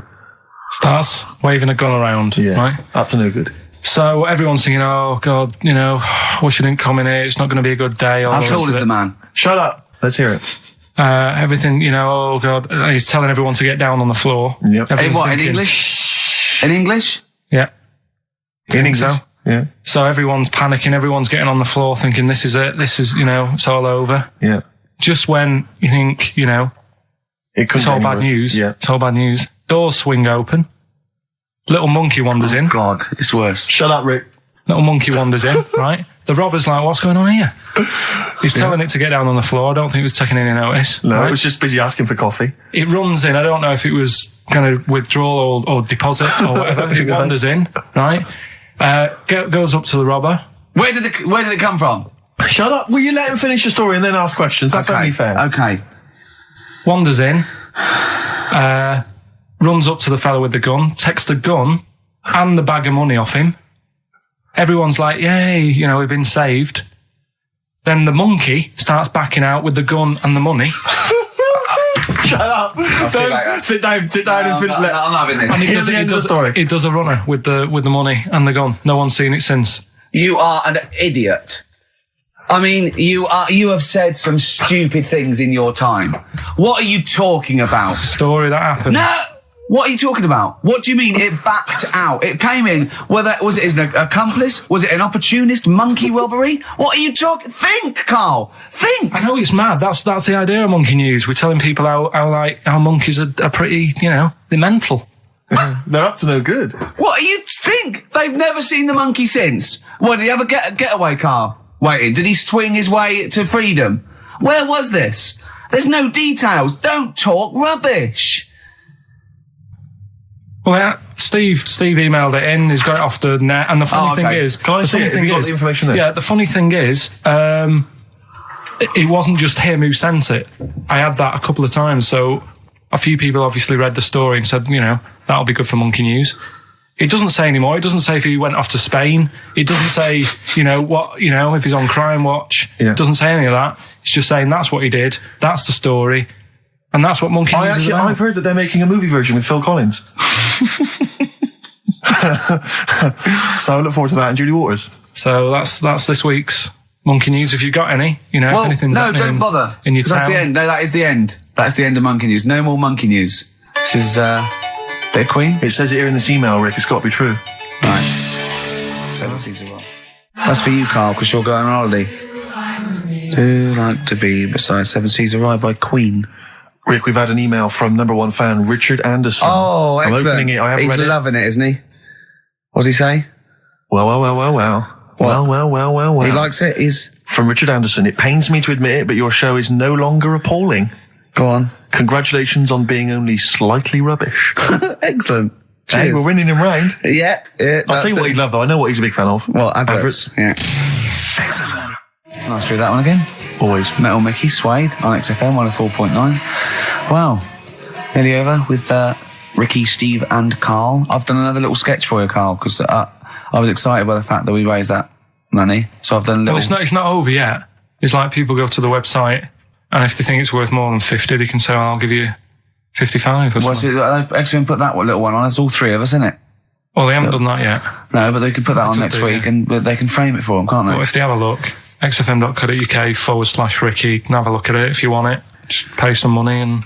Now, it'd be worth a bit of money, won't it, in a few years? When we're all dead. Mm-hmm. Now, listen, Carl, you're going on holiday. You need a little rest, don't you? Yeah. What's the vibe? What's the vibe of the day? What's the crack on holiday? Come on. Where are you going? Madeira. Right. Good. It's for Suzanne's dad, right? My girlfriend's dad. He's 60, so... Yeah, that's the average age in Madeira. Checking. Is it? It's quite, yeah. Well, my mate Damo went to Madeira, and he was worried about sort of terrorism on the plane, and he looked around and he thought, well, if someone gets up, someone will wrestle him to the floor, and he looked around, and he was the only one he realised could have got out of his seat quickly enough. So you'll enjoy it. It's quite quiet. It's nice. It'll be all right. I mean, it's the first time a mum and dad have been away, so Whatever. abroad, yeah. So Right. they're worrying about. They just don't understand the rules and stuff, so they're panicking a bit. And then in the week he called they know up. Well, that they're going to take livestock. Yeah. Well, it's getting like that. It was like Are they filling loads of Durags with heroin as we speak? Exactly. No, but do they know about passports expiring, don't they? I mean, they're not completely stupid. they know about all that, right? Yeah. And he called up in the week. One of the questions said, "What's the best thing when you're going abroad? What's the best thing to use to carry tea bags?" So it was like, "What are you worrying about that for? They'll sell tea bags out there." And he's like, "Well, we want to take our own." It's like they'll sell tea bags. Yeah. And he's worrying about that. He's saying, "Can I put it in a glass jar?" So put it in a glass jar then. He's saying, "Oh, I'll bubble wrap it." So he's bubble wrapping a tea thing. It's just, I mean, it is annoying me a bit because it's meant to be a week off from you annoying me, and already he's niggling me. Yeah. But you are easily wound up. You are a very finicky little fussy person. You don't like the slightest bit of pressure. See, I thrive on pressure. I'm working here, working there. That's the way I work as well. That's always doing stuff. Monkey news. Do you know what I mean? Oh yeah, Monkey News. I got an email. Sounds I won't read it to on air. It's rubbish, but that's one feature. That's my bit done. That's all I have to do. Well, I'll tell you what. When I'm away next week, do Monkey News and see what you can find out. All right. Oh, there's a challenge. See what you can do. Yeah. I've already told them about the Guinness Book of Records one, so you can't use that. Yeah. Right. We're going to find the best monkey news ever, Carl. Wow. What was it you said to me about? Because I mean, the thing is that you don't really like people, do you? That's the truth of it. People annoy you, don't they? They wind you up. Yeah. What was it you said to me about friends? You don't. He doesn't like friends. He doesn't like. He doesn't want any more friends. He doesn't want any friends. Is it because one day they'll ask me to help him change a tyre? Yeah. What was it? No, it's always hassle. Well, The tyre he sits and swings on in his back garden, he means. It's just they call up, they ask for stuff, they want favours doing. Yeah, they want a pint, they want to chat to you because they like you. I know they're a pain in the arse. I'll tell you what, Carl, you're better off without them, mate. Although, to be fair, Rick, friends like you. Yeah. You're not judging them on me, are you? You're not judging all possible friends on me. Just they do sort of, You know, some friends will never touch you around the head or I never want to see you for a week, am I? Oh. You should Do get a you get a little squeeze in? I am going to get a little squeezing. Can I come around there and squeeze you? Squeeze him in now. We should play the last Brilliant. tune. Hurry up while we go to ads and that's it, really. Is that it? We've got no time for records. That's a shame. We'll have a quick squeeze. Have a quick squeeze. Well, that's like a Benny Hill slap there on the Yeah, front. all right, that's enough of that. Right? Okay. I'm not squeeze it. All right, that's it. Excellent. Will that do you for a week? Yeah. All right. See you next week. See you later. See you, Rick. Have a good holiday. All right.